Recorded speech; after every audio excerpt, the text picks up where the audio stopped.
A lady of quality being a most curious, hitherto unknown history, as related by Mr. Isaac Bickerstaff but not presented to the world of fashion through the pages of the Tatler, and now for the first time written down by Frances Hodgson Burnett. Were nature just to man from his first hour, he need not ask for mercy, then 'tis for us the toys of nature to be both just and merciful, for so only can the wrongs she does be undone. Chapter I. The 24th day of November 1690. On a wintry morning at the close of 1690, the sun shining faint and red through a light fog, there was a great noise of baying dogs, loud voices, and trampling of horses in the courtyard at Wildair's Hall, Sir Geoffrey being about to go forth a-hunting, and being a man with a choleric temper and big, loud voice, and given to oaths and noise even when in good humour, his riding forth with his friends at any time was attended with boisterous commotion. This morning it was more so than usual, for he had guests with him who had come to his house the day before, and had supped late and drunk deeply, whereby the day found them, some with headaches, some with a nausea at their stomachs, and some only in an evil humour which made them curse at their horses when they were restless, and break into loud surly laughs when a coarse joke was made. There were many such jokes, Sir Geoffrey and his boon companions being renowned throughout the county for the freedom of their conversation as for the scandal of their pastimes, and this day 'twas well indeed, as their loud-voiced, oath-besprinkled jests rang out on the cold air, that there were no ladies about to ride forth with them. 'Twas Sir Geoffrey who was louder than any other, he having drunk even deeper than the rest, and though 'twas his boast that he could carry a bottle more than any man, and see all his guests under the table, his last night's bout had left him in ill humour and boisterous. He strode about, casting oaths at the dogs and rating the servants, and when he mounted his big black horse 'twas amid such a clamour of voices and baying hounds that the place was like pandemonium. He was a large man of florid good looks, black eyes, and full habit of body, and had been much renowned in his youth for his great strength, which was indeed almost that of a giant, and for his deeds of prowess in the saddle and at the table when the bottle went round. There were many evil stories of his roisterings, but it was not his way to think of them as evil, but rather to his credit as a man of the world, for, when he heard that they were gossiped about, he greeted the information with a loud triumphant laugh. He had married, when she was 15, the blooming toast of the county, for whom his passion had long died out, having indeed departed with the honeymoon, which had been of the briefest, and afterwards he having borne her a grudge for what he chose to consider her undutiful conduct. This grudge was founded on the fact that, though she had presented him each year since their marriage with a child, after 9 years had passed none had yet been sons, and, as he was bitterly at odds with his next of kin, he considered each of his offspring an ill turn done him. He spent but little time in her society, for she was a poor, gentle creature of no spirit, who found little happiness in her lot, since her lord treated her with scant civility, and her children one after another sickened and died in their infancy until but 2 were left.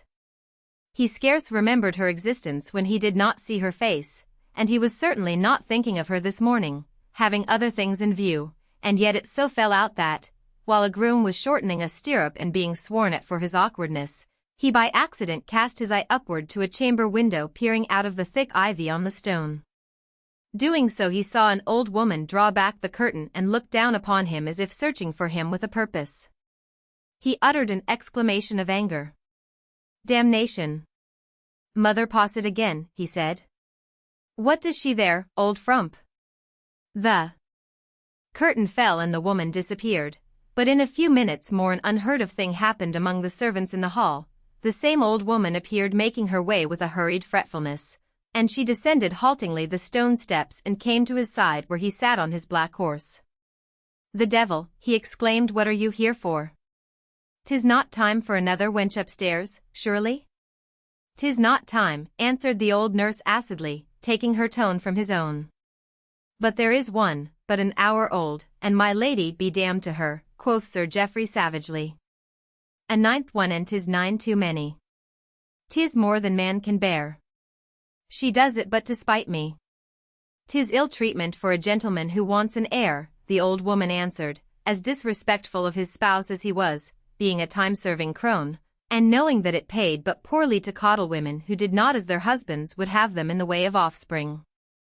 "It should have been a fine boy, but it is not, and my lady damn her puling tricks," said Sir Geoffrey again, pulling at his horse's bit until the beast reared. "She would not let me rest until I came to you," said the nurse resentfully. "She would have you told that she felt strangely, and before you went forth would have a word with you." "I cannot come, and am not in the mood for it if I could," was his answer. "What folly does she give way to? This is the 9th time she hath felt strangely, and I have felt as squeamish as she, but 9 is more than I have patience for." "She is light-headed, mayhap," said the nurse. "She lieth huddled in a heap, staring and muttering, and she would leave me no peace till I promised to say to you, for the sake of poor little Daphne, whom you will sure remember." She pinched my hand and said it again and again. Sir Geoffrey dragged at his horse's mouth and swore again. "She was 15 then, and had not given me 9 yellow-faced wenches," he said. "Tell her I had gone a-hunting and you were too late," and he struck his big black beast with the whip, and it bounded away with him, hounds and huntsmen and fellow roisterers galloping after, his guests, who had caught at the reason of his wrath, grinning as they rode. In a huge chamber hung with tattered tapestries and barely set forth with cumbersome pieces of furnishing, my lady lay in a gloomy, canopied bed, with her newborn child at her side, but not looking at or touching it, seeming rather to have withdrawn herself from the pillow on which it lay in its swaddling clothes. She was but a little lady, and now, as she lay in the large bed, her face and form shrunken and drawn with suffering, she looked scarce bigger than a child. In the brief days of her happiness those who toasted her had called her Titania for her fairy slightness and delicate beauty, but then her fair wavy locks had been of a length that touched the ground when her woman unbound them, and she had had the color of a wild rose and the eyes of a tender little fawn. Sir Geoffrey for a month or so had paid tempestuous court to her, and had so won her heart with his dashing way of love-making and the daringness of his reputation, that she had thought herself being child enough to think so the luckiest young lady in the world that his black eye should have fallen upon her with favor. Each year since, with the bearing of each child, she had lost some of her beauty. With each one her lovely hair fell out still more, her wild rose color faded, and her shape was spoiled. She grew thin and yellow, only a scant covering of the fair hair was left her, and her eyes were big and sunken. Her marriage having displeased her family, and Sir Geoffrey having a distaste for the ceremonies of visiting and entertainment, save where his own cronies were concerned, she had no friends, and grew lonelier and lonelier as the sad years went by. She being so without hope and her life so dreary, her children were neither strong nor beautiful, and died quickly, each one bringing her only the anguish of birth and death. This wintry morning her 9th lay slumbering by her side. The noise of baying dogs and boisterous men had died away with the last sound of the horse's hoofs. The little light which came into the room through the ivied window was a faint yellowish red. She was cold, because the fire in the chimney was but a scant, failing one. She was alone and she knew that the time had come for her death. This she knew full well. She was alone, because, being so disrespected and deserted by her lord, and being of a timid and gentle nature, she could not command her insufficient retinue of servants, and none served her as was their duty. The old woman Sir Geoffrey had dubbed Mother Posset had been her sole attendant at such times as these for the past 5 years, because she would come to her for a less fee than a better woman, and Sir Geoffrey had sworn he would not pay for wenches being brought into the world. She was a slovenly, guzzling old crone, who drank caudle from morning till night, and demanded good living as a support during the performance of her trying duties, but these last she contrived to make wondrous light, knowing that there was none to reprove her.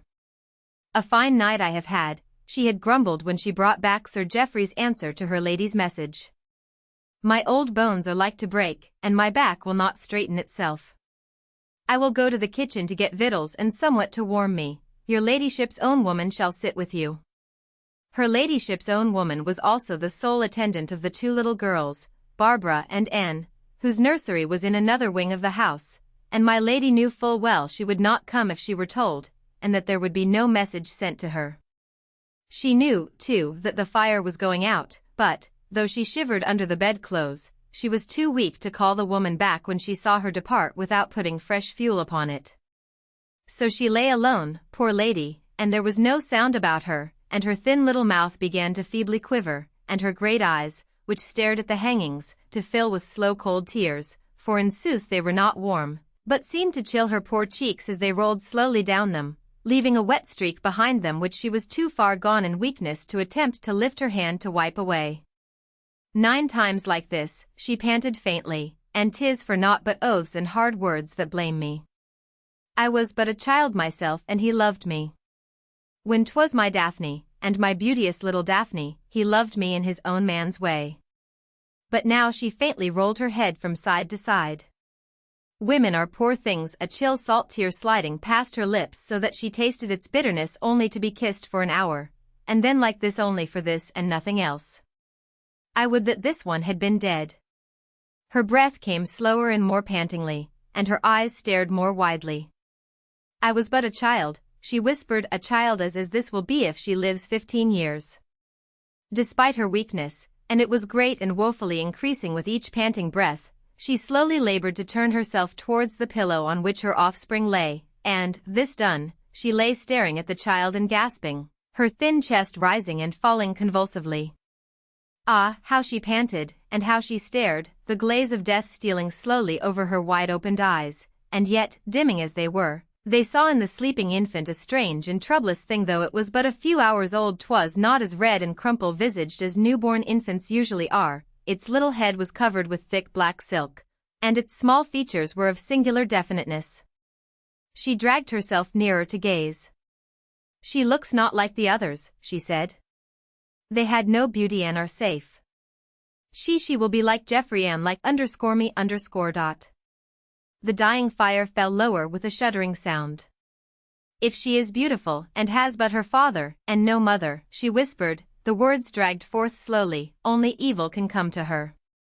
From her first hour she will know not else, poor heart, poor heart. There was a rattling in her throat as she breathed, but in her glazing eyes a gleam like passion leaped, and gasping, she dragged nearer. 'Tis not fair, she cried. If I could lay my hand upon thy mouth and stop thy breathing, thou poor thing, 'twould be fairer, but I have no strength. She gathered all her dying will and brought her hand up to the infant's mouth. A wild look was on her poor, small face, she panted and fell forward on its breast, the rattle in her throat growing louder. The child awakened, opening great black eyes, and with her dying weakness its newborn life struggled.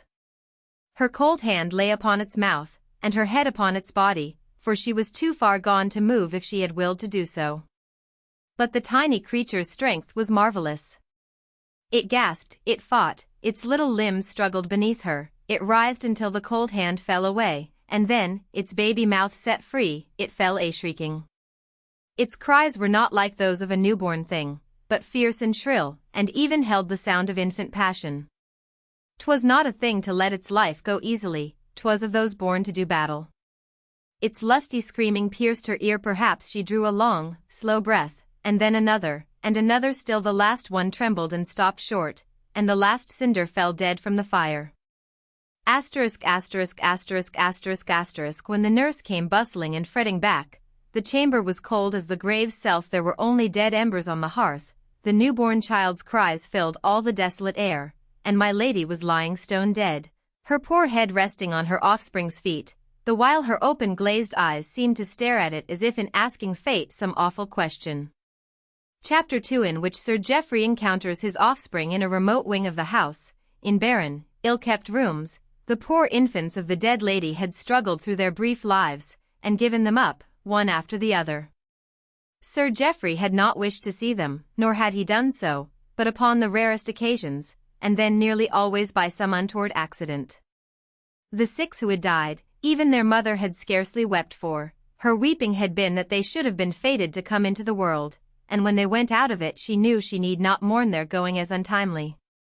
The 2 who had not perished, she had regarded sadly day by day, seeing they had no beauty and that their faces promised none.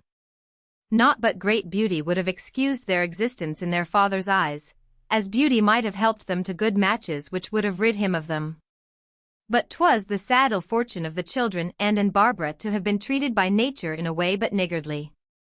They were pale young misses, with insignificant faces and snub noses, resembling an aunt who died a spinster, as they themselves seemed most likely to. Sir Geoffrey could not bear the sight of them, and they fled at the sound of his footsteps, if it so happened that by chance they heard it, huddling together in corners, and slinking behind doors or anything big enough to hide them. They had no playthings and no companions and no pleasures but such as the innocent invention of childhood contrives for itself. After their mother's death a youth desolate and strange indeed lay before them. A spinster who was a poor relation was the only person of respectable breeding who ever came near them. To save herself from genteel starvation, she had offered herself for the place of governess to them, though she was fitted for the position neither by education nor character. Mistress Marjorie Wimpole was a poor, dull creature, having no wilful harm in her, but endowed with neither dignity nor wit. She lived in fear of Sir Geoffrey, and in fear of the servants, who knew full well that she was an humble dependent, and treated her as one. She hid away with her pupils in the bare schoolroom in the west wing, and taught them to spell and write and work samplers. She herself knew no more. The child who had cost her mother her life had no happier prospect than her sisters. Her father felt her more an intruder than they had been, he being of the mind that to house and feed and clothe, howsoever poorly, these three burdens on him was a drain scarcely to be borne.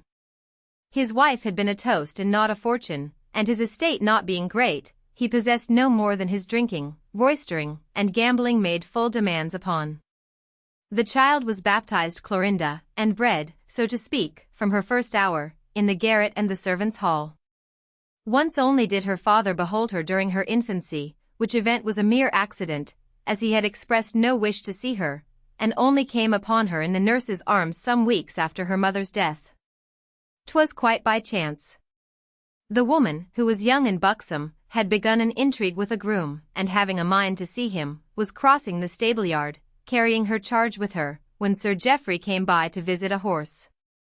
The woman came plump upon him, entering a stable as he came out of it. She gave a frightened start, and almost let the child drop, at which it set up a strong, shrill cry, and thus Sir Geoffrey saw it, and seeing it, was thrown at once into a passion which expressed itself after the manner of all his emotion, and left the nurse quaking with fear.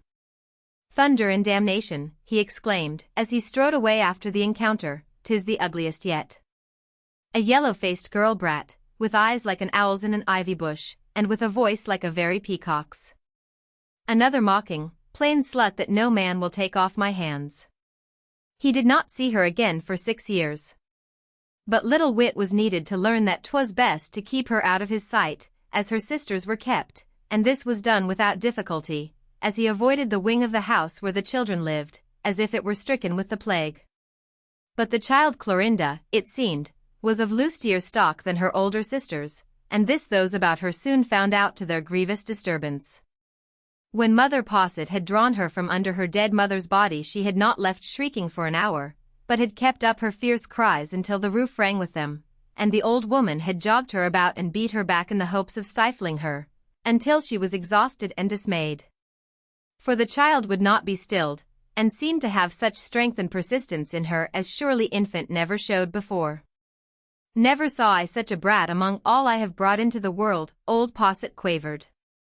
"She hath the voice of a 6 months' boy. It cracks my very ears." "Hush thee, then, thou little wild cat." This was but the beginning. From the first she grew apace, and in a few months was a bouncing infant, with a strong back, and a power to make herself heard such as had not before appeared in the family. When she desired a thing, she yelled and roared with such a vigor as left no peace for any creature about her until she was humored, and this being the case, rather than have their conversation and love-making put a stop to, the servants gave her her way. In this they but followed the example of their betters, of whom we know that it is not to the most virtuous they submit or to the most learned, but to those who, being crossed, can conduct themselves in a manner so disagreeable, shrewish, or violent, that life is a burden until they have their will. This the child Clorinda had the infant wit to discover early, and having once discovered it, she never ceased to take advantage of her knowledge. Having found in the days when her one desire was pap, that she had but to roar lustily enough to find it beside her in her porringer, she tried the game upon all other occasions. When she had reached but a 12-month, she stood stoutly upon her little feet, and beat her sisters to gain their playthings, and her nurse for wanting to change her smock.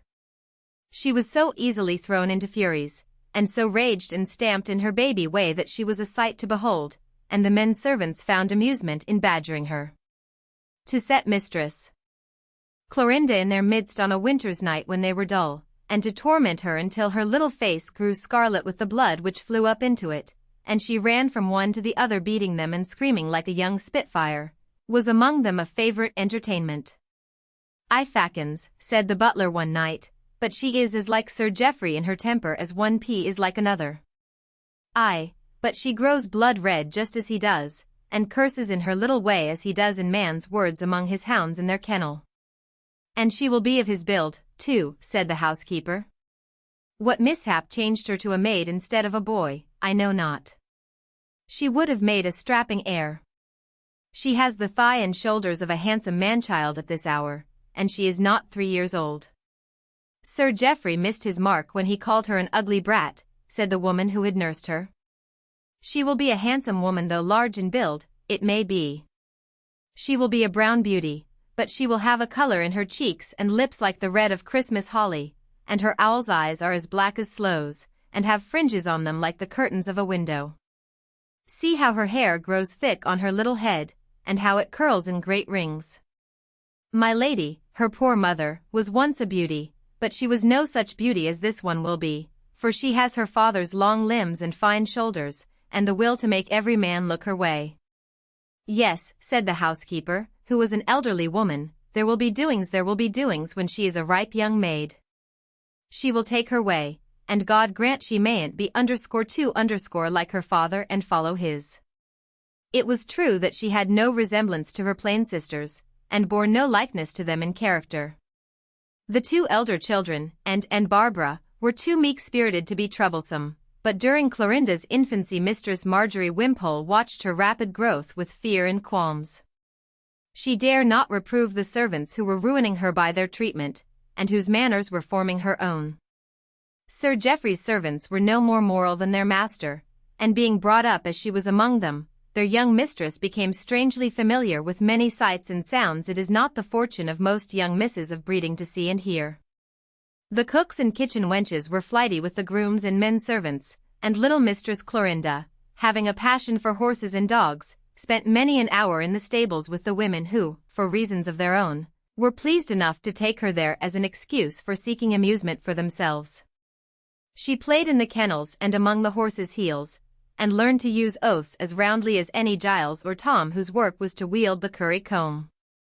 It was indeed a curious thing to hear her red baby mouth pour forth curses and unseemly words as she would at anyone who crossed her. Her temper and hot-headedness carried all before them, and the grooms and stable boys found great sport in the language my young lady used in her innocent furies. But balk her in a whim, and she would pour forth the eloquence of a fishwife or a lady of easy virtue in a pothouse quarrel. There was no human creature near her who had mind or heart enough to see the awfulness of her condition, or to strive to teach her to check her passions, and in the midst of these perilous surroundings the little virago grew handsomer and of finer carriage every hour, as if on the rank diet that fed her she throve and flourished. There came a day at last when she had reached 6 years old, when by a trick of chance a turn was given to the wheel of her fate. She had not reached 3 when a groom first set her on a horse's back and led her about the stable-yard, and she had so delighted in her exalted position, and had so shouted for pleasure and clutched her steed's rein and clucked at him, that her audience had looked on with roars of laughter. From that time she would be put up every day, and as time went on showed such unchildish courage and spirit that she furnished to her servant companions a new pastime. Soon she would not be held on, but riding astride like a boy, would sit up as straight as a man and swear at her horse, beating him with her heels and little fists if his pace did not suit her. She knew no fear, and would have used a whip so readily that the men did not dare to trust her with one, and knew they must not mount her on a steed too mettlesome. By the time she passed her 6th birthday she could ride as well as a grown man, and was as familiar with her father's horses as he himself, though he knew nothing of the matter, it being always contrived that she should be out of sight when he visited his hunters. It so chanced that the horse he rode the oftenest was her favorite, and many were the tempests of rage she fell into when she went to the stable to play with the animal and did not find him in his stall, because his master had ordered him out. At such times she would storm at the men in the stableyard and call them ill names for their impudence in letting the beast go, which would cause them great merriment, as she knew nothing of who the man was who had balked her, since she was, in truth, not so much as conscious of her father's existence, never having seen or even heard more of him than his name, which she in no manner connected with herself. Could Sir Geoffrey himself but once see and hear her when she storms at us and him, because he dares to ride his own beast, one of the older men said once, in the midst of their laughter, I swear he would burst forth laughing and be taken with her impudent spirit, her temper is so like his own. She is his own flesh and blood, and as full of hellfire as he. Upon this morning which proved eventful to her, she had gone to the stables, as was her daily custom, and going into the stall where the big black horse was wont to stand, she found it empty. Her spirit rose hot within her in the moment. She clenched her fists, and began to stamp and swear in such a manner as it would be scarce fitting to record. Where is he now? She cried. He is my own horse, and shall not be ridden. Who is the man who takes him? Who? 'Tis a fellow who hath no manners, said the man she stormed at, grinning and thrusting his tongue in his cheek. He says 'tis his beast, and not yours, and he will have him when he chooses. 'Tis not his 'tis mine, shrieked Miss, her little face inflamed with passion. I will kill him. 'Tis my horse. He shall be mine. For a while the men tormented her, to hear her rave and see her passion, for, in truth, the greater tempest she was in, the better she was worth beholding, having a color so rich, and eyes so great and black and flaming. At such times there was naught of the feminine in her, and indeed always she looked more like a handsome boy than a girl, her growth being for her age extraordinary. At length a lad who was a helper said to mock her, the man hath him at the door before the great steps now. I saw him stand there waiting but a moment ago. The man hath gone in the house. She turned and ran to find him. The front part of the house she barely knew the outside of, as she was kept safely in the west wing and below stairs, and when taken out for the air was always led privately by a side way, never passing through the great hall, where her father might chance to encounter her. She knew best this side entrance, and made her way to it, meaning to search until she found the front. She got into the house, and her spirit being roused, marched boldly through corridors and into rooms she had never seen before, and being so mere a child, notwithstanding her strange wilfulness and daring, the novelty of the things she saw so far distracted her mind from the cause of her anger that she stopped more than once to stare up at a portrait on a wall, or to take in her hand something she was curious concerning. When she at last reached the entrance hall, coming into it through a door she pushed open, using all her childish strength, she stood in the midst of it, and gazed about her with a new curiosity and pleasure. It was a fine place, with antlers, and arms, and foxes' brushes hung upon the walls, and with carved panels of black oak, and oaken floor and furnishings. All in it was disorderly and showed rough usage, but once it had been a notable feature of the house, and well worth better care than had been bestowed upon it. She discovered on the walls many trophies that attracted her, but these she could not reach, and could only gaze and wonder at, but on an old oaken settle she found some things she could lay hands on, and forthwith seized and sat down upon the floor to play with them. One of them was a hunting crop, which she brandished grandly, until she was more taken with a powder flask which it so happened her father, Sir Geoffrey, had lain down but a few minutes before, in passing through. He was going forth coursing, and had stepped into the dining hall to toss off a bumper of brandy. When he had helped himself from the buffet, and came back in haste, the first thing he clapped eyes on was his offspring pouring forth the powder from his flask upon the oaken floor. He had never seen her since that first occasion after the unfortunate incident of her birth, and beholding a child wasting his good powder at the moment he most wanted it and had no time to spare, and also not having had it recalled to his mind for years that he was a parent, except when he found himself forced reluctantly to pay for some small need, he beheld in the young offender only some impudent servant's brat, who had strayed into his domain and applied itself at once to mischief.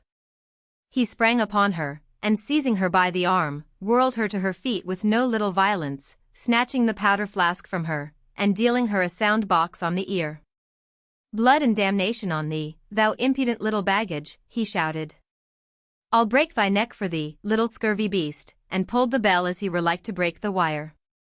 But he had reckoned falsely on what he dealt with. Miss uttered a shriek of rage which rang through the roof like a clarion. She snatched the crop from the floor, rushed at him, and fell upon him like 1,000 little devils, beating his big legs with all the strength of her passion, and pouring forth oaths such as would have done credit to Doll Lightfoot herself. Damn _the _, damn _the _. She roared and screamed, flogging him. I'll tear thy eyes out. I'll cut thy liver from thee. Damn thy soul to hell. And this choice volley was with such spirit and fury poured forth, that Sir Geoffrey let his hand drop from the bell, fell into a great burst of laughter, and stood thus roaring while she beat him and shrieked and stormed. The servants, hearing the jangled bell, attracted by the tumult, and of a sudden missing Mistress Clorinda, ran in consternation to the hall, and there beheld this truly pretty sight, Miss beating her father's legs, and tearing at him tooth and nail, while he stood shouting with laughter as if he would split his sides. Who is the little cockatrice? He cried, the tears streaming down his florid cheeks. Who is the young she-devil? O.D.S. Bodikins, who is she? For a second or so the servants stared at each other aghast, not knowing what to say, or venturing to utter a word, and then the nurse, who had come up panting, dared to gasp forth the truth. "'Tis Mistress Clorinda, Sir Geoffrey," she stammered, "my lady's last infant, the one of whom she died in childbed."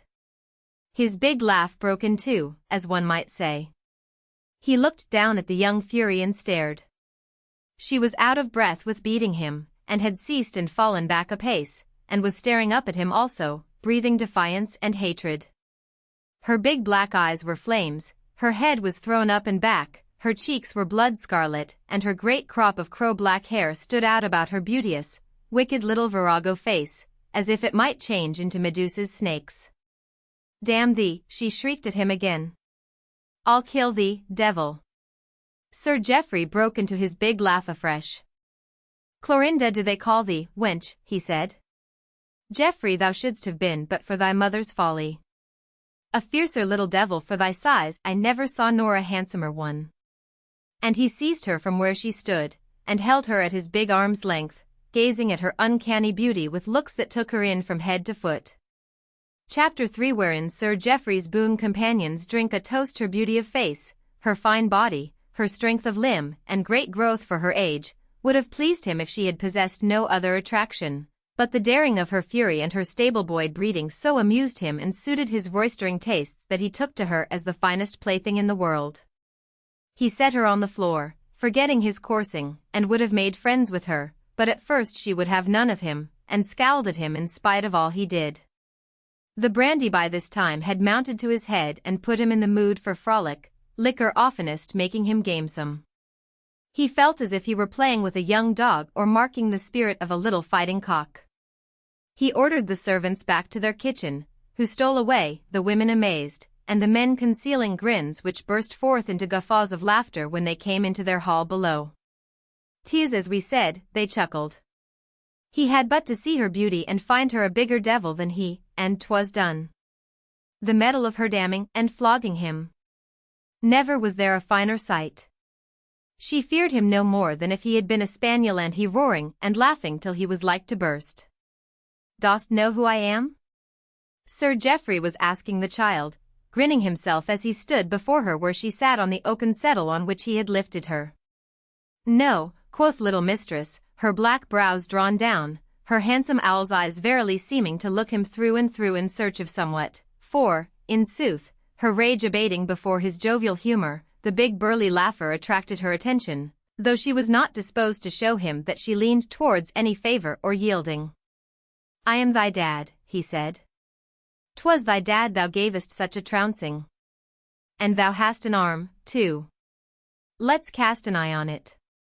He took her wrist and pushed up her sleeve, but she dragged back. "Will not be mauled," she cried. "Get away from me." He shouted with laughter again.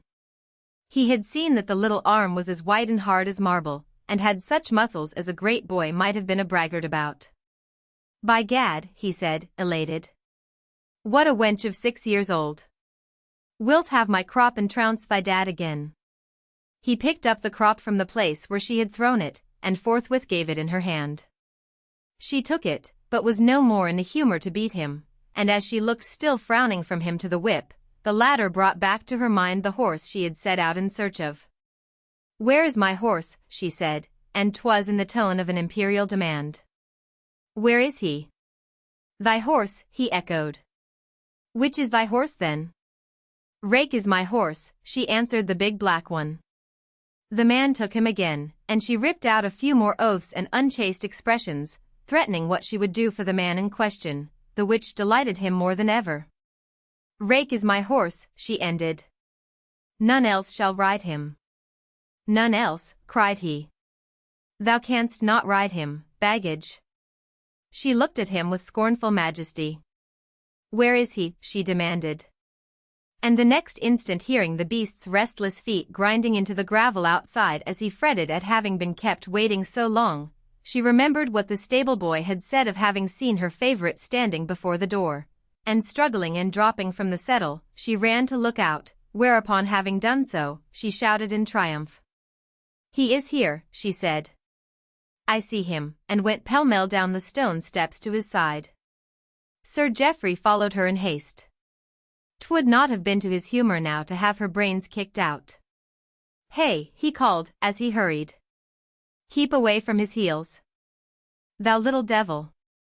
But she had run to the big beast's head with another shout, and caught him round his foreleg, laughing, and Rake bent his head down and nosed her in a fumbling caress, on which, the bridle coming within her reach, she seized it and held his head that she might pat him, to which familiarity the beast was plainly well accustomed. "He is my horse," quoth she grandly when her father reached her. "He will not let Giles play so." Sir Geoffrey gazed and swelled with pleasure in her. "Would have said 'twas a lie if I had not seen it," he said to himself. "'Tis no girl this, I swear." "I thought 'twas my horse," he said to her, "but 'tis plain enough he is thine." "Put me up," said his new-found offspring. "Hast rid him before?" Sir Geoffrey asked, with some lingering misgiving. "Tell thy dad if thou hast rid him." She gave him a look askance under her long-fringed lids, a surly yet half-slyly relenting look, because she wanted to get her way of him, and had the cunning wit and shrewdness of a child which. "I," quoth she. "Put me up, Dad." He was not a man of quick mind, his brain having been too many years bemuddled with drink, but he had a rough instinct which showed him all the wondrous shrewdness of her casting that last worded him to wheedle him, even though she looked sullen in the saying it. It made him roar again for very exultation. "Put me up, Dad," he cried. "That will I, and see what thou wilt do." He lifted her, she springing as he set his hands beneath her arms, and flinging her legs over astride across the saddle when she reached it.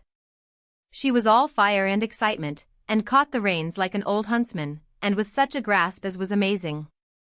She sat up with a straight, strong back, her whole face glowing and sparkling with exultant joy. Rake seemed to answer to her excited little laugh almost as much as to her hand. It seemed to wake his spirit and put him in good humor.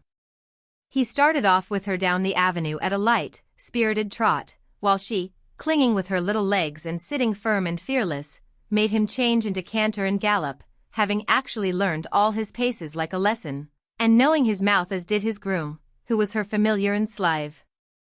Had she been of the build ordinary with children of her age, she could not have stayed upon his back, but she sat him like a child jockey, and Sir Geoffrey, watching and following her, clapped his hands boisterously and hallooed for joy. "Lord, Lord," he said. "There's not a man in the Shire has such another little devil and Rake, her horse, grinning, and she to ride him so. I love thee, wench, hang me if I do not." She made him play with her and with Rake for a good hour, and then took him back to the stables, and there ordered him about finally among the dogs and horses, perceiving that somehow this great man she had got hold of was a creature who was in power and could be made use of. When they returned to the house, he had her to eat her midday meal with him, when she called for ale, and drank it, and did good trencher duty, making him the while roar with laughter at her impudent child talk. "Never have I so split my sides since I was 20, he said. "It makes me young again to roar so. She shall not leave my sight, since by chance I have found her." 'Tis too good a joke to lose, when times are dull, as they get to be as a man's years go on. He sent for her woman and laid strange new commands on her. Where hath she hitherto been kept, he asked. In the west wing, where are the nurseries, and where Mistress Wimpole abides with Mistress Barbara and Mistress and, the woman answered, with a frightened curtsy. Henceforth she shall live in this part of the house where I do, he said.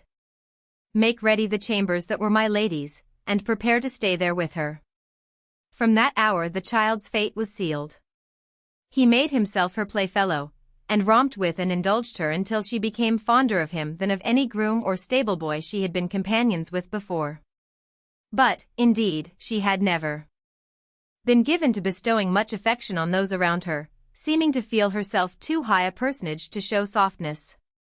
The ones she showed most favor to were those who served her best, and even to them it was always _favor_ she showed, not tenderness.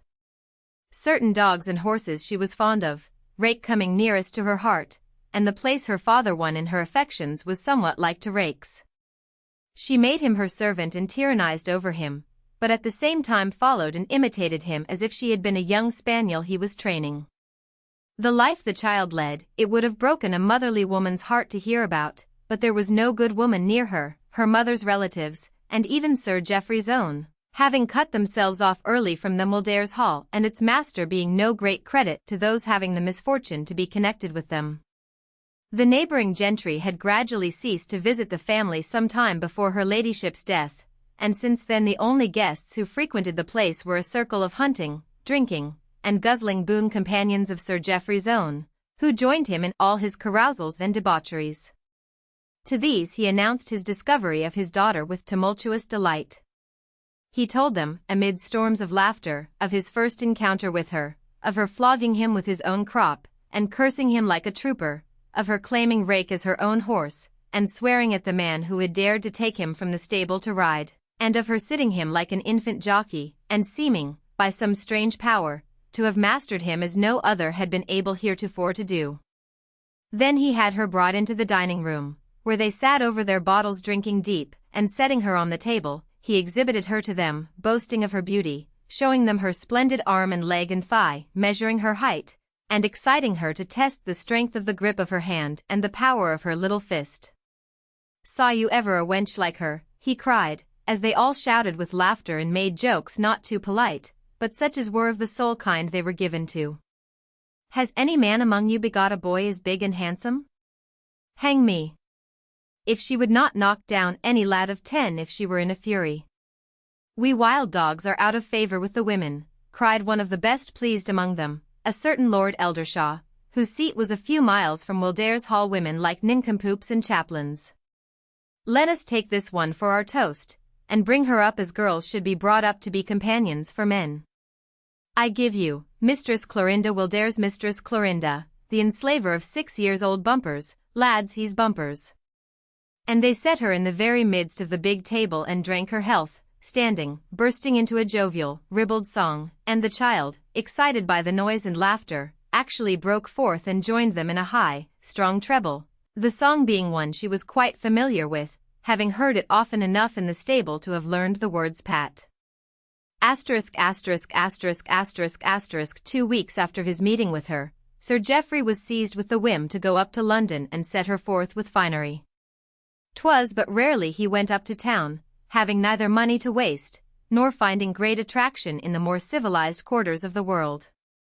He brought her back such clothes as for richness and odd, unsuitable fashion child never wore before.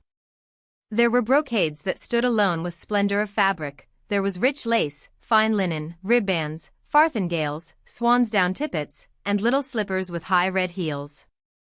He had a wardrobe made for her such as the finest lady of fashion could scarcely boast, and the tiny creature was decked out in it, and on great occasions even strung with her dead mother's jewels.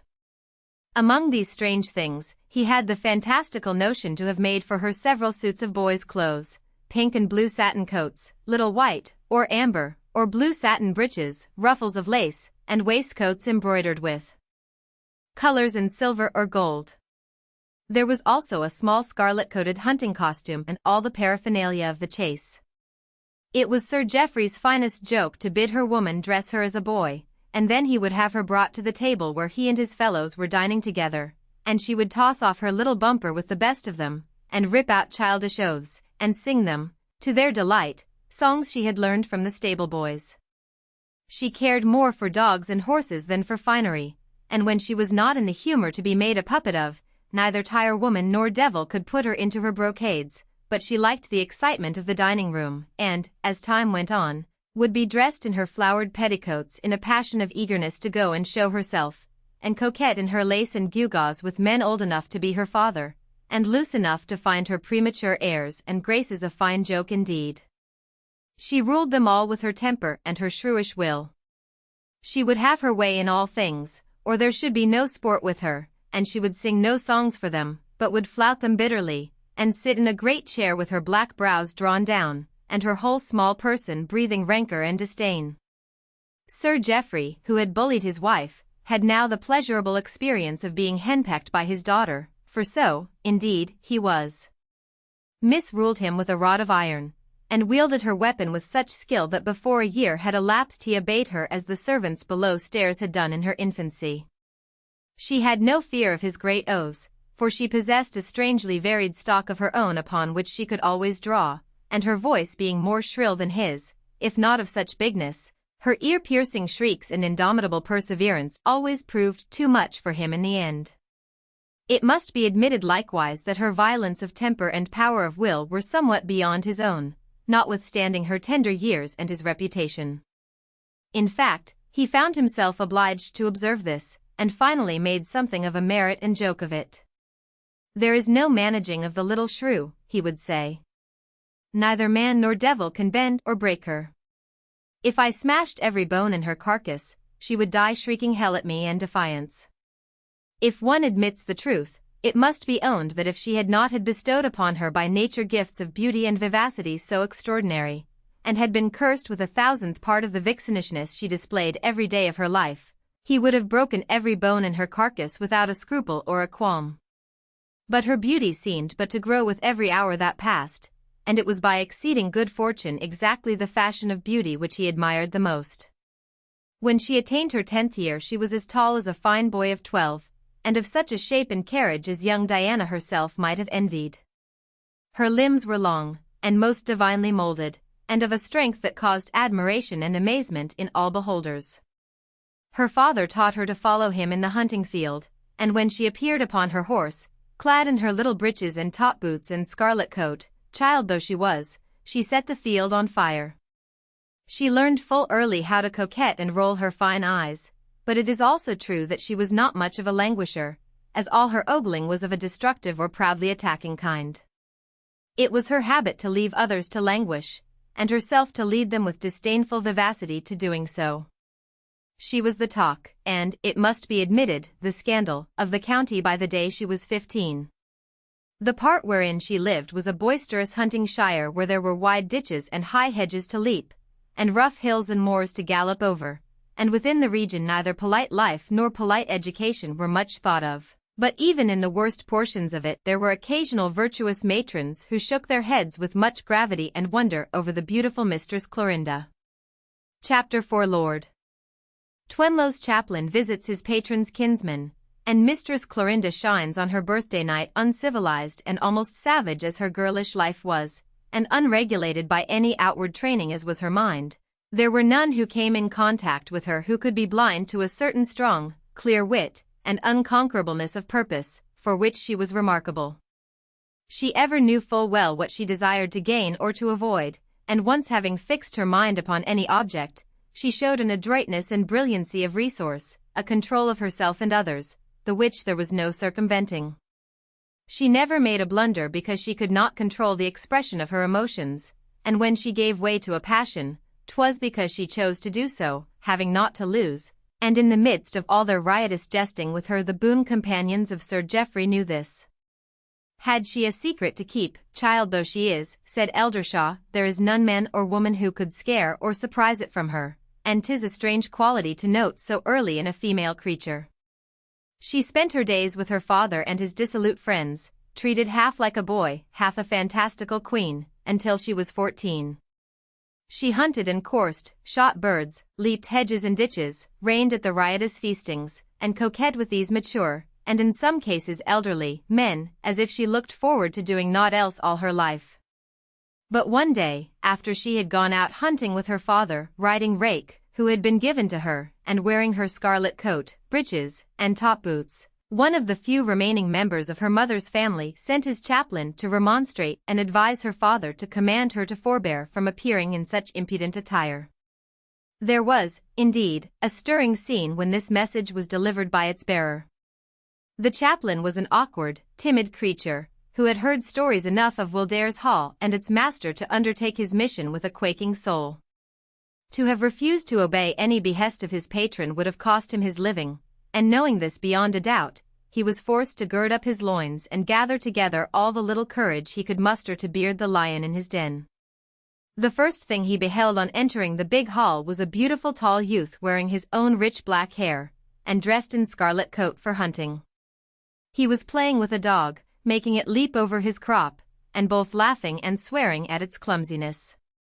He glanced at the chaplain with a laughing, brilliant eye, returning the poor man's humble bow with a slight nod as he plainly hearkened to what he said as he explained his errand.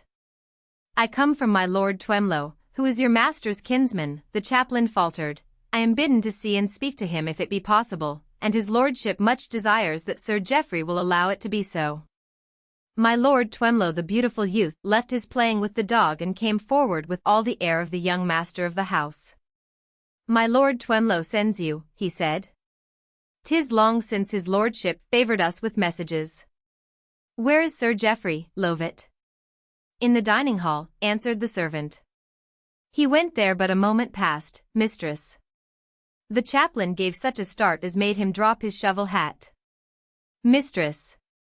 And this was she, this fine young creature who was tall and grandly enough built and knit to seem a radiant being even when clad in masculine attire.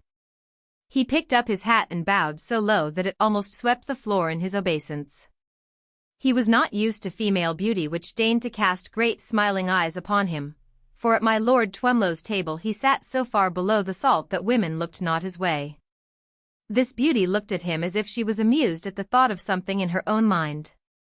He wondered tremblingly if she guessed what he came for and knew how her father would receive it. "Come with me," she said, "I will take you to him. He would not see you if I did not. He does not love his lordship tenderly enough." She led the way, holding her head jauntily and high, while he cast down his eyes lest his gaze should be led to wander in a way unseemly in one of his cloth. Such a foot and such! He felt it more becoming and safer to lift his eyes to the ceiling and keep them there, which gave him somewhat the aspect of one praying. Sir Geoffrey stood at the buffet with a flagon of ale in his hand, taking his stirrup cup. At the sight of a stranger and one attired in the garb of a chaplain, he scowled surprisedly. "What's this?" quoth he. "What dost want, CLO? I have no leisure for a sermon." Mistress Clorinda went to the buffet and filled a tankard for herself and carried it back to the table, on the edge of which she half sat, with one leg bent, one foot resting on the floor. "Time thou wilt have to take, Dad," she said, with an arch grin, showing 2 rows of gleaming pearls. "This gentleman is my Lord Twemlow's chaplain, whom he sends to exhort you, requesting you to have the civility to hear him." "Exhort be damned, and Twemlow be damned too," cried Sir Geoffrey, who had a great quarrel with his lordship and hated him bitterly. "What does the canting fool mean?" "Sir," faltered the poor message-bearer, "his lordship hath been concerned, having heard." The handsome creature balanced against the table took the tankard from her lips and laughed. "Having heard thy daughter rides to field in breeches, and is an unseemly behaving wench," she cried, "his lordship sends his chaplain to deliver a discourse thereon, not choosing to come himself. Is not that thy errand, reverend sir?" The chaplain, poor man, turned pale, having caught, as she spoke, a glimpse of Sir Geoffrey's reddening visage. "Madam," he faltered, bowing, "madam, I ask pardon of you most humbly. If it were your pleasure to deign to allow me." She set the tankard on the table with a rollicking smack, and thrust her hands in her breeches pockets, swaying with laughter, and, indeed, 'twas ringing music, her rich great laugh, which, when she grew of riper years, was much lauded and written verses on by her numerous swains. If 'twere my pleasure to go away and allow you to speak, free from the awkwardness of a young lady's presence, she said. But 'tis not, as it happens, and if I stay here, I shall be a protection. In truth, he required one. Sir Geoffrey broke into a torrent of blasphemy. He damned both kinsman and chaplain, and raged at the impudence of both in daring to approach him, swearing to horsewhip my lord if they ever met, and to have the chaplain kicked out of the house, and beyond the park gates themselves. But Mistress Clorinda chose to make it her whim to take it in better humor, and as a joke with a fine point to it. She laughed at her father's storming, and while the chaplain quailed before it with pallid countenance and fairly hangdog look, she seemed to find it but a cause for outbursts of merriment. "Hold thy tongue a bit, Dad," she cried, when he had reached his loudest, "and let his reverence tell us what his message is. We have not even heard it." "Want not to hear it," shouted Sir Geoffrey. "Dost think I'll stand his impudence?" "Not I." "What was your message?" demanded the young lady of the chaplain. "You cannot return without delivering it. Tell it to me. I choose it shall be told." The chaplain clutched and fumbled with his hat, pale, and dropping his eyes upon the floor, for very fear. "Pluck up thy courage, man," said Clorinda. "I will uphold thee." "The message?" "Your pardon, madam, 'twas this," the chaplain faltered. "My lord commanded me to warn your honored father that if he did not beg you to leave off wearing breeches," said Mistress Clorinda, slapping her knee. The chaplain blushed with modesty, though he was a man of sallow countenance.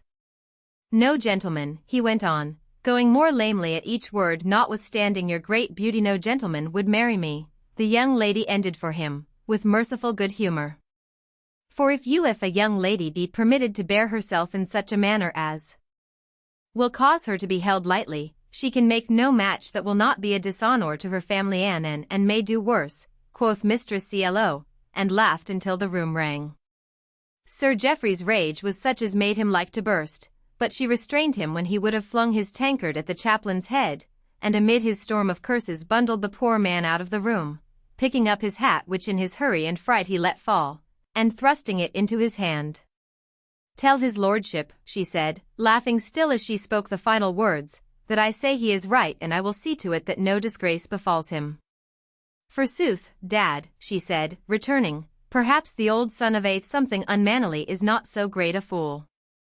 As for me, I mean to make a fine marriage and be a great lady, and I know of none hereabouts to suit me but the old Earl of Dunstanwold, and 'tis said he rates at all but modest women, and, in faith, he might not find breeches mannerly. I will not hunt in them again." She did not, though once or twice when she was in a wild mood, and her father entertained at dinner those of his companions whom she was the most inclined to, she swaggered in among them in her daintiest suits of male attire, and caused their wine-shot eyes to gloat over her boyish maiden charms and jaunty airs and graces. On the night of her 15th birthday Sir Geoffrey gave a great dinner to his boon companions and hers. She had herself commanded that there should be no ladies at the feast, for she chose to announce that she should appear at no more such, having the wit to see that she was too tall a young lady for childish follies, and that she had now arrived at an age when her market must be made. "I shall have women enough henceforth to be dull with," she said. "Thou art but a poor matchmaker, Dad, or wouldst have thought of it for me. But not once has it come into thy pate that I have no mother to angle in my cause and teach me how to cast sheep's eyes at bachelors. Long-tailed petticoats from this time for me, and hoops and patches, and ogling over fans until at last, if I play my cards well, some great lord will look my way and be taken by my shape and my manners." "With thy shape, Clo, God knows every man will," laughed Sir Geoffrey, "but I fear me not with thy manners. Thou hast the manners of a baggage, and they are second nature to thee." "They are what I was born with," answered Mistress Clorinda. "They came from him that begot me, and he has not since improved them." But now, making a great sweeping curtsy, her impudent bright beauty almost dazzling his eyes, "Now, after my birthnight, they will be bettered, but this one night I will have my last fling." When the men trooped into the black oak wainscot dining hall on the eventful night, they found their audacious young hostess awaiting them in greater and more daring beauty than they had ever before beheld. She wore knee breeches of white satin, a pink satin coat embroidered with silver roses, white silk stockings, and shoes with great buckles of brilliants, revealing a leg so round and strong and delicately molded, and a foot so arched and slender, as surely never before, they swore one and all, woman had had to display. She met them standing jauntily astride upon the hearth, her back to the fire, and she greeted each one as he came with some pretty impudence. Her hair was tied back and powdered, her black eyes were like lodestars, drawing all men, and her color was that of a ripe pomegranate. She had a fine, haughty little Roman nose, a mouth like a scarlet bow, a wonderful long throat, and round cleft chin. A dazzling mien indeed she possessed, and ready enough she was to shine before them. Sir Geoffrey was now elderly, having been a man of 40 when united to his conjugal companion. Most of his friends were of his own age, so that it had not been with unripe youth Mistress Clorinda had been in the habit of consorting. But upon this night a newcomer was among the guests. He was a young relation of one of the older men. And having come to his kinsman's house upon a visit, and having proved himself, in spite of his youth, to be a young fellow of humor, high courage in the hunting field, and by no means averse either to entering upon or discussing intrigue and gallant adventure, had made himself something of a favorite. His youthful beauty for a man almost equaled that of Mistress Clorinda herself. He had an elegant, fine shape, of great strength and vigor, his countenance was delicately ruddy and handsomely featured, his curling fair hair flowed loose upon his shoulders, and, though masculine in mold, his ankle was as slender and his buckled shoe as arched as her own. He was, it is true, 24 years of age and a man, while she was but 15 and a woman, but being so tall and built with such unusual vigor of symmetry, she was a beauteous match for him, and both being attired in fashionable masculine habit, these two pretty young fellows standing smiling saucily at each other were a charming, though singular, spectacle. This young man was already well known in the modish world of town for his beauty and adventurous spirit. He was indeed already a beau and conqueror of female hearts. It was suspected that he cherished a private ambition to set the modes in beauties and embroidered waistcoats himself in time, and be as renowned abroad and as much the town talk as certain other celebrated beaux had been before him. The art of ogling tenderly and of uttering soft nothings he had learned during his first season in town, and as he had a great melting blue eye, the figure of an Adonis, and a white and shapely hand for a ring, he was well equipped for conquest. He had darted many an inflaming glance at Mistress Clorinda before the first meats were removed. Even in London he had heard a vague rumor of this handsome young woman, bred among her father's dogs, horses, and boon companions, and ripening into a beauty likely to make town faces pale. He had almost fallen into the spleen on hearing that she had left her boy's clothes and vowed she would wear them no more, as above all things he had desired to see how she carried them and what charms they revealed. On hearing from his host and kinsman that she had said that on her birthnight she would bid them farewell forever by donning them for the last time, he was consumed with eagerness to obtain an invitation. This his kinsman besought for him, and, behold, the first glance the beauty shot at him pierced his inflammable bosom like a dart. Never before had it been his fortune to behold female charms so dazzling and eyes of such luster and young majesty. The lovely baggage had a saucy way of standing with her white jeweled hands in her pockets like a pretty fop, and throwing up her little head like a modish beauty who was of royal blood, and these two tricks alone, he felt, might have set on fire the heart of a man years older and colder than himself. If she had been of the order of soft-natured charmers, they would have fallen into each other's eyes before the wine was changed, but this Mistress Clorinda was not. She did not fear to meet the full battery of his enamored glances, but she did not choose to return them. She played her part of the pretty young fellow who was a high-spirited beauty, with more of wit and fire than she had ever played it before. The rollicking hunting squires, who had been her playfellows so long, devoured her with their delighted glances and roared with laughter at her sallies.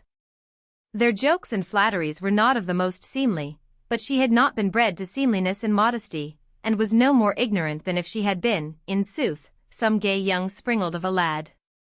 To her it was part of the entertainment that upon this last night they conducted themselves as beseemed her boyish masquerading.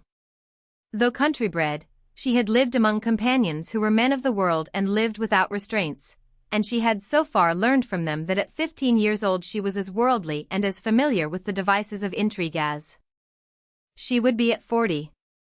So far she had not been pushed to practicing them, her singular life having thrown her among few of her own age, and those had chanced to be of a sort she disdainfully counted as country bumpkins. But the young gallant introduced tonight into the world she lived in was no bumpkin, and was a dandy of the town. His name was Sir John Oxon, and he had just come into his title and a pretty property. His hands were as white and bejewelled as her own, his habit was of the latest fashionable cut, and his fair flowing locks scattered a delicate French perfume she did not even know the name of.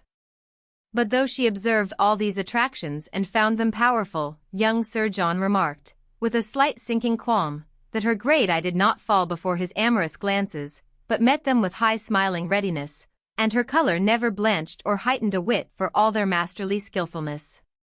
But he had sworn to himself that he would approach close enough to her to fire off some fine speech before the night was ended, and he endeavored to bear himself with at least an outward air of patience until he beheld his opportunity. When the last dish was removed and bottles and bumpers stood upon the board, she sprang up on her chair and stood before them all, smiling down the long table with eyes like flashing jewels. Her hands were thrust in her pockets with her pretty young fop's air, and she drew herself to her full comely height, her beauteous lithe limbs and slender feet set smartly together. 20 pairs of masculine eyes were turned upon her beauty, but none so ardently as the young ones across the table. "Look your last on my fine shape," she proclaimed in her high, rich voice. "You will see but little of the lower part of it when it is hid in farthingales and petticoats. Look your last before I go to don my fine lady's furbelows." And when they filled their glasses and lifted them and shouted admiring jests to her, she broke into one of her stable-boy songs, and sang it in the voice of a skylark. No man among them was used to showing her the courtesies of polite breeding. She had been too long a boy to them for that to have entered any mind, and when she finished her song, sprang down, and made for the door, Sir John beheld his long-looked-for chance, and was there before her to open it with a great bow, made with his hand upon his heart and his fair locks falling. "You rob us of the rapture of beholding great beauties, madam," he said in a low, impassioned voice. "But there should be indeed but _one happy man whose bliss it is to gaze upon such perfections." "I am 15 years old tonight," she answered, "and as yet I have not set eyes upon him." "How do you know that, madam?" he said, bowing lower still. She laughed her great rich laugh. "Forsooth, I do not know," she retorted. "He may be here this very night among this company, and as it might be so, I go to don my modesty." And she bestowed on him a parting shot in the shape of one of her prettiest young fop waves of the hand, and was gone from him. When the door closed behind her and Sir John Oxon returned to the table, for a while a sort of dullness fell upon the party. Not being of quick minds or sentiments, these country roisterers failed to understand the heavy cloud of spleen and lack of spirit they experienced, and as they filled their glasses and tossed off one bumper after another to cure it, they soon began again to laugh and fell into boisterous joking. They talked mostly, indeed, of their young playfellow, of whom they felt, in some indistinct manner, they were to be bereft. They rallied Sir Geoffrey, told stories of her childhood and made pictures of her budding beauties, comparing them with those of young ladies who were celebrated toasts. "She will sail among them like a royal frigate," said one, "and they will pale before her luster as a tallow dip does before an illumination." The clock struck 12 before she returned to them. Just as the last stroke sounded the door was thrown open, and there she stood, a woman on each side of her, holding a large silver candelabra bright with wax tapers high above her, so that she was in a flood of light. She was attired in rich brocade of crimson and silver, and wore a great hooped petticoat, which showed off her grandeur, her waist of no more bigness than a man's hands could clasp, set in its midst like the stem of a flower. Her black hair was rolled high and circled with jewels, her fair long throat blazed with a collar of diamonds, and the majesty of her eye and lip and brow made up a mien so dazzling that every man sprang to his feet beholding her. She made a sweeping obeisance and then stood up before them, her head thrown back and her lips curving in the triumphant mocking smile of a great beauty looking upon them all as vassals. "Down upon your knees," she cried, "and drink to me kneeling. From this night all men must bend, so all men on whom I deign to cast my eyes." "Chapter V not I," said she. "There thou mayst trust me. I would not be found out." She went no more hunting in boys' clothes, but from this time forward wore brocades and paduasoys, fine lawn and lace. Her tirewoman was kept so busily engaged upon making rich habits, fragrant waters and essences, and so running at her bidding to change her gown or dress her head in some new fashion, that her life was made to her a weighty burden to bear, and also a painful one. Her place had before been an easy one but for her mistress's choleric temper, but it was so no more. Never had young lady been so exacting and so tempestuous when not pleased with the adorning of her face and shape.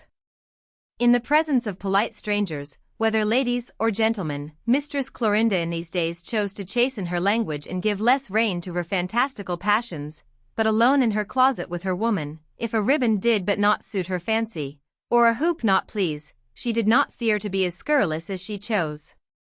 In this discreet retirement she rapped out oaths and boxed her woman's ears with a vigorous hand, tore off her gowns and stamped them beneath her feet, or flung pots of pomade at the poor woman's head. She took these freedoms with such a readiness and spirit that she was served with a dispatch and humbleness scarcely to be equaled, and, it is certain, never excelled. The high courage and undaunted will which had been the engines she had used to gain her will from her infant years aided her in these days to carry out what her keen mind and woman's wit had designed, which was to take the county by storm with her beauty, and reign toast and enslave her until such time as she won the prize of a husband of rich estates and notable rank.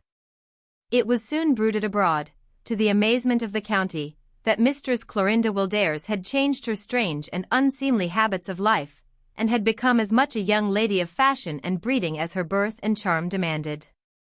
This was first made known by her appearing one Sunday morning at church, accompanied as though attended with a retinue of servitors by Mistress Wimpole and her two sisters, whose plain faces, awkward shape, and still more awkward attire were such a foil to her glowing loveliness as set it in high relief. It was seldom that the coach from Wildares Hall drew up before the Lych gate, but upon rare Sunday mornings Mistress Wimpole and her two charges contrived, if Sir Geoffrey was not in an ill humor and the coachman was complaisant, to be driven to service. Usually, however, they trudged afoot, and, if the day chanced to be sultry, arrived with their snub-nosed faces of a high and shiny color, or if the country roads were wet, with their petticoats bemired. This morning, when the coach drew up, the horses were well groomed, the coachman smartly dressed, and a footman was in attendance, who sprang to earth and opened the door with a flourish. The loiterers in the churchyard, and those who were approaching the gate or passing towards the church porch, stared with eyes wide stretched in wonder and incredulity. Never had such a thing before been beheld or heard of as what they now saw in broad daylight. Mistress Clorinda, clad in highest town fashion, in brocades and silver lace and splendid furbelows, stepped forth from the chariot with the air of a queen.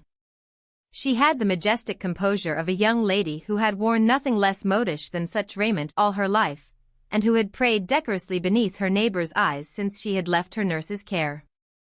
Her sisters and their governess looked timorous, and as if they knew not where to cast their eyes for shamefacedness, but not so Mistress Clorinda, who moved forward with a stately, swimming gait, her fine head in the air. As she stepped into the porch a young gentleman drew back and made a profound obeisance to her. She cast her eyes upon him and returned it with a grace and condescension which struck the beholders dumb with admiring awe. To some of the people of a commoner sort he was a stranger, but all connected with the gentry knew he was Sir John Oxon, who was staying at Eldershaw Park with his relative, whose estate it was. How Mistress Clorinda contrived to manage it no one was aware but herself, but after a few appearances at church she appeared at other places. She was seen at dinners at fine houses, and began to be seen at routs and balls. Where she was seen she shone, and with such radiance as caused matchmaking matrons great dismay, and their daughters woeful qualms. Once having shone, she could not be extinguished or hidden under a bushel, for, being of rank and highly connected through mother as well as father, and playing her cards with great wit and skill, she could not be thrust aside. At her first hunt ball she set aflame every male breast in the shire, unmasking such a battery of charms as no man could withstand the fire of. Her dazzling eye, her wondrous shape, the rich music of her laugh, and the mocking wit of her sharp saucy tongue were weapons to have armed a dozen women, and she was but one, and in the first rich tempting glow of blooming youth. She turned more heads and caused more quarrels than she could have counted had she sat up half the night. She went to her coach with her father followed by a dozen gallants, each ready to spit the other for a smile. Her smiles were wondrous, but there seemed always a touch of mockery or disdain in them which made them more remembered than if they had been softer. One man there was, who perchance found something in her high glance not wholly scornful, but he was used to soft treatment from women, and had, in sooth, expected milder glances than were bestowed upon him. This was young Sir John Oxon, who had found himself among the fair sex that night as great a beau as she had been a belle, but 2 dances he had won from her, and this was more than any other man could boast, and what other gallants envied him with darkest hatred. Sir Geoffrey, who had watched her as she queened it amongst rakes and fops and honest country squires and knights, had marked the vigor with which they plied her with an emotion which was a new sensation to his drink-bemuddled brain. So far as it was in his nature to love another than himself, he had learned to love this young lovely virago of his own flesh and blood, perchance because she was the only creature who had never quailed before him, and had always known how to bend him to her will. When the chariot rode away, he looked at her as she sat erect in the early morning light, as unblenching, bright, and untouched in bloom as if she had that moment risen from her pillow and washed her face in dew. He was not so drunk as he had been at midnight, but he was a little maudlin. "By God, thou art handsome, Cielo," he said. "By God, I never saw a finer woman." "Nor I," she answered back, "which I thank heaven for." "Thou pretty, brazen baggage," her father laughed. "Old Dunstanwold looked thee well over tonight. He never looked away from the moment he clapped eyes on thee." "That I knew better than thee, Dad," said the beauty, "and I saw that he could not have done it if he had tried. If there comes no richer, younger great gentleman, he shall marry me." "Thou hast a sharp eye and a keen wit," said Sir Geoffrey, looking askance at her with a new maggot in his brain. "Wouldst never play the fool, I warrant. They will press thee hard and 'twill be hard to withstand their love-making, but I shall never have to mount and ride off with pistols in my holsters to bring back a man and make him marry thee, as Chris Crowell had to do for his youngest wench. Thou wouldst never play the fool, I warrant, wouldst thou, Cielo?"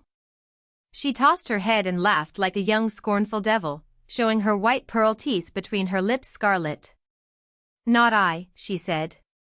"There thou mayst trust me.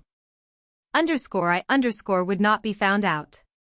She played her part as triumphant beauty so successfully that the cleverest managing mother in the universe could not have bettered her position.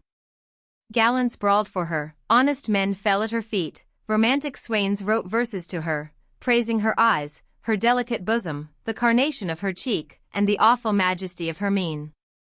In every revel she was queen, in every contest of beauty's Venus, in every spectacle of triumph empress of them all. The Earl of Dunstanwold, who had the oldest name and the richest estates in his own county and the 6 adjoining ones, who, having made a love match in his prime, and lost wife and heir but a year after his nuptials, had been the despair of every maid and mother who knew him, because he would not be melted to a marriageable mood. After the hunt ball this morning nobleman, who was by this time of ripe years, had appeared in the world again as he had not done for many years. Before many months had elapsed, it was known that his admiration of the new beauty was confessed, and it was believed that he but waited further knowledge of her to advance to the point of laying his title and estates at her feet. But though, 2 years before, the entire county would have rated low indeed the wit and foresight of the man who had even hinted the possibility of such honor and good fortune being in prospect for the young lady, so great was Mistress Clorinda's brilliant and noble beauty, and with such majesty she bore herself in these times, that there were even those who doubted whether she would think my lord a rich enough prize for her, and if, when he fell upon his knees, she would deign to become his countess, feeling that she had such splendid wares to dispose of as might be bartered for a duke, when she went to town and to court. During the length of more than one man's lifetime after, the reign of Mistress Clorinda Wildares was a memory recalled over the bottle at the dining table among men, some of whom had but heard their fathers vaunt her beauties. It seemed as if in her person there was not a single flaw, or indeed a charm, which had not reached the highest point of beauty. For shape she might have vied with young Diana, mounted side by side with her upon a pedestal. Her raven locks were of a length and luxuriance to clothe her as a garment. Her great eye commanded and flashed as Juno's might have done in the goddess's divinest moments of lovely pride, and though it was said none ever saw it languish, each man who adored her was maddened by the secret belief that Venus' self could not so melt in love as she if she would stoop to loving as each one prayed she might himself. Her hands and feet, her neck, the slimness of her waist, her mantling crimson and ivory white, her little ear, her scarlet lip, the pearls between them and her long white throat, were perfection each and all, and catalogued with oaths of rapture. She hath such beauties, one admirer said, that a man must toast them all and cannot drink to her as to a single woman. And she hath so many that to slight none her servant must go from the table reeling. There was but one thing connected with her which was not a weapon to her hand, and this was, that she was not a fortune. Sir Geoffrey had drunk and rioted until he had but little left. He had cut his timber and let his estate go to wrack, having, indeed, no money to keep it up. The great hall, which had once been a fine old place, was almost a ruin. Its carved oak and noble rooms and galleries were all of its past splendors that remained. All had been sold that could be sold, and all the outcome had been spent. The county, indeed, wondered where Mistress Clorinda's fine clothes came from, and knew full well why she was not taken to court to kneel to the Queen. That she was waiting for this to make her match, the envious were quite sure, and did not hesitate to whisper pretty loudly. The name of one man of rank and fortune after another was spoken of as that of a suitor to her hand, but in some way it was discovered that she refused them all. It was also known that they continued to worship her, and that at any moment she could call even the best among them back. It seemed that, while all the men were enamored of her, there was not one who could cure himself of his passion, however hopeless it might be. Her wit was as great as her beauty, and she had a spirit before which no man could stand if she chose to be disdainful. To some she was so, and had the whim to flout them with great brilliancy. Encounters with her were always remembered, and if heard by those not concerned, were considered worthy both of recollection and of being repeated to the world. She had a tongue so nimble and a wit so full of fire. Young Sir John Oxon's visit to his relative at Eldershaw being at an end, he returned to town, and remaining there through a few weeks of fashionable gaiety, won new reputations as a triumpher over the female heart. He made some renowned conquests and set the mode in some new essences and sword knots. But even these triumphs appeared to pall upon him shortly, since he deserted the town and returned again to the country, where, on this occasion, he did not stay with his relative, but with Sir Geoffrey himself, who had taken a boisterous fancy to him. It had been much marked since the altered life of Mistress Clorinda that she, who had previously defied all rules laid down on behavior for young ladies, and had been thought to do so because she knew none of them, now proved that her wild fashion had been but wilfulness, since it was seen that she must have observed and marked manners with the best. There seemed no decorum she did not know how to observe with the most natural grace. It was, indeed, all grace and majesty, there being no suggestion of the prude about her, but rather the manner of a young lady having been born with pride and stateliness, and most carefully bred. This was the result of her wondrous wit, the highness of her talents, and the strength of her will, which was of such power that she could carry out without fail anything she chose to undertake. There are some women who have beauty, and some who have wit or vigor of understanding, but she possessed all three, and with them such courage and strength of nerve as would have well equipped a man. Quick as her wit was and ready as were her brilliant quips and sallies, there was no levity in her demeanor, and she kept Mistress Marjorie Wimpole in discreet attendance upon her, as if she had been the daughter of a Spanish hidalgo, never to be approached except in the presence of her duenna. Poor Mistress Marjorie, finding her old fears removed, was overpowered with new ones. She had no lawlessness or hoyden manners to contend with, but instead a haughtiness so high and demands so great that her powers could scarcely satisfy the one or her spirit stand up before the other. It is as if one were lady-in-waiting to her Majesty's self, she used to whimper when she was alone and dare do so. Surely the queen has not such a will and such a temper. She will have me toil to look worthy of her in my habit, and bear myself like a duchess in dignity. Alack! I have practiced my obeisance by the hour to perfect it, so that I may escape her wrath. And I must know how to look, and when and where to sit, and with what air of being near at hand, while I must see nothing. And I must drag my failing limbs hither and thither with genteel ease while I ache from head to foot, being neither young nor strong. The poor lady was so overawed by, and yet so admired, her charge, that it was piteous to behold. She is an arrant fool, quoth Mistress Clorinda to her father. A nice duenna she would be, forsooth, if she were with a woman who needed watching. She could be hoodwinked as it pleased me a dozen times a day. It is I who am her guard, not she mine. But a beauty must drag some spy about with her, it seems, and she I can make to obey me like a spaniel. We can afford no better, and she is well born, and since I bought her the purple paduasoy and the new lappets she has looked well enough to serve. Dunstanwolde need not fear for thee now, said Sir Geoffrey. Thou art a clever and foreseeing wench, CLO. Dunstanwolde nor any man, she answered. There will be no gossip of me. It is and in Barbara thou must look to, Dad, lest their plain faces lead them to show soft hearts. My face is my fortune. When Sir John Oxon paid his visit to Sir Geoffrey, the days of Mistress Marjorie were filled with carking care. The night before he arrived, Mistress Clorinda called her to her closet and laid upon her her commands in her own high way. She was under her woman's hands, and while her great mantle of black hair fell over the back of her chair and lay on the floor, her tirewoman passing the brush over it, lock by lock, she was at her greatest beauty. Either she had been angered or pleased, for her cheek wore a bloom even deeper and richer than usual, and there was a spark like a diamond under the fringe of her lashes.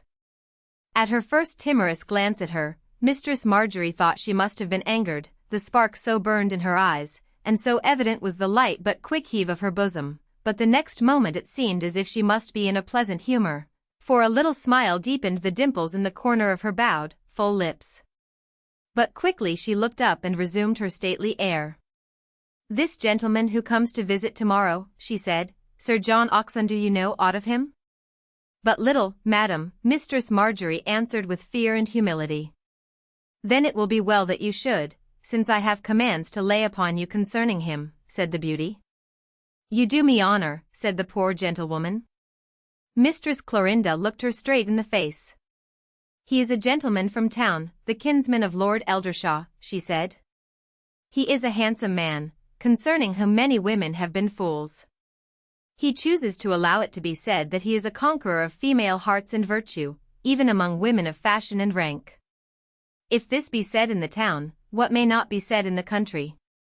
He shall wear no such graces here. He chooses to pay his court to me. He is my father's guest and a man of fashion. Let him make as many fine speeches as he has the will to. I will listen or not as I choose. I am used to words. But see that we are not left alone. The tirewoman pricked up her ears. Clorinda saw her in the glass. Attend to thy business if thou dost not want a box o' the ear, she said in a tone which made the woman start. You would not be left alone with the gentleman, madam, faltered Mistress Marjorie. If he comes to boast of conquests, said Mistress Clorinda, looking at her straight again and drawing down her black brows, I will play as cleverly as he. He cannot boast greatly of one whom he never makes his court to but in the presence of a kinswoman of ripe years. Understand that this is to be your task. I will remember, madam, answered Mistress Marjorie. I will bear myself as you command. That is well, said Mistress Clorinda. I will keep you no more. You may go. Chapter 6, relating how Mistress and discovered a miniature. The good gentlewoman took her leave gladly. She had spent a life in timid fears of such things and persons as were not formed by nature to excite them, but never had she experienced such humble terrors as those with which Mistress Clorinda inspired her. Never did she approach her without inward tremor, and never did she receive permission to depart from her presence without relief. And yet her beauty and wit and spirit had no admirer regarding them with more of wondering awe. In the bare west wing of the house, comfortless though the neglect of its master had made it, there was one corner where she was unafraid. Her first charges, Mistress Barbara and Mistress Anne, were young ladies of gentle spirit. Their sister had said of them that their spirit was as poor as their looks. It could not be said of them by anyone that they had any pretension to beauty, but that which Mistress Clorinda rated at as poor spirit was the one element of comfort in their poor dependent kinswoman's life. They gave her no ill words, they indulged in no fantastical whims and vapors, and they did not even seem to expect other entertainment than to walk the country roads, to play with their little lapdog Cupid, wind silks for their needlework, and please themselves with their embroidery frames. To them their sister appeared a goddess whom it would be presumptuous to approach in any frame of mind quite ordinary. Her beauty must be heightened by rich adornments, while their plain looks were left without the poorest aid. It seemed but fitting that what there was to spend must be spent on her. They showed no signs of resentment, and took with gratitude such cast-off finery as she deigned at times to bestow upon them, when it was no longer useful to herself. She was too full of the occupations of pleasure to have had time to notice them, even if her nature had inclined her to the observance of family affections. It was their habit, when they knew of her going out in state, to watch her incoming and outgoing through a peephole in a chamber window. Mistress Marjorie told them stories of her admirers and of her triumphs, of the county gentlemen of fortune who had offered themselves to her, and of the modes of life in town of the handsome Sir John Oxon, who, without doubt, was of the circle of her admiring attendants, if he had not fallen totally her victim, as others had. Of the two young women, it was Mistress and who had the more parts, and the attraction of the mind the least dull. In sooth, nature had dealt with both in a niggardly fashion, but Mistress Barbara was the plainer and the more foolish. Mistress and had, perchance, the tenderer feelings, and was in secret given to a certain sentimentality. She was thin and stooping, and had but a muddy complexion. Her hair was heavy, it is true, but its thickness and weight seemed naught but an ungrateful burden, and she had a dull, soft eye.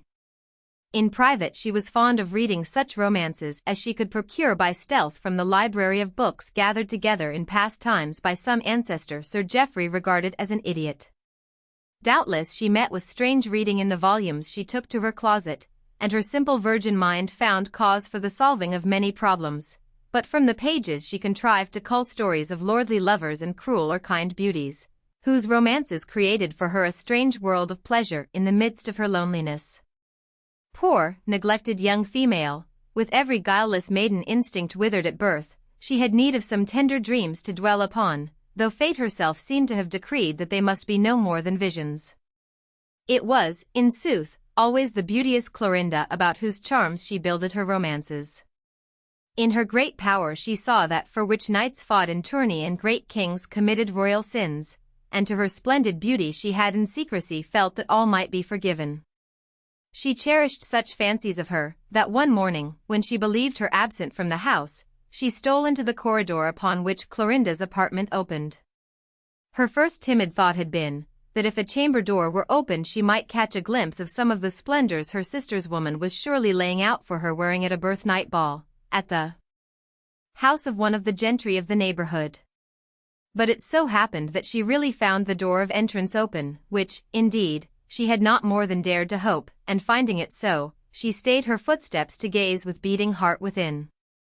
On the great bed, which was of carved oak and canopied with tattered tapestry, there lay spread such splendors as she had never beheld near to before. 'Twas blue and silver brocade Mistress Clorinda was to shine in tonight, it lay spread forth in all its dimensions. The beautiful bosom and shoulders were to be bared to the eyes of scores of adorers, but rich lace was to set their beauties forth, and strings of pearls. Why Sir Geoffrey had not sold his lady's jewels before he became enamored of her 6-year-old child it would be hard to explain. There was a great painted fan with jewels in the sticks, and on the floor as if peeping forth from beneath the bravery of the expanded petticoats was a pair of blue and silver shoes, high-heeled and arched and slender. In gazing at them Mistress and lost her breath, thinking that in some fashion they had a regal air of being made to trample hearts beneath them. To the gentle, hapless virgin, to whom such possessions were as the wardrobe of a queen, the temptation to behold them near was too great. She could not forbear from passing the threshold, and she did with heaving breast. She approached the bed and gazed. She dared to touch the scented gloves that lay by the outspread petticoat of blue and silver. She even laid a trembling finger upon the pointed bodice, which was so slender that it seemed small enough for even a child. "Ah me," she sighed gently, "how beautiful she will be. How beautiful. And all of them will fall at her feet, as is not to be wondered at." And it was always so all her life, even when she was an infant, and all gave her will because of her beauty and her power. She hath a great power. Barbara and I are not so. We are dull and weak, and dare not speak our minds. It is as if we were creatures of another world, but he who rules all things has so willed it for us. He has given it to us for our portion, our portion. Her dull, poor face dropped a little as she spoke the words, and her eyes fell upon the beauteous tiny shoes, which seemed to trample even when no foot was within them. She stooped to take one in her hand, but as she was about to lift it something which seemed to have been dropped upon the floor, and to have rolled beneath the valance of the bed, touched her hand. It was a thing to which a riband was attached, an ivory miniature, and she picked it up wondering. She stood up gazing at it, in such bewilderment to find her eyes upon it that she scarce knew what she did. She did not mean to pry, she would not have had the daring so to do if she had possessed the inclination. But the instant her eyes told her what they saw, she started and blushed as she had never blushed before in her tame life. The warm rose mantled her cheeks, and even suffused the neck her chaste kerchief hid. Her eye kindled with admiration and an emotion new to her indeed. "How beautiful," she said. "He is like a young Adonis, and has the bearing of a royal prince. How can it by what strange chance hath it come here?" She had not regarded it more than long enough to have uttered these words, when a fear came upon her, and she felt that she had fallen into misfortune. "What must I do with it?" she trembled. "What will she say, whether she knows of its being within the chamber or not? She will be angry with me that I have dared to touch it. What shall I do?" She regarded it again with eyes almost suffused. Her blush and the sensibility of her emotion gave to her plain countenance a new liveliness of tint and expression. "I will put it back where I found it," she said, "and the one who knows it will find it later. It cannot be she, it cannot be she. If I laid it on her table she would rate me bitterly, and she can be bitter when she will." She bent and placed it within the shadow of the valance again. And as she felt it touch the hard oak of the polished floor, her bosom rose with a soft sigh. "It is an unseemly thing to do," she said. "'Tis as though one were uncivil, but I dare not do otherwise." She would have turned to leave the apartment, being much overcome by the incident, but just as she would have done so she heard the sound of horses' feet through the window by which she must pass, and looked out to see if it was Clorinda who was returning from her ride. Mistress Clorinda was a matchless horsewoman, and a marvel of loveliness and spirit she looked when she rode, sitting upon a horse such as no other woman dared to mount, always an animal of the greatest beauty, but of so dangerous a spirit that her riding whip was loaded like a man's. This time it was not she, and when mistress and beheld the young gentleman who had drawn rein in the court, she started backward and put her hand to her heart, the blood mantling her pale cheek again in a flood. But having started back, the next instant she started forward to gaze again, all her timid soul in her eyes. "'Tis he," she panted, "'tis he himself. He hath come in hope to speak with my sister, and she is abroad. Poor gentleman, he hath come in such high spirit, and must ride back heavy of heart. How comely, and how finely clad he is."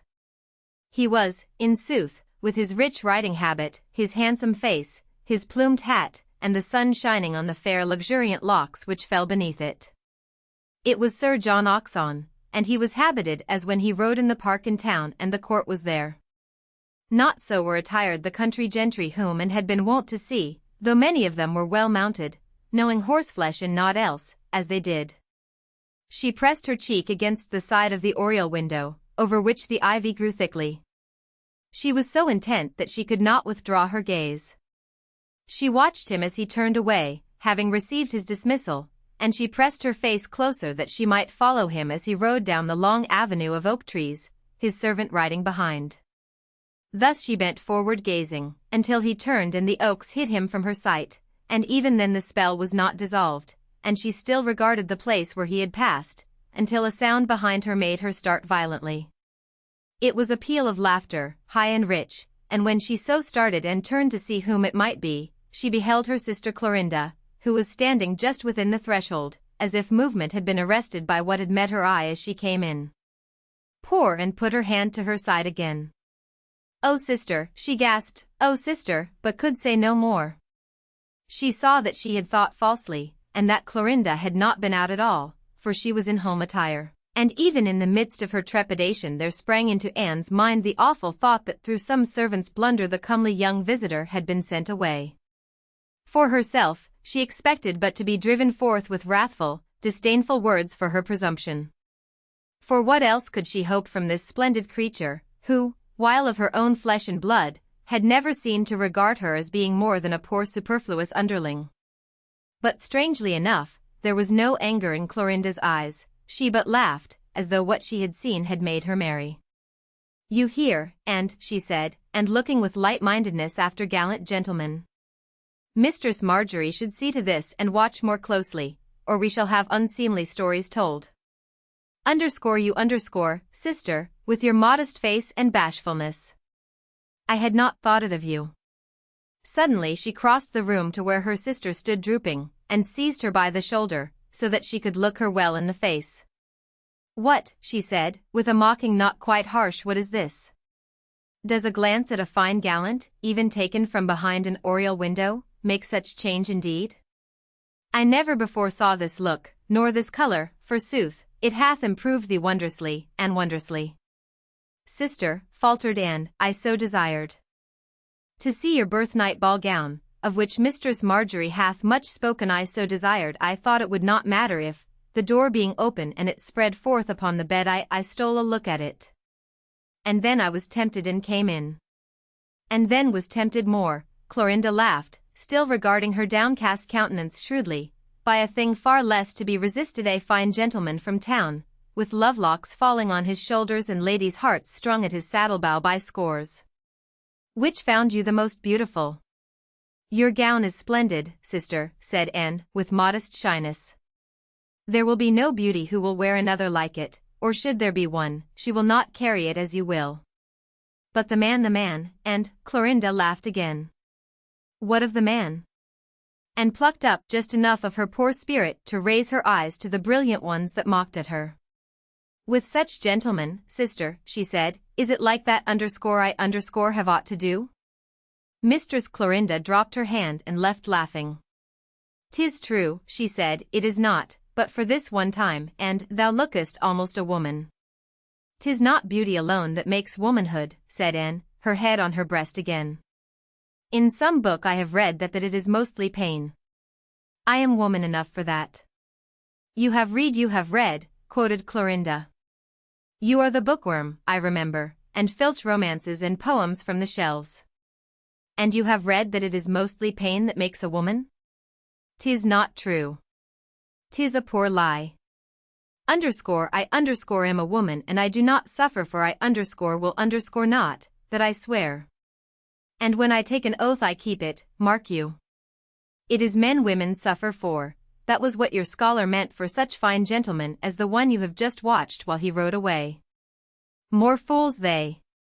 No man shall make me womanly in such a fashion, I promise you. Let them wince and kneel, I will not." "Sister," and faltered, "I thought you were not within. The gentleman who rode away, did the servants know?" "That did they," quoth Clorinda, mocking again. "They knew that I would not receive him today, and so sent him away. He might have known as much himself, but he is an arrant popinjay, and thinks all women wish to look at his fine shape, and hear him flatter them when he is in the mood." "You would not let him enter?" Clorinda threw her graceful body into a chair with more light laughter. "I would not," she answered. "You cannot understand such ingratitude, poor and you would have treated him more softly. Sit down and talk to me, and I will show thee my furbelows myself. All women like to chatter of their laced bodices and petticoats. That is what makes a woman. and was tremulous with relief and pleasure. It was as if a queen had bid her to be seated. She sat almost with the humble lack of ease a serving woman might have shown. She had never seen Clorinda wear such an air before, and never had she dreamed that she would so open herself to any fellow creature. She knew but little of what her sister was capable of, the brilliancy of her charm when she chose to condescend, of the deigning softness of her manner when she chose to please, of her arch pleasantries and cutting wit, and of the strange power she could wield over any human being, gentle or simple, with whom she came in contact. But if she had not known of these things before, she learned to know them this morning. For some reason best known to herself, Mistress Clorinda was in a high good humor.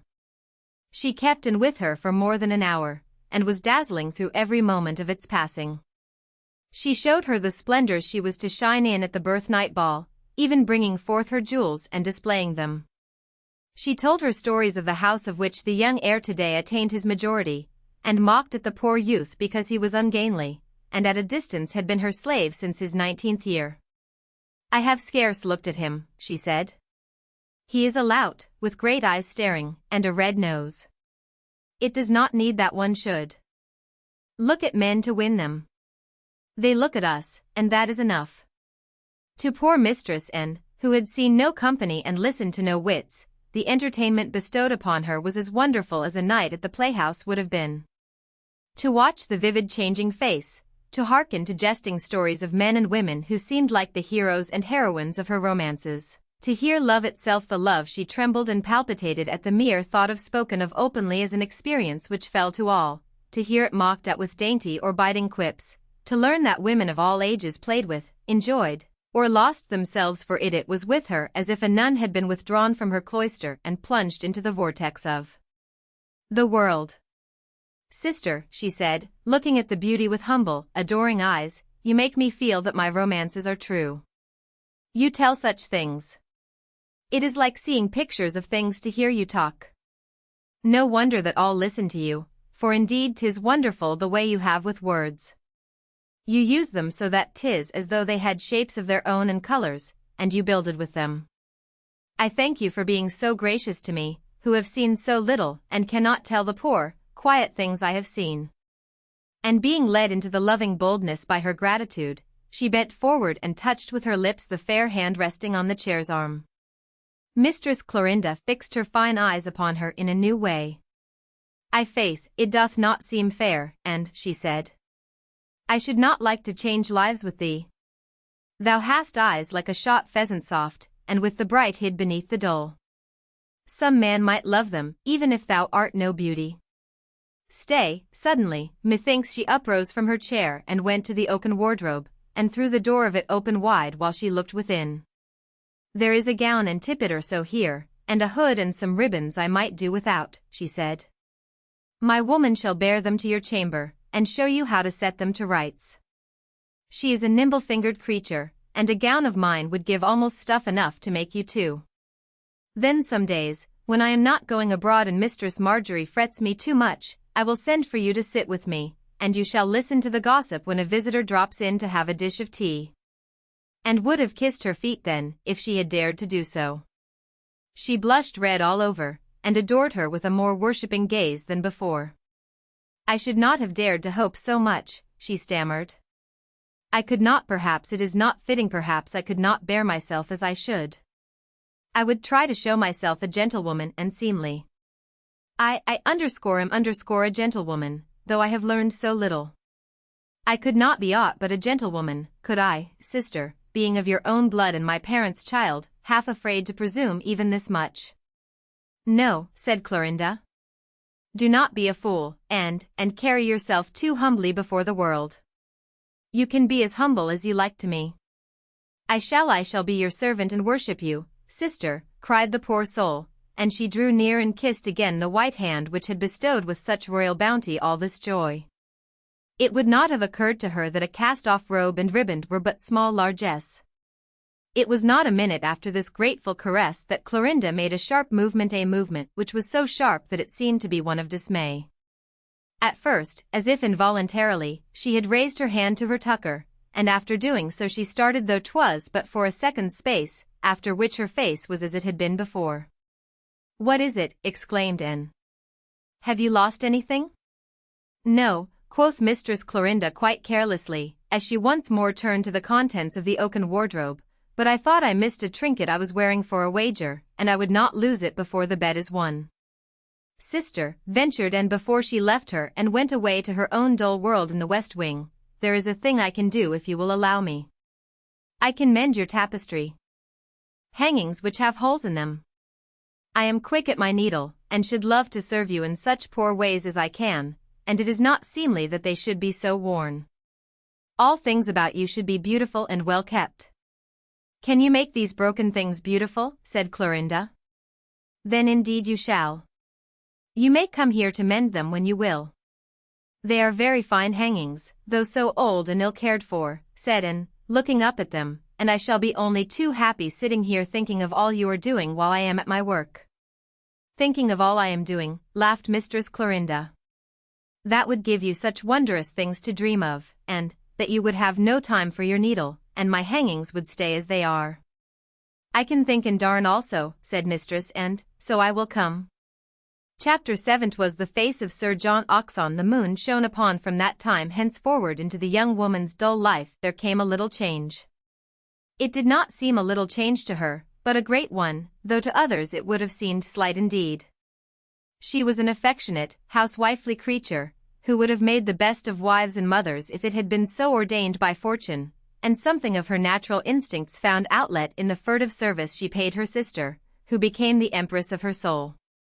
She darned and patched the tattered hangings with a wonderful neatness, and the hours she spent at work in the chamber were to her almost as sacred as hours spent at religious duty, or as those nuns and novices give to embroidering altar cloths.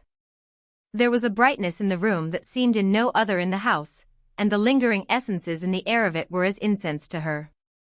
In secrecy she even busied herself with keeping things in better order than Rebecca, Mistress Clorinda's woman, had ever had time to do before. She also contrived to get into her own hands some duties that were Rebecca's own. She could mend lace cleverly and arrange ribbon knots with taste, and even change the fashion of a gown. The hard-worked tire-woman was but too glad to be relieved, and kept her secret well, being praised many times for the set or fashion of a thing into which she had not so much as set a needle. Being a shrewd baggage, she was wise enough always to relate to and the story of her mistress's pleasure, having the wit to read in her delight that she would be encouraged to fresh effort. At times it so befell that, when Anne went into the bedchamber, she found the beauty there, who, if she chanced to be in the humor, would detain her in her presence for a space and bewitch her over again. In sooth, it seemed that she took a pleasure in showing her female adorer how wondrously full of all fascinations she could be. At such times Anne's plain face would almost bloom with excitement, and her shot pheasant's eyes would glow as if beholding a goddess. She neither saw nor heard more of the miniature on the riband. It used to make her tremble at times to fancy that by some strange chance it might still be under the bed, and that the handsome face smiled and the blue eyes gazed in the very apartment where she herself sat and her sister was robed and disrobed in all her beauty. She used all her modest skill in fitting to her own shape and refurnishing the cast-off bits of finery bestowed upon her. It was all set to rights long before Clorinda recalled to mind that she had promised that Anne should sometimes see her chance visitors take their dish of tea with her. But one day, for some cause, she did remember, and sent for her, and ran to her bedchamber and donned her remodeled gown with shaking hands. She laughed a little hysterically as she did it, seeing her plain snub-nosed face in the glass. She tried to dress her head in a fashion new to her, and knew she did it ill and untidily, but had no time to change it.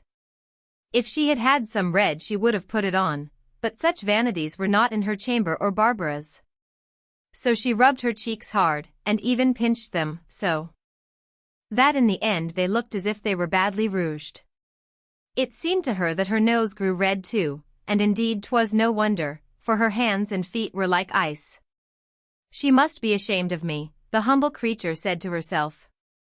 And if she is ashamed she will be angered and send me away and be friends no more. She did not deceive herself, poor thing, and imagine she had the chance of being regarded with any great lenience if she appeared ill. Mistress Clorinda begged that you would come quickly, said Rebecca, knocking at the door. So she caught her handkerchief, which was scented, as all her garments were, with dried rose leaves from the garden, which she had conserved herself, and went down to the chintz parlor trembling. It was a great room with white panels, and flowered coverings to the furniture. There were a number of ladies and gentlemen standing talking and laughing loudly together. The men outnumbered the women, and most of them stood in a circle about Mistress Clorinda, who sat upright in a great flowered chair, smiling with her mocking, stately air, as if she defied them to dare to speak what they felt. And came in like a mouse. Nobody saw her. She did not, indeed, know what to do. She dared not remain standing all alone, so she crept to the place where her sister's chair was, and stood a little behind its high back. Her heart beat within her breast till it was like to choke her. They were only country gentlemen who made the circle, but to her they seemed dashing gallants. That some of them had red noses as well as cheeks, and that their voices were big and their gallantries boisterous, was no drawback to their manly charms, she having seen no other finer gentlemen. They were specimens of the great conquering creature man, whom all women must aspire to please if they have the fortunate power, and each and all of them were plainly trying to please Clorinda, and not she them. And so and gazed at them with admiring awe, waiting until there should come a pause in which she might presume to call her sister's attention to her presence, but suddenly, before she had indeed made up her mind how she might best announce herself, there spoke behind her a voice of silver. "It is only goddesses," said the voice, who wafted about them as they move the musk of the rose gardens of Araby. "When you come to reign over us in town, madam, there will be no perfume in the mode but that of rose leaves, and in all drawing-rooms we shall breathe but their perfume."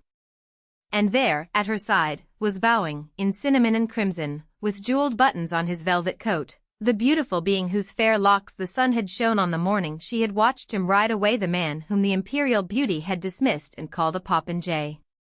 Clorinda looked under her lashes towards him without turning, but in so doing beheld and standing and waiting. "A fine speech lost," she said, "though 'twas well enough for the country, Sir John. 'Tis thrown away, because 'tis not I who am scented with rose leaves, but an there, whom you must not ogle. Come hither, sister, and do not hide as if you were ashamed to be looked at." And she drew her forward, and therein stood, and all of them stared at her poor, plain, blushing face, and the Adonis in cinnamon and crimson bowed low, as if she had been a duchess, that being his conqueror's way with gentle or simple, maid, wife, or widow, beauty or homespun uncomeliness. It was so with him always, he could never resist the chance of luring to himself a woman's heart, whether he wanted it or not, and he had a charm, a strange and wonderful one, it could not be denied. And palpitated indeed as she made her curtsy to him, and wondered if heaven had ever before made so fine a gentleman and so beautiful a being. She went but seldom to this room again, and when she went she stood always in the background, far more in fear that someone would address her than that she should meet with neglect. She was used to neglect, and to being regarded as a nonentity, and aught else discomfited her. All her pleasure was to hear what was said, though 'twas not always of the finest wit, and to watch Clorinda play the queen among her admirers and her slaves. She would not have dared to speak of Sir John Oxon frequently indeed, she let fall his name but rarely, but she learned a curious wit in contriving to hear all things concerning him. It was her habit cunningly to lead Mistress Marjorie to talking about him and relating long histories of his conquests and his grace. Mistress Wimpole knew many of them, having, for a staid and prudent matron, a lively interest in his ways. It seemed, truly if one must believe her long-winded stories, that no duchess under 70 had escaped weeping for him and losing rest, and that ladies of all ranks had committed follies for his sake. Mistress, and, having led her to this fruitful subject, would sit and listen, bending over her embroidery frame with strange emotions, causing her virgin breast to ache with their swelling. She would lie awake at night thinking in the dark, with her heart beating. Surely, surely there was no other man on earth who was so fitted to Clorinda, and to whom it was so suited that this empress should give her charms. Surely no woman, however beautiful or proud, could dismiss his suit when he pressed it. And then, poor woman, her imagination strove to paint the splendor of their mutual love, though of such love she knew so little. But it must, in sooth, be bliss and rapture, and perchance, was her humble thought, she might see it from afar, and hear of it. And when they went to court, and Clorinda had a great mansion in town, and many servants who needed a housewife's eye upon their doings to restrain them from wastefulness and riot, might it not chance to be that if she served well now, and had the courage to plead with her then, she might be permitted to serve her there, living quite apart in some quiet corner of the house. And then her wild thoughts would go so far that she would dream reddening at her own boldness of a child who might be born to them, a lordly infant son and heir, whose eyes might be blue and winning and his hair in great fair locks, and whom she might nurse and tend and be a slave to and love and love and love, and who might end by knowing she was his tender servant, always to be counted on, and might look at her with that wooing, laughing glance, and even love her too. The night Clorinda laid her commands upon Mistress Wimpole concerning the coming of Sir John Oxon, that matron, after receiving them, hurried to her other charges, flurried and full of talk, and poured forth her wonder and admiration at length. "She is a wondrous lady," she said, "she is indeed. It is not alone her beauty, but her spirit and her wit. Mark you how she sees all things and lets none pass, and can lay a plan as prudent as any lady old enough to be twice her mother. She knows all the ways of the world of fashion, and will guard herself against gossip in such a way that none can gainsay her high virtue. Her spirit is too great to allow that she may even seem to be as the town ladies. She will not have it. Sir John will not find his court easy to pay. She will not allow that he shall be able to say to anyone that he has seen her alone a moment. Thus, she says, he cannot boast. If all ladies were as wise and cunning, there would be no tales to tell." She talked long and garrulously, and set forth to them how Mistress Clorinda had looked straight at her with her black eyes, until she had almost shaken as she sat, because it seemed as though she dared her to disobey her will, and how she had sat with her hair trailing upon the floor over the chair's back, and at first it had seemed that she was flushed with anger, but next as if she had smiled. "Betimes," said Mistress Wimpole, "I am afraid when she smiles, but tonight some thought had crossed her mind that pleased her. I think it was that she liked to think that he who has conquered so many ladies will find that he is to be outwitted and made a mock of. She likes that. Others shall be beaten if she thinks them impudent. She liked it as a child, and would flog the stable boys with her little whip until they knelt to beg her pardon for their freedoms. That night mistress and went to her bedchamber with her head full of wandering thoughts, and she had not the power to bid them disperse themselves and leave her. Indeed, she scarce wished for it. She was thinking of Clorinda, and wondering sadly that she was of so high a pride that she could bear herself as though there were no human weakness in her breast, not even the womanly weakness of a heart. How could it be possible that she could treat with disdain this gallant gentleman, if he loved her, as he surely must? Herself she had been sure that she had seen an ardent flame in his blue eyes, even that first day when he had bowed to her with that air of grace as he spoke of the fragrance of the rose leaves he had thought wafted from her robe. How could a woman whom he loved resist him? How could she cause him to suffer by forcing him to stand at arm's length when he sighed to draw near and breathe his passion at her feet? In the silence of her chamber as she disrobed, she sighed with restless pain, but did not know that her sighing was for grief that love of which there seemed so little in some lives could be wasted and flung away. She could not fall into slumber when she lay down upon her pillow, but tossed from side to side with a burdened heart. She is so young and beautiful and proud, she thought. It is because I am so much older that I can see these things that I see that this is surely the one man who should be her husband. There may be many others, but they are none of them her equals, and she would scorn and hate them when she was once bound to them for life. This one is as beautiful as she and full of grace, and wit, and spirit. She could not look down upon him, however wrath she was at any time. Ah me! She should not spurn him, surely she should not. She was so restless and ill at ease that she could not lie upon her bed, but rose therefrom, as she often did in her wakeful hours, and went to her lattice, gently opening it to look out upon the night, and calm herself by sitting with her face uplifted to the stars, which from her childhood she had fancied looked down upon her kindly and as if they would give her comfort. Tonight there were no stars. There should have been a moon 3/4 full, but, in the evening, clouds had drifted across the sky and closed over all heavily, so that no moonlight was to be seen, save when a rare sudden gust made a ragged rent, for a moment, in the blackness. She did not sit this time, but knelt, clad in her night-rail as she was. All was sunk into the profoundest silence of the night. By this time the entire household had been long enough abed to be plunged in sleep. She alone was waking, and being of that simple mind which, like a child's, must ever bear its trouble to a protecting strength, she looked up at the darkness of the cloudy sky and prayed for the better fortune of the man who had indeed not remembered her existence after the moment he had made her his obeisance. She was too plain and sober a creature to be remembered. Perchance, she murmured, he is at this moment also looking at the clouds from his window, because he cannot sleep for thinking that in 2 days he will be beneath her father's roof and will see her loveliness, and he must needs be contriving within his mind what he will say, if she do but look as if she might regard him with favor, which I pray she will. From the path below, that moment there rose a slight sound, so slight a one that for a moment she thought she must have been deceived in believing it had fallen upon her ear. All was still after it for full 2 minutes, and had she heard no more she would have surely forgotten she had heard aught, or would have believed herself but the victim of fancy. But after the long pause the same sound came again, though this time it was slighter, yet, despite its slightness, it seemed to her to be the crushing of the earth and stone beneath a cautious foot.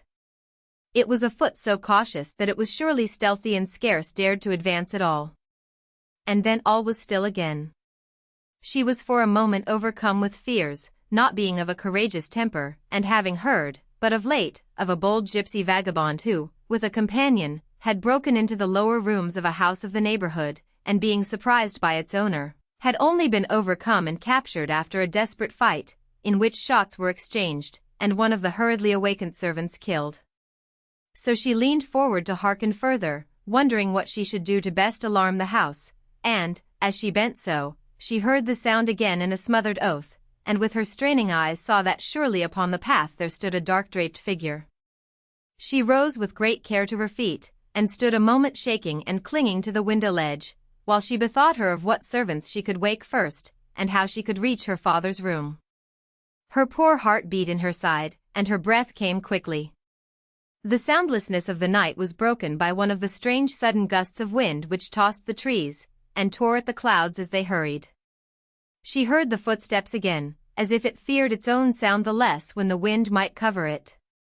A faint pale gleam showed between 2 dark clouds behind which the moon had been hidden. It grew brighter, and a jagged rent was torn, so that the moon herself for a second or so shone out dazzling bright before the clouds rushed over her again and shut her in. It was at this very instant mistress and heard the footsteps once more, and saw full well a figure in dark cloak and hat which stepped quickly into the shade of a great tree. But more she saw and clapped her hand upon her mouth to stifle the cry that would have otherwise risen in spite of her, that notwithstanding his fair locks were thrust out of sight beneath his hat, and he looked strange and almost uncomely. It was the face of Sir John Oxon. The moon, bursting through the jagged clouds, had shone upon. Chapter 8. Two meet in the deserted rose garden, and the old Earl of Dunstanwold is made a happy man. It was not until 3 days later, instead of 2, that Sir John Oxon rode into the courtyard with his servant behind him. He had been detained on his journey, but looked as if his impatience had not caused him to suffer, for he wore his finest air of spirit and beauty, and when he was alone with Sir Geoffrey, made his compliments to the absent ladies, and inquired of their health with his best town grace. Mistress Clorinda did not appear until the dining hour, when she swept into the room like a queen, followed by her sister, and Mistress Wimpole, this being the first occasion of Mistress Anne's dining, as it were, in state with her family. The honor had so alarmed her, that she looked pale, and so ugly that Sir Geoffrey scowled at sight of her, and swore under his breath to Clorinda that she should have been allowed to come.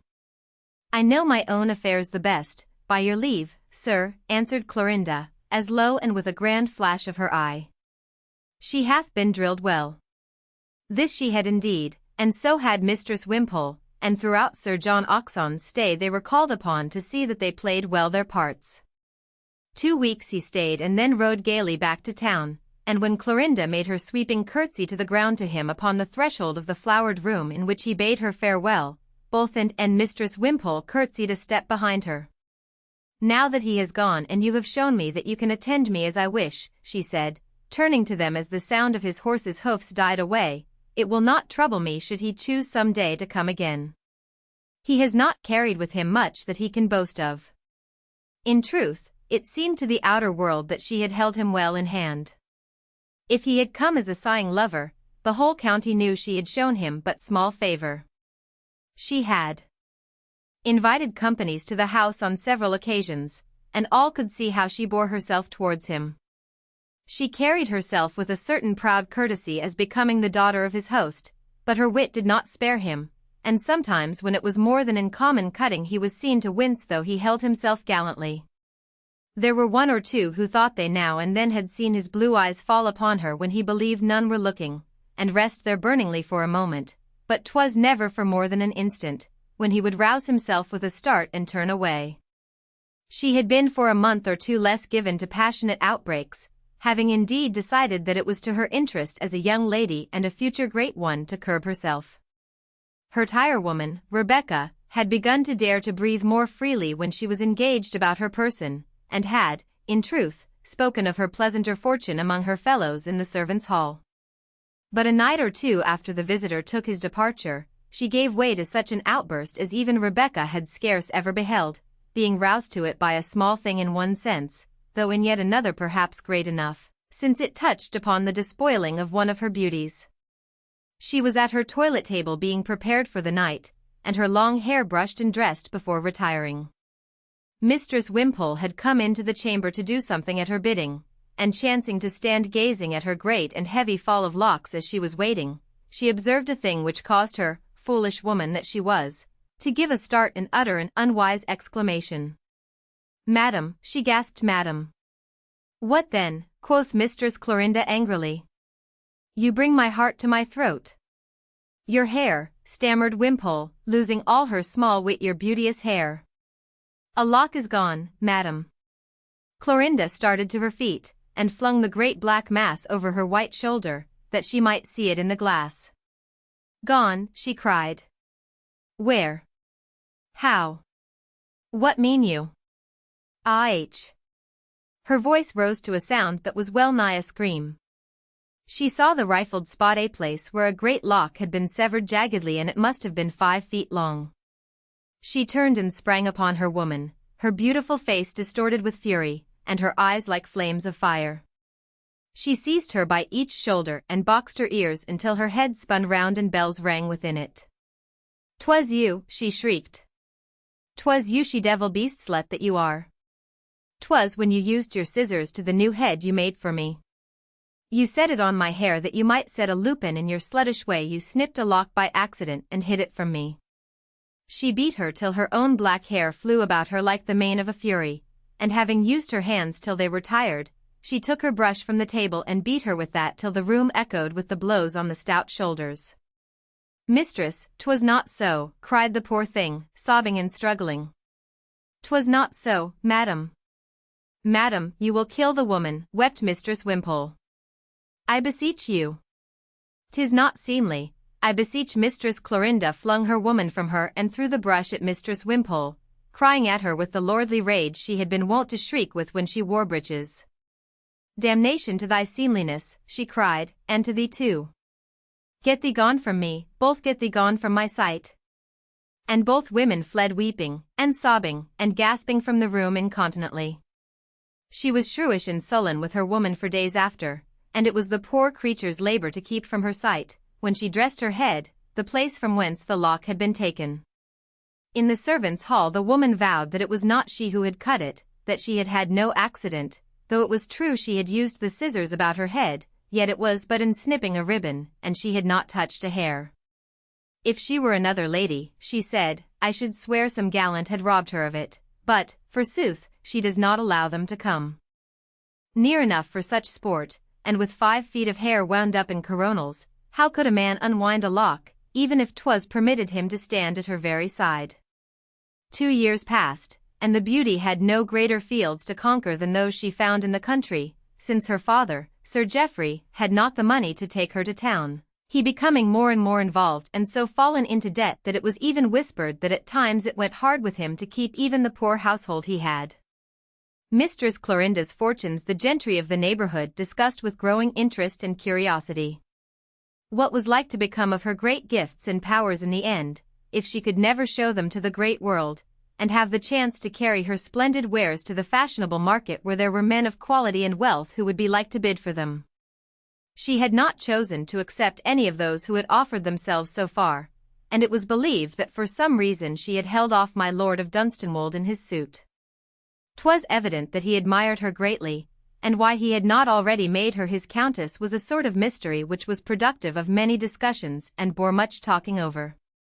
Some said that, with all her beauty and his admiration, he was wary and waited, and some were pleased to say that the reason he waited was because the young lady herself contrived that he should, it being her desire to make an open conquest of Sir John Oxon, and show him to the world as her slave, before she made up her mind to make even a much greater match. Some hinted that for all her disdainfulness and haughty pride she would marry Sir John if he asked her, but that he being as brilliant a beau as she a beauty, he was too fond of his pleasures and his gay town life to give them up even to a goddess who had no fortune. His own had not been a great one, and he had squandered it magnificently, his extravagances being renowned in the world of fashion, and having indeed founded for him his reputation. It was, however, still his way to accept frequent hospitalities from his kinsman Eldershaw, and Sir Geoffrey was always rejoiced enough to secure him as his companion for a few days when he could lure him from the dissipation of the town. At such times it never failed that Mistress Wimpole and Poor and kept their guard. Clorinda never allowed them to relax their vigilance, and Mistress Wimpole ceased to feel afraid, and became accustomed to her duties, but Anne never did so. She looked always her palest and ugliest when Sir John was in the house, and she would glance with sad wonder and timid adoration from him to Clorinda, but sometimes when she looked at Sir John her plain face would grow crimson, and once or twice he caught her at the folly, and when she dropped her eyes overwhelmed with shame, he faintly smiled to himself, seeing in her a new though humble conquest. There came a day when in the hunting field there passed from mouth to mouth a rumor, and Sir Geoffrey, hearing it, came pounding over on his big black horse to his daughter and told it to her in great spirits. "He is a sly dog, John Oxon," he said, a broad grin on his rubicund face. "This very week he comes to us, and he and I are cronies, yet he has blabbed nothing of what is being buzzed about by all the world." "He has learned how to keep a closed mouth," said Mistress Clorinda, without asking a question. "But 'tis marriage he is so mum about, bless ye," said Sir Geoffrey. "And that is not a thing to be hid long. He is to be shortly married, they say. My lady, his mother, has found him a great fortune in a new beauty but just come to town. She hath great estates in the West Indies, as well as a fine fortune in England, and all the world is besieging her, but Jack hath come and bowed sighing before her, and writ some verses, and borne her off from them all. 'Tis time," said Clorinda, "that he should marry some woman who can pay his debts and keep him out of the sponging house, for to that he will come if he does not play his cards with skill." Sir Geoffrey looked at her askance and rubbed his red chin. "I wish thou hadst liked him, CLO," he said, "and ye had both had fortunes to match. I love the fellow, and ye would have made a handsome pair." Mistress Clorinda laughed, sitting straight in her saddle, her fine eyes unblenching, though the sun struck them. "We had fortunes to match," she said. "I was a beggar and he was a spendthrift. Here comes Lord Dunstanwold." And as the gentleman rode near, it seemed to his dazzled eyes that the sun so shone down upon her because she was a goddess and drew it from the heavens. In the west wing of the hall 'twas talked of between Mistress Wimpole and her charges, that a rumor of Sir John Oxon's marriage was afloat. "Yet can I not believe it," said Mistress Marjorie, "for if ever a gentleman was deep in love, though he bitterly strove to hide it, 'twas Sir John, and with Mistress Clorinda." "But she," faltered Anne, looking pale and even agitated. She was always disdainful to him and held him at arm's length. I wished she would have treated him more kindly." "'Tis not her way to treat men kindly," said Mistress Wimpole. But whether the rumor was true or false, and there were those who bestowed no credit upon it, and said it was mere town talk, and that the same things had been bruited abroad before it so chanced that Sir John paid no visit to his relative or to Sir Geoffrey for several months. 'Twas heard once that he had gone to France, and at the French court was making as great a figure as he had made at the English one, But of this even his kinsman Lord Eldershaw could speak no more certainly than he could of the first matter. The suit of my Lord of Dunstanwolde, if suit it was during these months, appeared to advance somewhat. All orders of surmises were made concerning it, that Mistress Clorinda had privately quarrelled with Sir John and sent him packing, that he had tired of his love-making, as 'twas well known he had done many times before, and having squandered his possessions and finding himself in open straits, must needs patch up his fortunes in a hurry with the first heiress whose estate suited him. But 'twas the women who said these things. The men swore that no man could tire of or desert such spirit and beauty, and that if Sir John Oxon stayed away 'twas because he had been commanded to do so, it never having been Mistress Clorinda's intention to do more than play with him a while, she having been witty against him always for a fop, and meaning herself to accept no man as a husband who could not give her both rank and wealth. "We know her," said the old boon companions of her childhood, as they talked of her over their bottles. "She knew her price and would bargain for it when she was not 8 years old, and would give us songs and kisses but when she was paid for them with sweet things and knickknacks from the toy shops. She will marry no man who cannot make her at least a countess, and she would take him but because there was not a duke at hand. We know her, and her beauty's ways." But they did not know her, none knew her, save herself. In the west wing, which grew more bare and ill-furnished as things wore out and time went by, mistress and waxed thinner and paler. She was so thin in 2 months' time, that her soft, dull eyes looked twice their natural size, and seemed to stare piteously at people.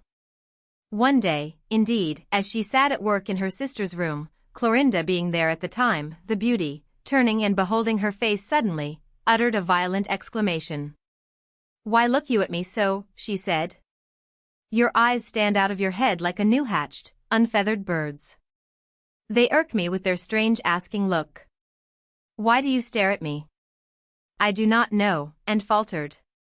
"I could not tell you, sister. My eyes seem to stare so because of my thinness. I have seen them in my mirror." "Why do you grow thin?" quoth Clorinda harshly. "You are not ill." I do not know," again and faltered. "Naught ails me. I do not know. Forgive me." Clorinda laughed. "Soft little fool," she said, "why should you ask me to forgive you? I might as fairly ask you to forgive me that I keep my shape and show no wasting." And rose from her chair and hurried to her sister's side, sinking upon her knees there to kiss her hand. "Sister," she said, "one could never dream that you could need pardon. I love you so that all you do, it seems to me, must be right whatsoever it might be." Clorinda drew her fair hands away and clasped them on the top of her head, proudly, as if she crowned herself thereby, her great and splendid eyes setting themselves upon her sister's face. "All that I do," she said slowly, and with the steadfast high arrogance of an empress self, "all that I do is right for me. I make it so by doing it. Do you think that I am conquered by the laws that other women crouch and whine before, because they dare not break them, though they long to do so? I am my own law and the law of some others." It was by this time the first month of the summer, and tonight there was again a birthnight ball, at which the beauty was to dazzle all eyes, but 'twas of greater import than the one she had graced previously, it being to celebrate the majority of the heir to an old name and estate, who had been orphaned early, and was highly connected, counting, indeed, among the members of his family the Duke of Osmond, who was one of the richest and most envied nobles in Great Britain, his dukedom being of the oldest, his numerous estates the most splendid and beautiful, and the long history of his family full of heroic deeds. This nobleman was also a distant kinsman to the Earl of Dunstanwolde, and at this ball, for the first time for months, Sir John Oxon appeared again. He did not arrive on the gay scene until an hour somewhat late. But there was one who had seen him early, though no human soul had known of the event. In the rambling, ill-cared-for grounds of Wildair's Hall there was an old rose garden, which had once been the pride and pleasure of some lady of the house, though this had been long ago, and now it was but a lonely wilderness where roses only grew because the dead Lady Wildairs had loved them, and Barbara and had tended them, and with their own hands planted and pruned during their childhood and young maiden days. But of late years even they had seemed to have forgotten it, having become discouraged, perchance, having no gardeners to do the rougher work, and the weeds and brambles so running riot. There were high hedges and winding paths overgrown and run wild. The stronger rose bushes grew in tangled masses, flinging forth their rich blooms among the weeds. Such as were more delicate, struggling to live among them, became more frail and scant, blossoming season by season. A careless foot would have trodden them beneath it as their branches grew long and trailed in the grass. But for many months no foot had trodden there at all, and it was a beauteous place deserted. In the center was an ancient broken sundial, which was in these days in the midst of a sort of thicket, where a bold tangle of the finest red roses clambered, and, defying neglect, flaunted their rich color in the sun. And though the place had been so long forgotten, and it was not the custom for it to be visited, about this garlanded broken sundial the grass was a little trodden, and on the morning of the young heir's coming of age someone stood there in the glowing sunlight as if waiting. This was no less than Mistress Clorinda herself.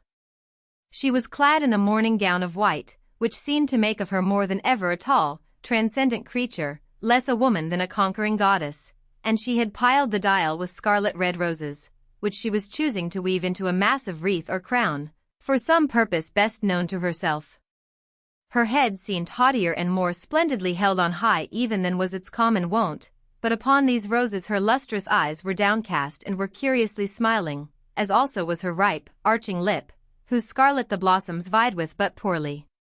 It was a smile like this, perhaps, which Mistress Wimpole feared and trembled before, for 'twas not a tender smile nor a melting one.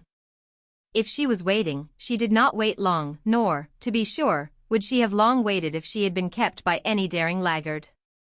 This was not her way. 'Twas not a laggard who came soon, stepping hurriedly with light feet upon the grass, as though he feared the sound which might be made if he had trodden upon the gravel. It was Sir John Oxon who came towards her in his riding costume. He came and stood before her on the other side of the dial, and made her a bow so low that a quick eye might have thought 'twas almost mocking. His feather, sweeping the ground, caught a fallen rose, which clung to it.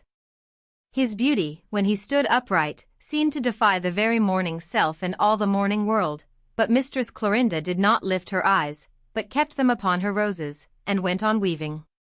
"Why did you choose to come?" she asked. "Why did you choose to keep the tryst in answer to my message?" he replied to her. At this she lifted her great shining eyes and fixed them full upon him. "I wished," she said, "to hear what you would say, but more to see you than to hear." "And he began. "I came." She held up her white hand with a long-stemmed rose in it as though a queen should lift a scepter. "You came," she answered, "more to see me than to hear. You made that blunder. You choose to bear yourself like a goddess, and disdain me from Olympian heights," he said. "I had the wit to guess it would be so." She shook her royal head, faintly and most strangely smiling. "That you had not," was her clear-worded answer. "That is a later thought sprung up since you have seen my face. 'Twas quick for you but not quick enough." And the smile in her eyes was maddening. "You thought to see a woman crushed and weeping, her beauty bent before you, her locks disheveled, her streaming eyes lifted to heaven in you with prayers, swearing that not heaven could help her so much as your deigning magnanimity. You have seen women do this before, you would have seen me do it at your feet, crying out that I was lost forever. That you expected. 'Tis not here." Debauched as his youth was, and free from all touch of heart or conscience, for from his earliest boyhood he had been the pupil of rakes and fashionable villains, well as he thought he knew all women and their ways, betraying or betrayed this creature taught him a new thing, a new mood in woman, a new power which came upon him like a thunderbolt. "Gods," he exclaimed, catching his breath, and even falling back a pace, "damnation. You are not a woman." She laughed again, weaving her roses, but not allowing that his eyes should loose themselves from hers. "But now, you called me a goddess and spoke of Olympian heights," she said. "I am not one. I am a woman who would show other women how to bear themselves in hours like these. Because I am a woman, why should I kneel, and weep, and rave?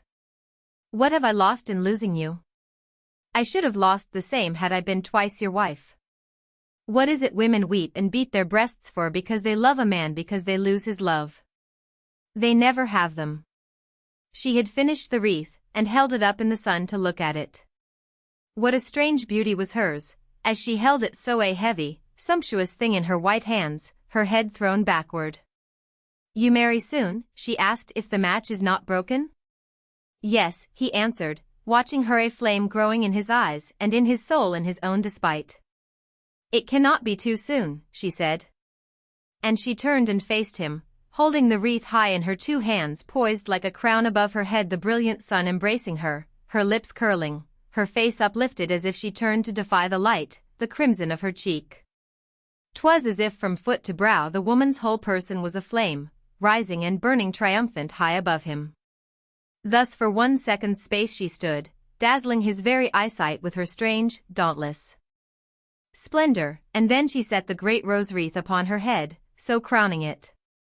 "You came to see me," she said, the spark in her eyes growing to the size of a star. "I bid you look at me and see how grief has fated me these past months, and how I am bowed down by it. Look well that you may remember." "I look," he said, almost panting.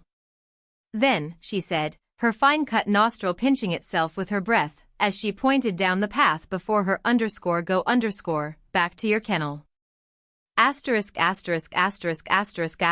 That night she appeared at the birth-night ball with the wreath of roses on her head. No other ladies wore such things, 'twas a fashion of her own, but she wore it in such beauty and with such state that it became a crown again, even as it had been the first moment that she had put it on. All gazed at her as she entered, and a murmur followed her as she moved with her father up the broad oak staircase which was known through all the country for its width and massive beauty. In the hall below guests were crowded, and there were indeed few of them who did not watch her as she mounted by Sir Geoffrey's side. In the upper hall there were guests also, some walking to and fro, some standing talking, many looking down at the arrivals as they came up. "'Tis Mistress Wildair's," these murmured as they saw her. "Clorinda, by God," said one of the older men to his crony who stood near him. "And crowned with roses. The vixen makes them look as if they were built of rubies in every leaf." At the top of the great staircase there stood a gentleman, who had indeed paused a moment, spellbound, as he saw her coming. He was a man of unusual height and of a majestic mien. He wore a fair periwig, which added to his tallness. His laces and embroiderings were marvels of art and richness, and his breast blazed with orders. Strangely, she did not seem to see him, but when she reached the landing, and her face was turned so that he beheld the full blaze of its beauty, 'twas so great a wonder and revelation to him that he gave a start. The next moment almost, one of the red roses of her crown broke loose from its fastenings and fell at his very feet. His countenance changed so that it seemed almost, for a second, to lose some of its color. He stooped and picked the rose up and held it in his hand. But Mistress Clorinda was looking at my Lord of Dunstanwold, who was moving through the crowd to greet her. She gave him a brilliant smile, and from her lustrous eyes surely there passed something which lit a fire of hope in his. After she had made her obeisance to her entertainers, and her birthday greetings to the young heir, he contrived to draw closely to her side and speak a few words in a tone those near her could not hear. "Tonight, madam," he said, with melting fervor, "you deign to bring me my answer as you promised." "Yes," she murmured. "Take me where we may be a few moments alone." He led her to an antechamber, where they were sheltered from the gaze of the passers-by, though all was moving gaiety about them. He fell upon his knee and bowed to kiss her fair hand. Despite the sobriety of his years, he was as eager and tender as a boy. "Be gracious to me, madam," he implored. "I am not young enough to wait. Too many months have been thrown away." "You need wait no longer, my lord," she said, "not one single hour." And while he, poor gentleman, knelt, kissing her hand with adoring humbleness, she, under the splendor of her crown of roses, gazed down at his gray-sprinkled head with her great steady shining orbs, as if gazing at some almost uncomprehended piteous wonder. In less than an hour the whole assemblage knew of the event and talked of it. Young men looked daggers at Dunstanwold and at each other, and older men wore glum or envious faces. Women told each other 'twas as they had known it would be, or 'twas a wonder that at last it had come about. Upon the arm of her lord that was to be, Mistress Clorinda passed from room to room like a royal bride. As she made her first turn of the ballroom, all eyes upon her, her beauty blazing at its highest, Sir John Oxon entered and stood at the door. He wore his gallant air, and smiled as ever, and when she drew near him he bowed low, and she stopped, and bent lower in a curtsy sweeping the ground. 'Twas but in the next room her lord led her to a gentleman who stood with a sort of court about him. It was the tall stranger, with the fair periwig, and the orders glittering on his breast, the one who had started at sight of her as she had reached the landing of the stairs. He held still in his hand a broken red rose, and when his eye fell on her crown the color mounted to his cheek. "My honored kinsman, his grace the Duke of Osmond," said her affianced lord. "Your grace, it is this lady who is to do me the great honor of becoming my Lady Dunstanwold." And as the deep, tawny brown eye of the man bending before her flashed into her own, for the first time in her life Mistress Clorinda's lids fell, and as she swept her curtsy of stately obeisance her heart struck like a hammer against her side. Chapter 9. I give to him the thing he craves with all his soul. Myself in a month she was the Countess of Dunstanwold, and reigned in her lord's great town-house with a retinue of servants, her powdered lackeys among the tallest, her liveries and equipages the richest the world of fashion knew. She was presented at the court, blazing with the Dunstanwold jewels, and even with others her bridegroom had bought in his passionate desire to heap upon her the magnificence which became her so well. From the hour she knelt to kiss the hand of royalty she set the town on fire. It seemed to have been ordained by fate that her passage through this world should be always the triumphant passage of a conqueror. As when a baby she had ruled the servants' hall, the kennel, and the groom's quarters, later her father and his boisterous friends, and from her 15th birthday the whole hunting shire she lived in, so she held her sway in the great world, as did no other lady of her rank or any higher. Those of her age seemed but girls yet by her side, whether married or unmarried, and howsoever trained to modish ways. She was but scarce 18 at her marriage, but she was no girl, nor did she look one, glowing as was the early splendor of her bloom. Her height was far beyond the ordinary for a woman, but her shape so faultless and her carriage so regal, that though there were men upon whom she was tall enough to look down with ease, the beholder but felt that her tallness was an added grace and beauty with which all women should have been endowed, and which, as they were not, caused them to appear but insignificant. What a throat her diamonds blazed on, what shoulders and bosom her laces framed, on what a brow her coronet sat and glittered. Her lord lived as 'twere upon his knees in enraptured adoration. Since his first wife's death in his youth, he had dwelt almost entirely in the country at his house there, which was fine and stately, but had been kept gloomily half-closed for a decade. His town establishment had, in truth, never been opened since his bereavement, and now an elderly man he returned to the gay world he had almost forgotten, with a bride whose youth and beauty set it aflame. What wonder that his head almost reeled at times and that he lost his breath before the sum of his strange late bliss, and the new lease of brilliant life which seemed to have been given to him.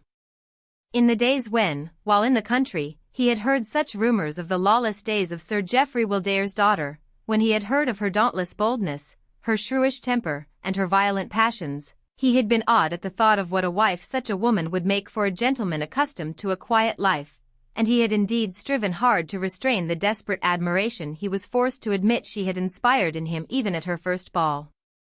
The effort had, in sooth, been in vain, and he had passed many a sleepless night, and when, as time went on, he beheld her again and again, and saw with his own eyes, as well as heard from others, of the great change which seemed to have taken place in her manners and character, he began devoutly to thank heaven for the alteration, as for a merciful boon vouchsafed to him.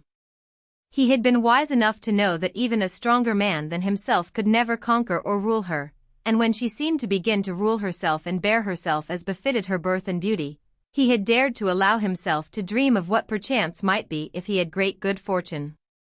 In these days of her union with him, he was, indeed, almost humbly amazed at the grace and kindness she showed him every hour they passed in each other's company.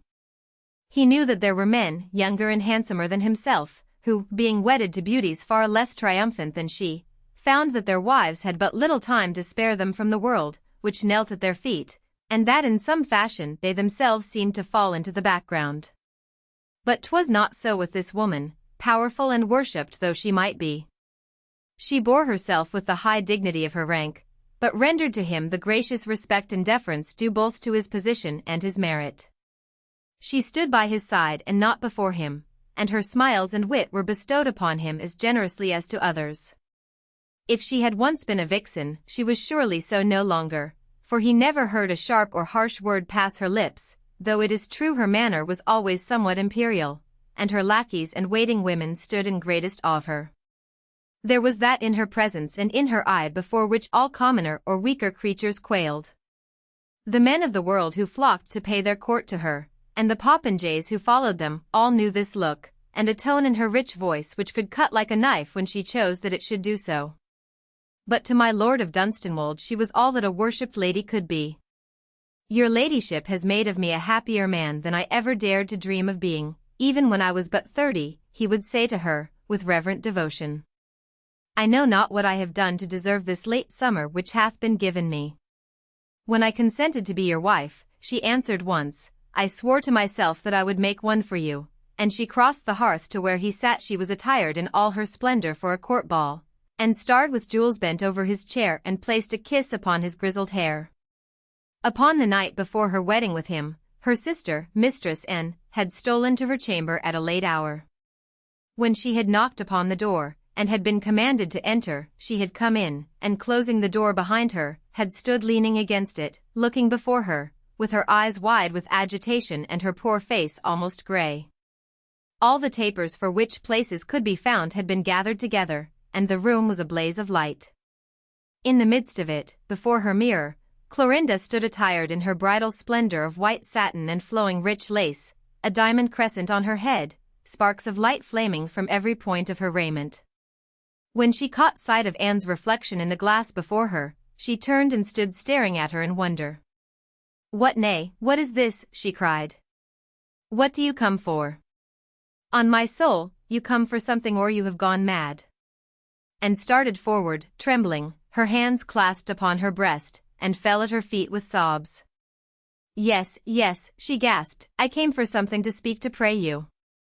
Sister Clorinda, have patience with me till my courage comes again," and she clutched her robe. Something which came nigh to being a shudder passed through Mistress Clorinda's frame, but it was gone in a second, and she touched, and though not ungently with her foot, withdrawing her robe. "Do not stain it with your tears," she said, "'twould be a bad omen." And buried her face in her hands and knelt so before her. "'Tis not too late," she said, "'tis not too late yet." "For what?" Clorinda asked. "For what, I pray you tell me, if you can find your wits. You go beyond my patience with your folly." "Too late to stop," said and to draw back and repent." "What?" commanded Clorinda. "What then should I repent me?" "This marriage," trembled Mistress and, taking her poor hands from her face to wring them. "It should not be." "Fool," quoth Clorinda. "Get up and cease your groveling. Did you come to tell me it was not too late to draw back and refuse to be the Countess of Dunstanwold?" And she laughed bitterly. "But it should not be, it must not." And panted. I know, sister, I know." Clorinda bent deliberately and laid her strong, jeweled hand on her shoulder with a grasp like a vice. There was no hurry in her movement or in her air, but by sheer, slow strength she forced her head backward so that the terrified woman was staring in her face. "Look at me," she said. "I would see you well, and be squarely looked at, that my eyes may keep you from going mad. You have pondered over this marriage until you have a frenzy. Women who live alone are sometimes so, and your brain was always weak. What is it that you know? Look in my eyes and tell me." It seemed as if her gaze stabbed through Anne's eyes to the very center of her brain. Anne tried to bear it, and shrunk and withered. She would have fallen upon the floor at her feet a helpless, sobbing heap, but the white hand would not let her go. "Find your courage if you have lost it and speak plain words," Clorinda commanded. Anne tried to writhe away, but could not again, and burst into passionate, hopeless weeping. "I cannot, I dare not," she gasped. "I am afraid." "You are right, my brain is weak, and I but that gentleman who so loved you." "Which?" said Clorinda, with a brief scornful laugh. "The one who was so handsome with the fair locks and the gallant air, the one you fell in love with and stared at through the window," said Clorinda, with her brief laugh again. John Oxon. He has victims enough, forsooth, to have spared such an one as you are. But he loved you, cried in piteously, and it must have been that you too, sister, or else she choked again with sobs, and Clorinda released her grasp upon her shoulder and stood upright. He wants none of me nor I of him, she said, with strange sternness. We have done with one another. Get up upon your feet if you would not have me thrust you out into the corridor. She turned from her, and walking back to her dressing table, stood there steadying the diadem on her hair, which had loosed a fastening when and tried to writhe away from her. And half sat, half knelt upon the floor, staring at her with wet, wild eyes of misery and fear. Leave your kneeling, commanded her sister again, and come here. And staggered to her feet and obeyed her behest. In the glass she could see the resplendent reflection, but Clorinda did not deign to turn towards her while she addressed her, changing the while the brilliance in her hair. Hark you, sister, and, she said, I rate you better than you think. You are a poor thing, but you love me, and in my fashion I think I love you somewhat too.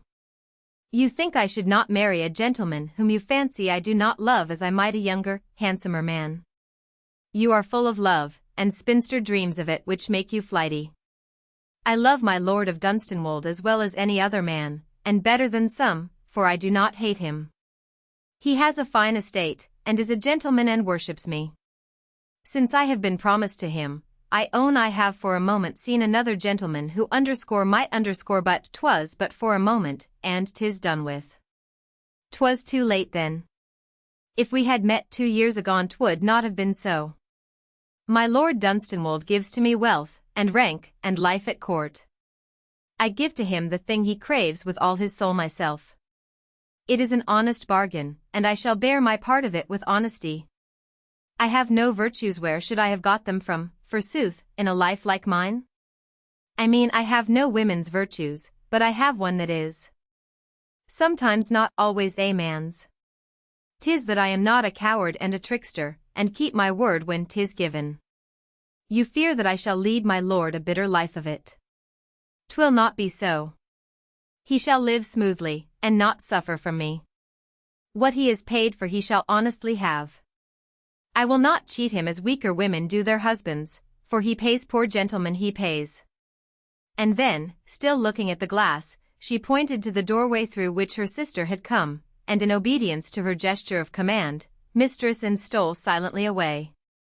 Chapter X. Yes, I have marked him through the brilliant, happy year succeeding to his marriage. My Lord of Dunstanwold lived like a man who dreams a blissful dream and knows it is one. I feel, he said to his lady, as if 'twere too great rapture to last, and yet what end could come, unless you cease to be kind to me, and, in truth, I feel that you are too noble above all other women to change, unless I were more unworthy than I could ever be, since you are mine. Both in the town and in the country, which last place heard many things of his condition and estate through rumor, he was the man most wondered at and envied of his time, envied because of his strange happiness, wondered at because having, when long past youth, borne off this arrogant beauty from all other aspirants, she showed no arrogance to him, and was as perfect a wife as could have been some woman without gifts whom he had lifted from low estate and endowed with rank and fortune. She seemed both to respect himself and her position as his lady and spouse. Her manner of reigning in his household was among his many delights the greatest. It was a great house, and an old one, built long before by a Dunstanwold whose lavish feasts and riotous banquets had been the notable feature of his life. It was curiously rambling in its structure. The rooms of entertainment were large and splendid, the halls and staircases stately. Below stairs there was space for an army of servants to be disposed of, and its network of cellars and wine vaults was so beyond all need that more than one long arched stone passage was shut up as being without use, and but letting cold, damp air into corridors leading to the servants' quarters. It was, indeed, my Lady Dunstanwold who had ordered the closing of this part when it had been her pleasure to be shown her domain by her housekeeper, the which had greatly awed and impressed her household as signifying that, exalted lady as she was, her wit was practical as well as brilliant, and that her eyes being open to her surroundings, she meant not that her lackeys should rob her and her scullions filch, thinking that she was so high that she was ignorant of common things and blind. You will be well housed and fed and paid your dues, she said to them, but the first man or woman who does a task ill or dishonestly will be turned from his place that hour. I deal justice not mercy. Such a mistress they have never had before, said my lord when she related this to him. Nay, they have never dreamed of such a lady, one who can be at once so severe and so kind. But there is none other such, my dearest one. They will fear and worship you. She gave him one of her sweet, splendid smiles. It was the sweetness she at rare times gave her splendid smile which was her marvelous power. I would not be too grand a lady to be a good housewife, she said. I may not order your dinners, my dear lord, or sweep your corridors, but they shall know I rule your household and would rule it well. You are a goddess, he cried, kneeling to her, enraptured. And you have given yourself to a poor mortal man, who can but worship you. You give me all I have, she said, and you love me nobly, and I am grateful. Her assemblies were the most brilliant in the town, and the most to be desired entrance to. Wits and beauties planned and intrigued that they might be bidden to her house. Beaux and fine ladies fell into the spleen if she neglected them.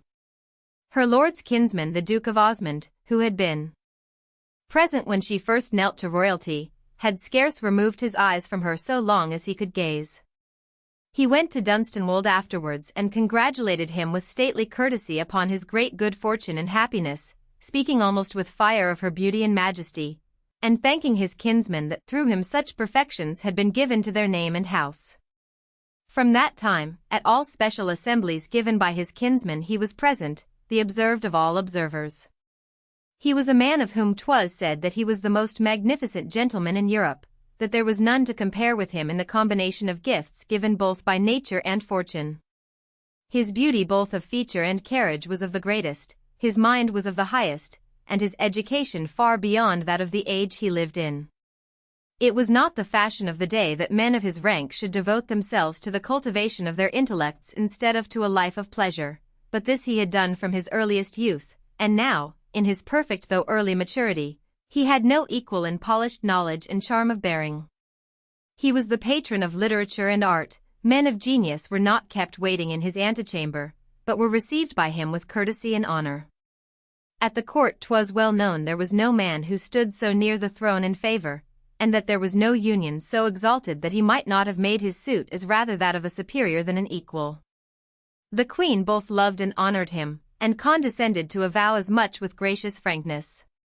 She knew no other man, she deigned to say, who was so worthy of honor and affection, and that he had not married must be because there was no woman who could meet him on ground that was equal.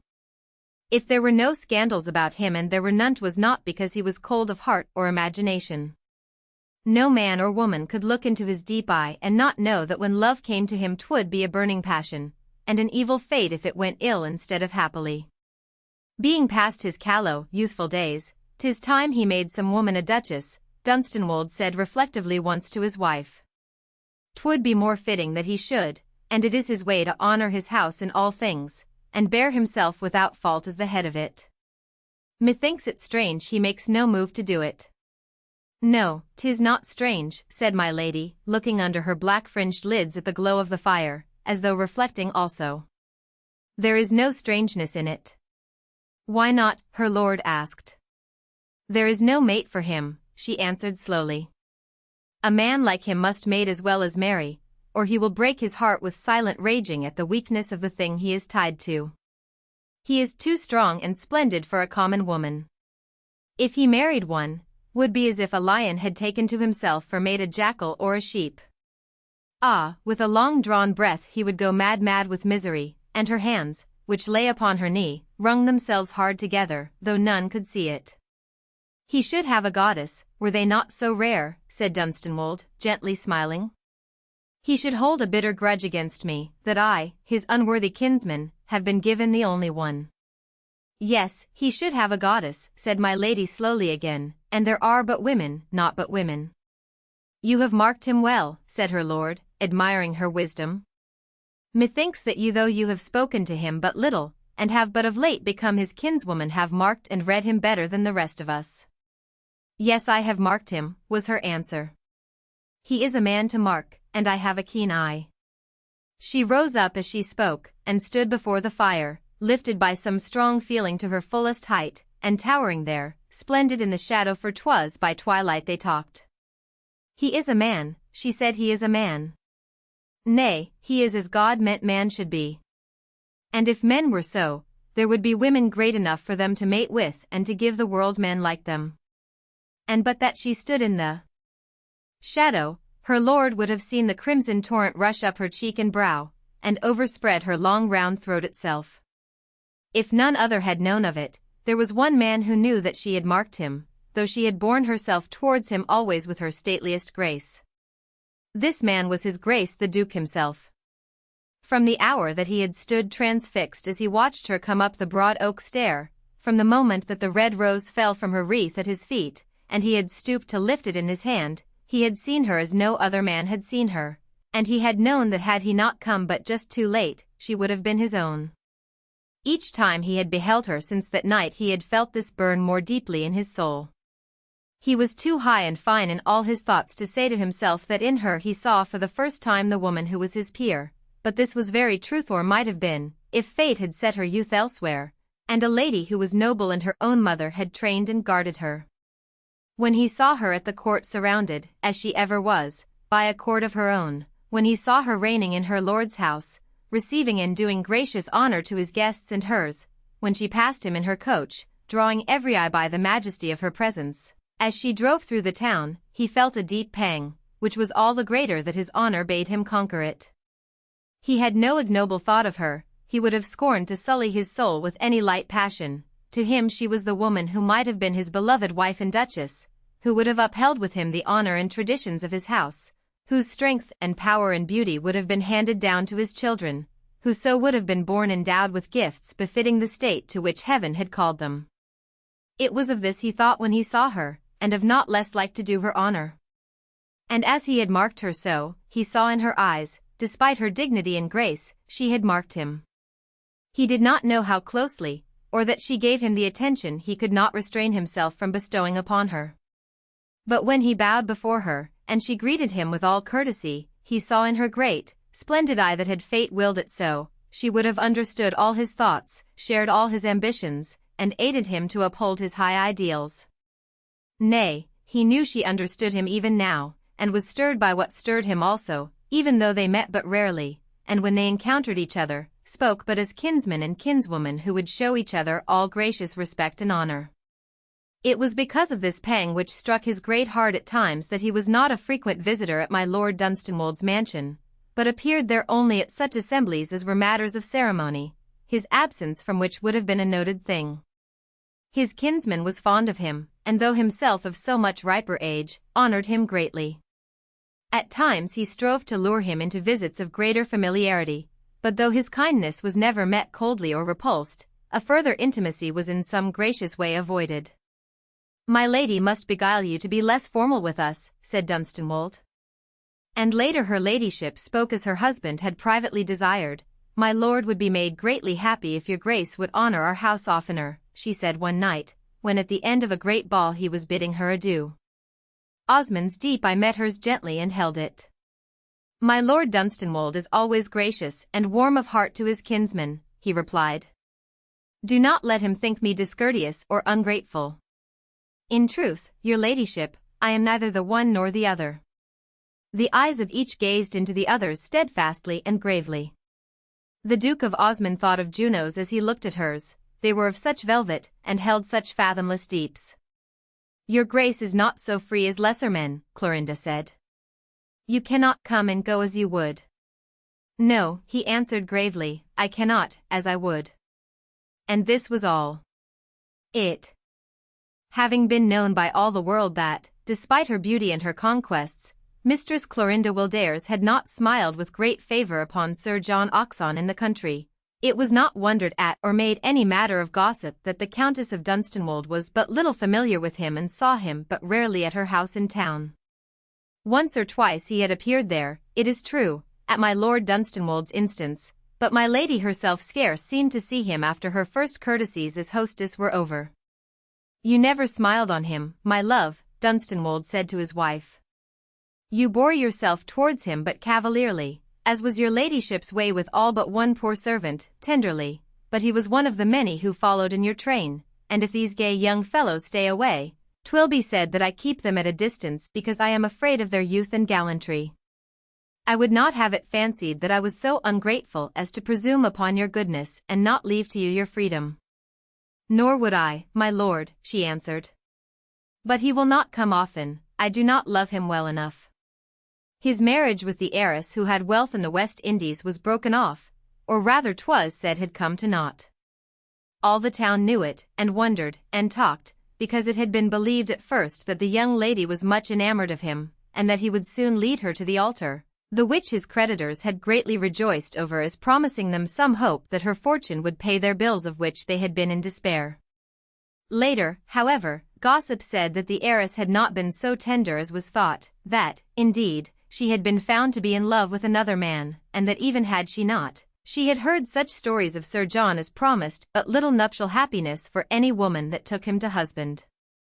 When my Lord Dunstanwolde brought his bride to town, and she soared at once to splendid triumph and renown, inflaming every heart, and setting every tongue at work, clamoring her praises, Sir John Oxon saw her from afar in all the scenes of brilliant fashion she frequented and reigned queen of. 'Twas from afar, it might be said, he saw her only, though he was often near her, because she bore herself as if she did not observe him, or as though he were a thing which did not exist. The first time that she deigned to address him was upon an occasion when she found herself standing so near him at an assembly that in the crowd she brushed him with her robe. His blue eyes were fixed burningly upon her, and as she brushed him he drew in a hard breath, which she hearing, turned slowly and let her own eyes fall upon his face. "You did not marry," she said. "No, I did not marry," he answered, in a low, bitter voice. "'Twas your ladyship who did that." She faintly, slowly smiled. "I should not have been like to do otherwise," she said, "'tis an honorable condition. I would advise you to enter it." Chapter 11, wherein a noble life comes to an end. When the Earl and his Countess went to their house in the country, there fell to mistress and a great and curious piece of good fortune. In her wildest dreams she had never dared to hope that such a thing might be.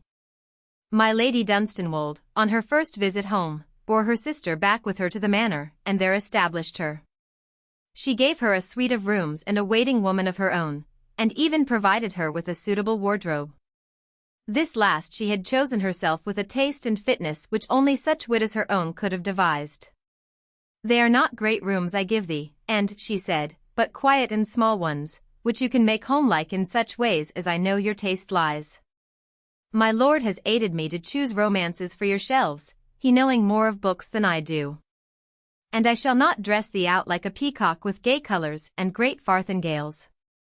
They would frighten thee, poor woman, and be a burden with their weight. I have chosen such things as are not too splendid, but will suit thy pale face and shot partridge eyes." And stood in the middle of her room and looked about at its comforts, wondering. "Sister," she said, "why are you so good to me? What have I done to serve you? Why is it, and instead of Barbara you are so gracious to? Perchance because I am a vain woman and would be worshipped as you worship me. But you are always worshipped," and faltered. "Ay, by men," said Clorinda, mocking, "but not by women. And it may be that my pride is so high that I must be worshipped by a woman too. You would always love me, Sister Anne. If you saw me break the law, if you saw me stab the man I hated to the heart, you would think it must be pardon to me." She laughed, and yet her voice was such that and lost her breath and caught at it again. I should love you, sister," she cried. "Even then I could not but love you. I should know you could not strike so an innocent creature, and that to be so hated he must have been worthy of hate. You are not like other women, Sister Clorinda, but you could not be base, for you have a great heart." Clorinda put her hand to her side and laughed again, but with less mocking in her laughter. "What do you know of my heart?" and she said. "Till late I did not know it beat, myself. My lord says 'tis a great one and noble, but I know 'tis his own that is so. Have I done honestly by him, and, as I told you I would? Have I been fair in my bargain, as fair as an honest man, and not a puling, slippery woman?" "You have been a great lady," and answered, her great dull, soft eyes filling with slow tears as she gazed at her. He says that you have given to him a year of heaven, and that you seem to him like some archangel, for the lower angels seem not high enough to set beside you. "'Tis as I said, 'tis his heart that is noble," said Clorinda. "But I vowed it should be so. He paid. The country saw her lord's happiness as the town had done, and wondered at it no less. The manor was thrown open, and guests came down from town, great dinners and balls being given, at which all the country saw the mistress reign at her consort's side with such a grace as no lady ever had worn before. Sir Geoffrey, appearing at these assemblies, was so amazed that he forgot to muddle himself with drink, in gazing at his daughter and following her in all her movements. "Look at her," he said to his old boon companions and hers, who were as much awed as he. "Lord! Who would think she was the strapping, handsome shrew that swore, and sang men's songs to us, and rode to the hunt in breeches?" He was awed at the thought of paying fatherly visits to her house, and would have kept away, but that she was kind to him in the way he was best able to understand. "I am country-bred, and have not the manners of your town men, my lady," he said to her, as he sat with her alone on one of the first mornings he spent with her in her private apartment. "I am used to rap out an oath or an ill-mannered word when it comes to me. Dunstanwold has weaned you of hearing such things, and I am too old a dog to change." "Wouldst have thought I was too old to change," answered she, "but I was not. Did I not tell thee I would be a great lady? There is not a man or woman cannot learn who hath the wit." "Thou hadst it, CLO," said Sir Geoffrey, gazing at her with a sort of slow wonder. "Thou hadst it. If thou hadst not—" He paused, and shook his head, and there was a rough emotion in his coarse face. "I was not the man to have made aught but a baggage of thee, CLO. I taught thee not decent, and thou never heard or saw aught to teach thee. Damn me," almost with moisture in his eyes, "if I know what kept thee from going to ruin before thou wert 15. She sat and watched him steadily. "Nor I," quoth she, in answer. "Nor I, but here thou sayest me, dad an earl's lady, sitting before thee." "'Twas thy wit," said he, still moved, and fairly maudlin. "'Twas thy wit and thy devil's will." "Aye," she answered, "'twas they my wit and my devil's will." She rode to the hunt with him as she had been wont to do. But she wore the latest fashion in hunting habit and coat, and though 'twould not have been possible for her to sit her horse better than of old, or to take hedges and ditches with greater daring and spirit, yet in some way every man who rode with her felt that 'twas a great lady who led the field. The horse she rode was a fierce, beauteous devil of a beast which Sir Geoffrey himself would scarce have mounted even in his younger days, but she carried her loaded whip, and she sat upon the brute as if she scarcely felt its temper, and held it with a wrist of steel. My Lord Dunstanwold did not hunt this season. He had never been greatly fond of the sport, and at this time was a little ailing, but he would not let his lady give up her pleasure because he could not join it. "Nay," he said, "'tis not for the queen of the hunting field to stay at home to nurse an old man's aches. My pride would not let it be so. Your father will attend you. Go and lead them all, my dear." In the field appeared Sir John Oxon, who for a brief visit was at Eldershaw. He rode close to my lady, though she had naught to say to him after her first greetings of civility. He looked not as fresh and glowing with youth as had been his wont only a year ago. His reckless wildness of life and his town debaucheries had at last touched his bloom, perhaps. He had a haggard look at moments when his countenance was not lighted by excitement. 'Twas whispered that he was deep enough in debt to be greatly straitened, and that his marriage having come to naught his creditors were besetting him without mercy. This and more than this, no one knew so well as my Lady Dunstanwold, but of a certainty she had little pity for his evil case, if one might judge by her face, when in the course of the running he took a hedge behind her, and pressing his horse, came up by her side and spoke. "Clorinda," he began breathlessly, through set teeth. She could have left him and not answered, but she chose to restrain the pace of her wild beast for a moment and look at him. "Your ladyship," she corrected his audacity. "Or my Lady Dunstanwold." "There was a time," he said. "This morning," she said, "I found a letter in a casket in my closet. I do not know the mad villain who wrote it. I never knew him." "You did not," he cried, with an oath, and then laughed scornfully. The letter lies in ashes on the hearth, she said. 'Twas burned unopened. Do not ride so close, Sir John, and do not play the madman and the beast with the wife of my Lord Dunstanwold. The wife, he answered. My lord. 'Tis a new game this, and well played, by God. She did not so much as waver in her look, and her wide eyes smiled. Quite new, she answered him, quite new. And could I not have played it well and fairly, I would not have touched the cards. Keep your horse off, Sir John. Mine is restive, and likes not another beast near him, and she touched the creature with her whip, and he was gone like a thunderbolt. The next day, being in her room, and saw her come from her dressing-table with a sealed letter in her hand. She went to the bell and rang it. And, she said, I am going to rate my woman and turn her from my service. I shall not beat or swear at her as I was wont to do with my women in time past. You will be afraid, perhaps, but you must stay with me.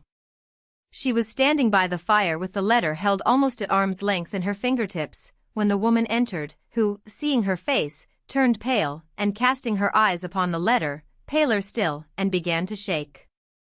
You have attended mistresses of other ways than mine, her lady said in her slow, clear voice, which seemed to cut as knives do. Some fool and madman has bribed you to serve him.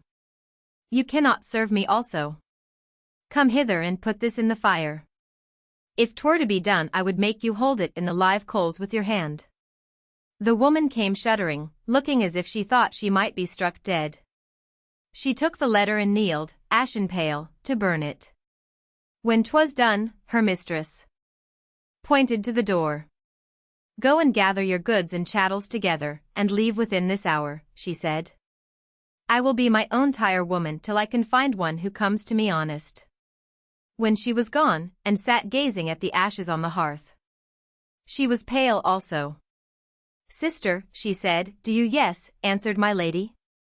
'Tis a man who loved me, a cur and a knave. He thought for an hour he was cured of his passion. I could have told him 'twould spring up and burn more fierce than ever when he saw another man possess me. 'Tis so with knaves and curs, and 'tis so with him. He hath gone mad again. I, mad, cried, and base, and wicked. Clorinda gazed at the ashes, her lips curling. He was ever base, she said, as he was at first, so he is now. 'Tis thy favourite, Anne, lightly, and she delicately spurned the blackened tinder with her foot, by favourite, John Oxon. Mistress, and crouched in her seat and hid her face in her thin hands. Oh, my lady, she cried, not feeling that she could say sister, if he be base, and ever was so, pity him, pity him. The base need pity more than all. For she had loved him madly, all unknowing her own passion, not presuming even to look up in his beautiful face, thinking of him only as the slave of her sister, and in dead secrecy knowing strange things. And when she had seen the letter she had known the handwriting, and the beating of her simple heart had well nigh strangled her, for she had seen words writ by him before. When Dunstanwold and his lady went back to their house in town, mistress and went with them. Clorinda willed that it should be so. She made her there as peaceful and retired a nest of her own as she had given to her at Dunstanwold. By strange good fortune Barbara had been wedded to a plain gentleman, who, being a widower with children, needed a helpmeet in his modest household, and through a distant relationship to Mistress Wimpole, encountered her charge, and saw in her meekness of spirit the thing which might fall into the supplying of his needs. A beauty or a fine lady would not have suited him. He wanted but a housewife and a mother for his orphaned children, and this, a young woman who had lived straitly, and been forced to many contrivances for mere decency of apparel and ordinary comfort, might be trained to become. So it fell that mistress and could go to London without pangs of conscience at leaving her sister in the country and alone. The stateliness of the town mansion, my Lady Dunstanwold's retinue of lackeys and serving women, her little black page, who waited on her and took her pug dogs to walk, her wardrobe, and jewels, and equipages, were each and all marvels to her, but seemed to her mind so far befitting that she remembered, wondering, the days when she had darned the tattered tapestry in her chamber, and changed the ribbands and fashions of her gowns. Being now attired fittingly, though soberly as became her, she was not in these days at least, as far as outward seeming went, an awkward blot upon the scene when she appeared among her sister's company, but at heart she was as timid and shrinking as ever, and never mingled with the guests in the great rooms when she could avoid so doing. Once or twice she went forth with Clorinda in her coach and six, and saw the glittering world, while she drew back into her corner of the equipage and gazed with all a country-bred woman's timorous admiration. "'Twas grand and like a beautiful show," she said, when she came home the first time. "But do not take me often, sister, I am too plain and shy, and feel that I am not in it." But though she kept as much apart from the great world of fashion as she could, she contrived to know of all her sister's triumphs, to see her when she went forth in her bravery, though 'twere but to drive in the mall, to be in her closet with her on great nights when her tirewomen were decking her in brocades and jewels, that she might show her highest beauty at some assembly or ball of state. And at all these times, as also at all others, she knew that she but shared her own love and dazzled admiration with my Lord Dunstanwold, whose tenderness, being so fed by his lady's unfailing graciousness of bearing and kindly looks and words, grew with every hour that passed. They held one night a splendid assembly at which a member of the royal house was present. That night Clorinda bade her sister appear. "Sometimes I do not command it always, but sometimes you must show yourself to our guests. My lord will not be pleased else. He says it is not fitting that his wife's sister should remain unseen, as if we hid her away through ungraciousness. Your woman will prepare for you all things needful. I myself will see that your dress becomes you. I have commanded it already, and given much thought to its shape and color. I would have you very comely, Anne." And she kissed her lightly on her cheek almost as gently as she sometimes kissed her lord's grey hair. In truth, though she was still a proud lady and stately in her ways, there had come upon her some strange subtle change and could not understand. On the day on which the assembly was held, Mistress Anne's woman brought to her a beautiful robe. 'Twas flowered satin of the sheen and softness of a dove's breast, and the lace adorning it was like a spider's web for gossamer fineness. The robe was sweetly fashioned, fitting her shape wondrously, and when she was attired in it at night a little color came into her cheeks to see herself so far beyond all comeliness she had ever known before.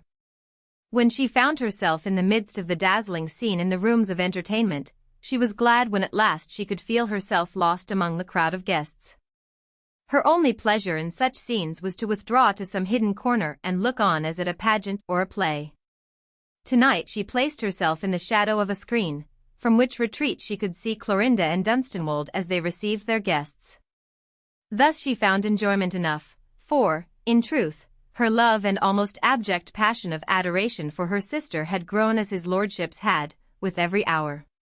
For a season there had rested upon her a black shadow beneath which she wept and trembled, bewildered and lost, though even at its darkest the object of her humble love had been a star whose brightness was not dimmed, because it could not be so whatsoever passed before it. This cloud, however, being it seemed dispelled, the star had shone but more brilliant in its high place, and she the more passionately worshipped it. To sit apart and see her idol's radiance, to mark her as she reigned and seemed the more royal when she bent the knee to royalty itself, to see the shimmer of her jewels crowning her midnight hair and crashing the warm whiteness of her noble neck, to observe the admiration in all eyes as they dwelt upon her, this was, indeed, enough of happiness. "She is, as ever," she murmured, "not so much a woman as a proud lovely goddess who has deigned to descend to earth. But my lord does not look like himself. He seems shrunk in the face and old, and his eyes have rings about them. I like not that. He is so kind a gentleman and so happy that his body should not fail him. I have marked that he has looked colorless for days," and Clorinda questioned him kindly on it, but he said he suffered not. 'Twas but a little later than she had thought this, that she remarked a gentleman step aside and stand quite near without observing her. Feeling that she had no testimony to her fancifulness, she found herself thinking in a vague fashion that he, too, had come there because he chose to be unobserved. 'Twould not have been so easy for him to retire as it had been for her smallness and insignificance to do so, and, indeed, she did not fancy that he meant to conceal himself, but merely to stand for a quiet moment a little apart from the crowd.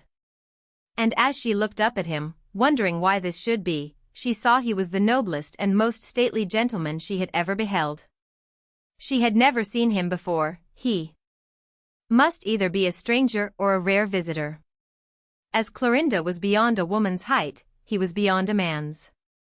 He carried himself as kingly as she did nobly. He had a countenance of strong, manly beauty, and a deep tawny eye, thick-fringed and full of fire. Orders glittered upon his breast, and he wore a fair periwig, which became him wondrously, and seemed to make his eye more deep and burning by its contrast. Beside his strength and majesty of bearing, the stripling beauty of John Oxon would have seemed slight and paltry, a thing for flippant women to trifle with. Mistress Anne looked at him with an admiration somewhat like reverence, and as she did so a sudden thought rose to her mind, and even as it rose, she marked what his gaze rested on, and how it dwelt upon it, and knew that he had stepped apart to stand and gaze as she did only with a man's hid fervor at her sister's self. 'Twas as if suddenly a strange secret had been told her. She read it in his face, because he thought himself unobserved, and for a space had cast his mask aside. He stood and gazed as a man who, starving at soul, fed himself through his eyes, having no hope of other sustenance, or as a man weary with long carrying of a burden, for a space laid it down for rest and to gather power to go on. She heard him draw a deep sigh almost stifled in its birth, and there was that in his face which she felt it was unseemly that a stranger like herself should behold, himself unknowing of her near presence. She gently rose from her corner, wondering if she could retire from her retreat without attracting his observation, but as she did so, chance caused him to withdraw himself a little farther within the shadow of the screen, and doing so, he beheld her. Then his face changed, the mask of noble calmness, for a moment fallen, resumed itself, and he bowed before her with the reverence of a courtly gentleman, undisturbed by the unexpectedness of his recognition of her neighborhood. "Madam," he said, "pardon my unconsciousness that you were near me. You would pass?" And he made way for her. She curtsied, asking his pardon with her dull, soft eyes. "Sir," she answered, "I but retired here for a moment's rest from the throng and gaiety, to which I am unaccustomed. But chiefly I sat in retirement that I might watch my sister." "Your sister, madam," he said, as if the questioning echo were almost involuntary, and he bowed again in some apology. "My Lady Dunstanwold," she replied. "I take such pleasure in her loveliness and in all that pertains to her, it is a happiness to me to but look on." Whatsoever the thing was in her loving mood which touched him and found echo in his own, he was so far moved that he answered to her with something less of ceremoniousness, remembering also, in truth, that she was a lady he had heard of, and recalling her relationship and name. "It is then Mistress and Wildares I am honored by having speech with," he said. "My Lady Dunstanwold has spoken of you in my presence. I am my lord's kinsman the Duke of Osmond," again bowing, and curtsied low once more.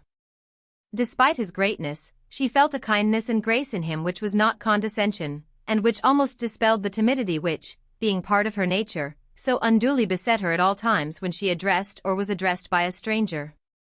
John Oxon, bowing his bright curls, and seeming ever to mock with his smiles, had caused her to be overcome with shy awkwardness and blushes, but this man, who seemed as far above him in person and rank and mind as a god is above a graceful painted puppet, even appeared to give of his own noble strength to her poor weakness. He bore himself towards her with a courtly respect such as no human being had ever shown to her before. He besought her again to be seated in her nook, and stood before her conversing with such delicate sympathy with her mood as seemed to raise her to the pedestal on which stood less humble women. All those who passed before them he knew and could speak easily of. The high deeds of those who were statesmen, or men honored at court or in the field, he was familiar with, and of those who were beauties or notable gentlewomen he had always something courtly to say. Her own worship of her sister she knew full well he understood, though he spoke of her but little. "Well may you gaze at her," he said. "So does all the world, and honors and adores." He proffered her at last his arm, and she, having strangely taken courage, let him lead her through the rooms and persuade her to some refreshment. Seeing her so wondrously emerge from her chrysalis, and under the protection of so distinguished a companion, all looked at her as she passed with curious amazement, and indeed Mistress and was all but overpowered by the reverence shown them as they made their way. As they came again into the apartment wherein the host and hostess received their guests, and felt her escort pause, and looked up at him to see the meaning of his sudden hesitation. He was gazing intently, not at Clorinda, but at the Earl of Dunstanwold. "Madam," he said, "pardon me that I seem to detain you, but I look at my kinsman.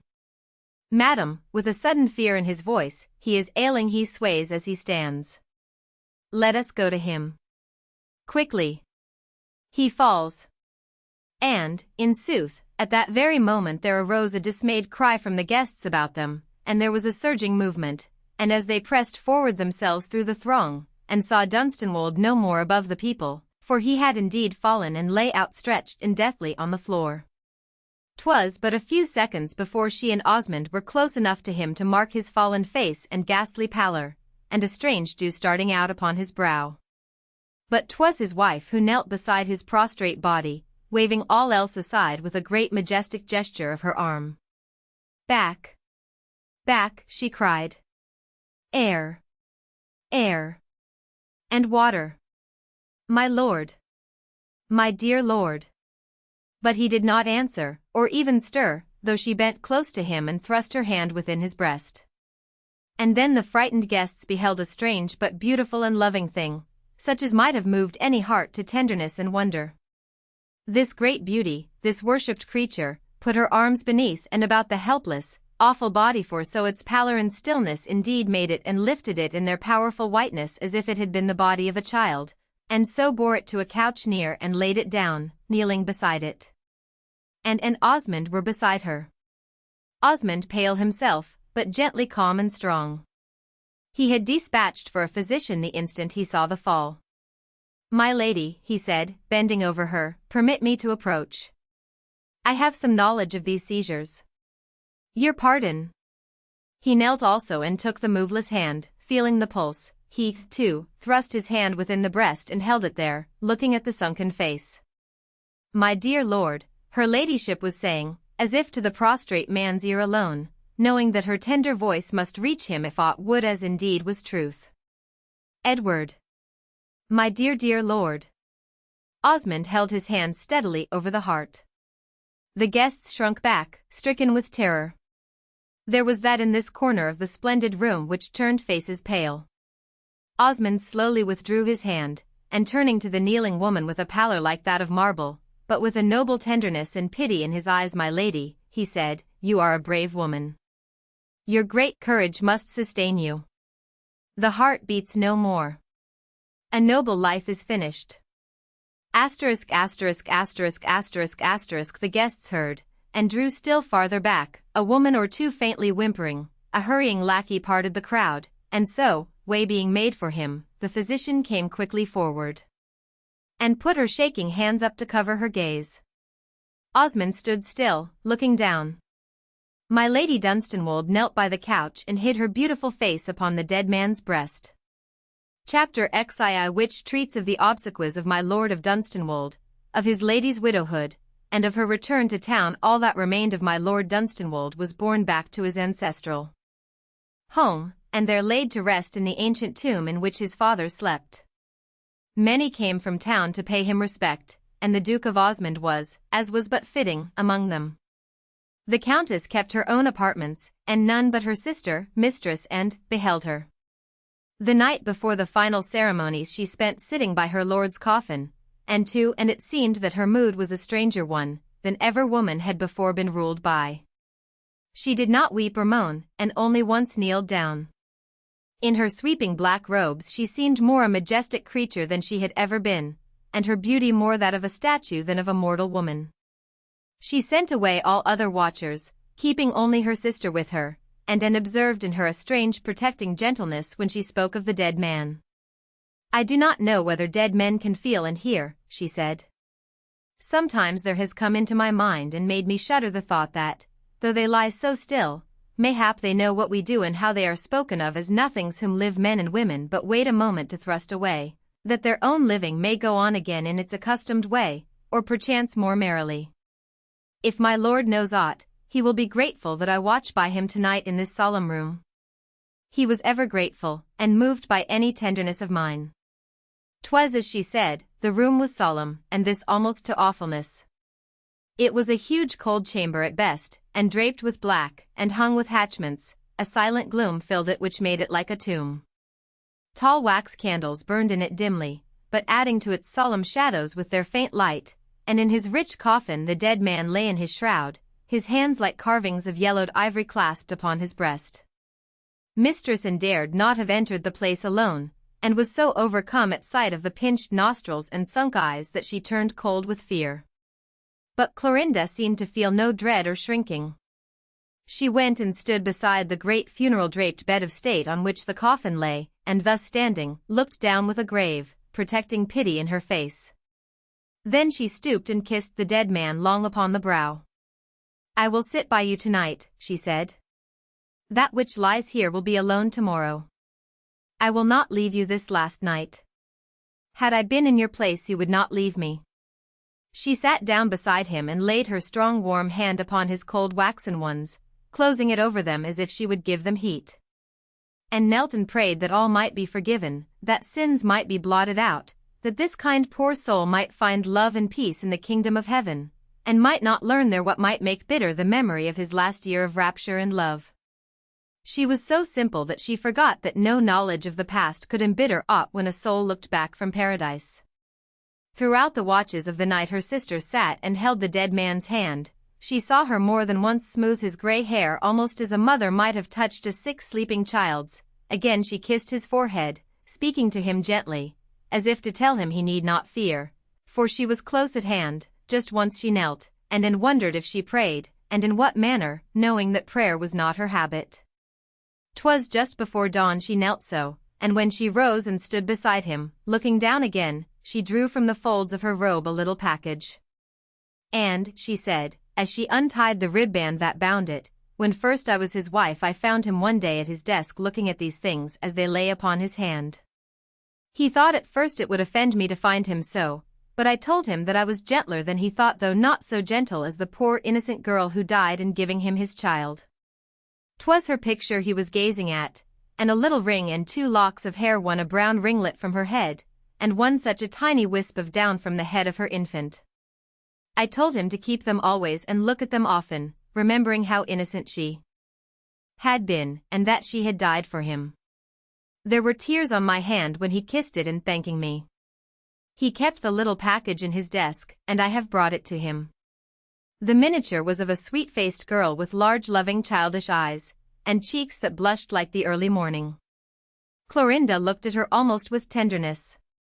"There is no marrying or giving in marriage, 'tis said," quoth she, "but were there, 'tis you who were his wife, not I. I was but a lighter thing, though I bore his name and he honored me. When you and your child greet him he will forget me and all will be well." She held the miniature and the soft hair to his cold lips a moment, and then saw with wonder that her own mouth worked. She slipped the ring on his least finger, and hid the picture and the ringlets within the palms of his folded hands. "He was a good man," she said, "he was the first good man that I had ever known." And she held out her hand to Anne and drew her from the room with her, and 2 crystal tears fell upon the bosom of her black robe and slipped away like jewels. When the funeral obsequies were over, the next of kin who was heir came to take possession of the estate which had fallen to him, and the widow retired to her father's house for seclusion from the world. The townhouse had been left to her by her deceased lord, but she did not wish to return to it until the period of her mourning was over and she laid aside her weeds. The income the Earl had been able to bestow upon her made her a rich woman, and when she chose to appear again in the world it would be with the power to mingle with it fittingly. During her stay at her father's house she did much to make it a more suitable abode for her, ordering down from London furnishings and workmen to set her own apartments and Anne's in order. But she would not occupy the rooms she had lived in heretofore. For some reason it seemed to be her whim to have begun to have an enmity for them.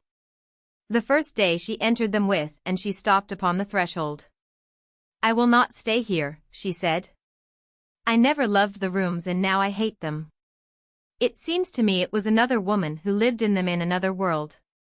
'Tis so long ago that 'tis ghostly.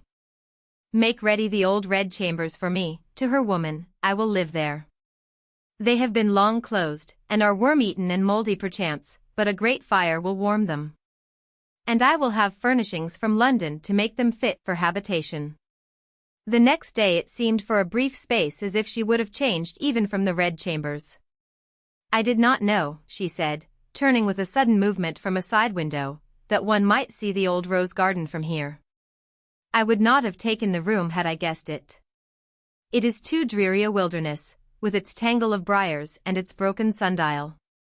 You cannot see the dial from here, said Anne, coming towards her with a strange paleness and haste. One cannot see within the garden from any window, surely. Nay, said Clorinda, 'tis not near enough, and the hedges are too high, but one knows 'tis there, and 'tis tiresome. Let us draw the curtains and not look, and forget it, said poor Anne. And she drew the draperies with a trembling hand, and ever after while they dwelt in the room they stayed so. My lady wore her mourning for more than a year, and in her sombre trailing weeds was a wonder to behold. She lived in her father's house, and saw no company, but sat or walked and drove with her sister Anne, and visited the poor. The perfect stateliness of her decorum was more talked about than any levity would have been, those who were wont to gossip expecting that having made her fine match and been so soon rid of her lord, she would begin to show her strange wild breeding again, and indulge in fantastical whims. That she should wear her mourning with unflinching dignity and withdraw from the world as strictly as if she had been a lady of royal blood mourning her prince, was the unexpected thing, and so was talked of everywhere. At the end of the 18th month she sent one day for Anne, who, coming at her bidding, found her standing in her chamber surrounded by black robes and draperies piled upon the bed, and chairs, and floor, their sombreness darkening the room like a cloud. But she stood in their midst in a trailing garment of pure white, and in her bosom was a bright red rose tied with a knot of scarlet ribband, whose ends fell floating.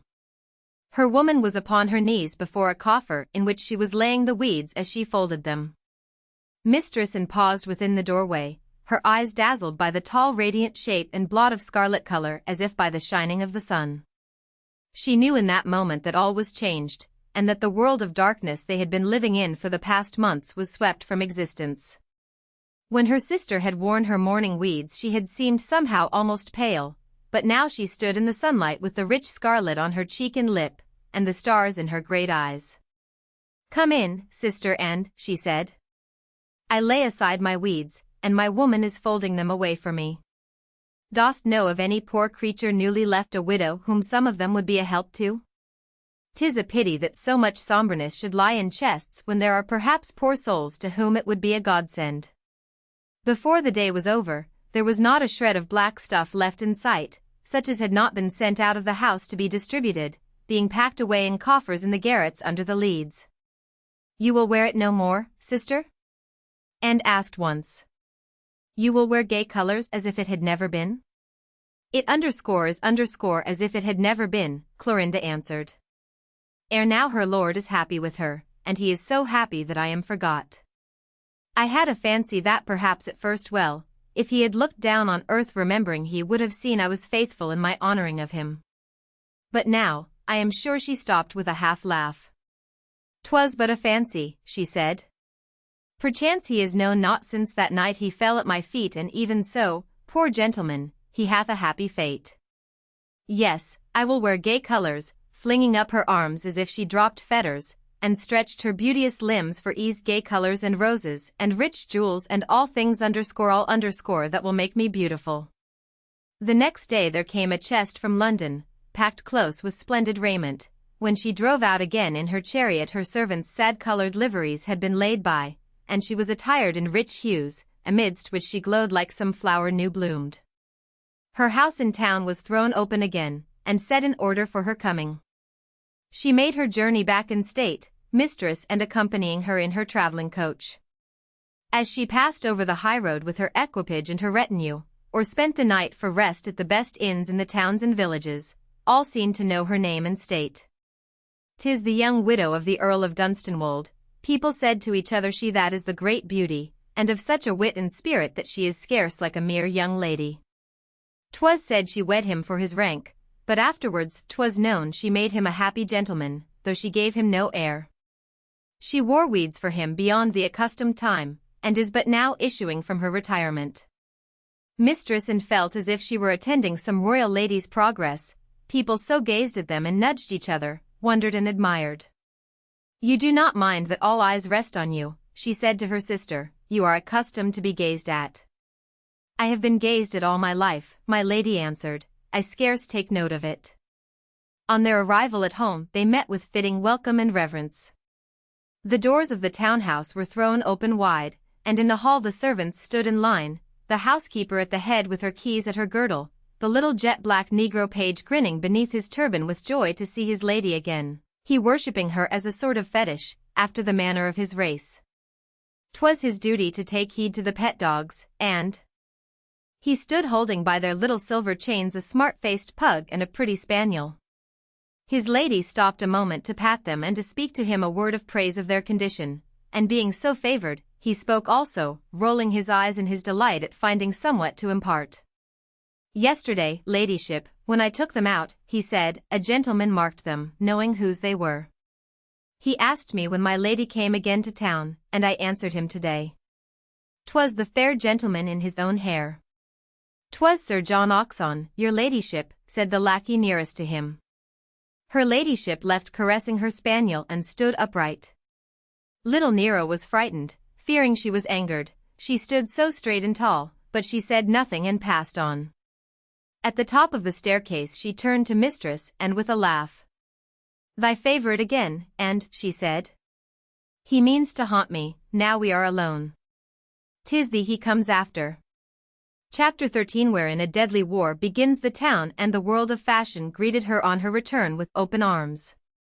Those who looked on when she bent the knee to kiss the hand of royalty at the next drawing-room, whispered among themselves that bereavement had not dimmed her charms, which were even more radiant than they had been at her presentation on her marriage, and that the mind of no man or woman could dwell on aught as mournful as widowhood in connection with her, or, indeed, could think of anything but her brilliant beauty. 'Twas as if from this time she was launched into a new life. Being rich, of high rank, and no longer an unmarried woman, her position had a dignity and freedom which there was no creature but might have envied. As the wife of Dunstanwold she had been the fashion, and adored by all who dared adore her, but as his widow she was surrounded and besieged. A fortune, a toast, a wit, and a beauty, she combined all the things either man or woman could desire to attach themselves to the train of, and had her air been less regal, and her wit less keen of edge, she would have been so beset by flatterers and toadies that life would have been burdensome. But this she would not have, and was swift enough to detect the man whose debts drove him to the expedient of daring to privately think of the usefulness of her fortune, or the woman who maneuvered to gain reputation or success by means of her position and power. "They would be about me like vultures if I were weak fool enough to let them," she said to Anne. "They cringe and grovel like spaniels, and flatter till 'tis like to make one sick. 'Tis always so with toadies, they have not the wit to see that their flattery is an insolence, since it supposes adulation so rare that one may be moved by it. The men with empty pockets would marry me, forsooth, and the women be dragged into company clinging to my petticoats. But they are learning. I do not shrink from giving them sharp lessons." This she did without mercy, and in time cleared herself of hangers-on, so that her banquets and assemblies were the most distinguished of the time, and the men who paid their court to her were of such place and fortune that their worship could but be disinterested. Among the earliest to wait upon her was his Grace of Osmond, who found her one day alone, save for the presence of Mistress Anne, whom she kept often with her. When the lackey announced him, Anne, who sat upon the same seat with her, felt her slightly start, and looking up, saw in her countenance a thing she had never beheld before, nor had indeed ever dreamed of beholding. It was a strange, sweet crimson which flowed over her face, and seemed to give a wondrous deepness to her lovely orbs. She rose as a queen might have risen had a king come to her, but never had there been such pulsing softness in her look before. 'Twas in some curious fashion like the look of a girl, and, in sooth, she was but a girl in years, but so different to all others of her age, and had lived so singular a life, that no one ever thought of her but as a woman, or would have deemed it aught but folly. To credit her with any tender emotion or blushing warmth girlhood might be allowed. His Grace was as courtly of bearing as he had ever been. He stayed not long, and during his visit conversed but on such subjects as a kinsman may graciously touch upon, but noted in him a new look also, though she could scarce have told what it might be. She thought that he looked happier, and her fancy was that some burden had fallen from him. Before he went away he bent low and long over Clorinda's hand, pressing his lips to it with a tenderness which strove not to conceal itself. And the hand was not withdrawn, her ladyship standing in sweet yielding, the tender crimson trembling on her cheek. And herself trembled, watching her new, strange loveliness with a sense of fascination. She could scarce withdraw her eyes, it seemed so as if the woman had been reborn. "Your Grace will come to us again," my lady said, in a soft voice. "We are two lonely women," with her radiant compelling smile, "and need your kindly countenancing." His eyes dwelt deep in hers as he answered, and there was a flush upon his own cheek, man and warrior though he was. "If I might come as often as I would," he said, "I should be at your door, perhaps, with too great frequency." "Nay, your Grace," she answered. "Come as often as we would and see who wearies first. 'Twill not be ourselves." He kissed her hand again, and this time 'twas passionately, and when he left her presence it was with a look of radiance on his noble face, and with the bearing of a king new crowned. For a few moments' space she stood where he had parted from her, looking as though listening to the sound of his step, as if she would not lose a footfall. Then she went to the window, and stood among the flowers there, looking down into the street, and saw that she watched his equipage. 'Twas early summer, and the sunshine flooded her from head to foot. The window and balcony were full of flowers, yellow jonquils and daffodils, white narcissus, and all things fragrant of the spring. The scent of them floated about her like an incense, and a straying zephyr blew great puffs of their sweetness back into the room. And felt it all about her, and remembered it until she was an aged woman. Clorinda's bosom rose high in an exultant, rapturous sigh. "'Tis the spring that comes," she murmured breathlessly. "Never hath it come to me before." Even as she said the words, at the very moment of her speaking, fate, a strange fate indeed, brought to her yet another visitor. The door was thrown open wide, and in he came, a lackey crying aloud his name. 'Twas Sir John Oxon ************. Those of the world of fashion who were wont to gossip, had bestowed upon them a fruitful subject for discussion over their tea-tables, in the future of the widowed Lady Dunstanwolde. All the men being enamoured of her, 'twas not likely that she would long remain unmarried, her period of mourning being over, and, accordingly, forthwith there was every day chosen for her a new husband by those who concerned themselves in her affairs, and they were many. One week 'twas a great general she was said to smile on, again, a great beau and female conqueror, it being argued that, having made her first marriage for rank and wealth, and being a passionate and fantastic beauty, she would this time allow herself to be ruled by her caprice, and wed for love. Again, a certain marquis was named, and after him a young earl renowned for both beauty and wealth, but though each and all of those selected were known to have laid themselves at her feet, none of them seemed to have met with the favor they besought for.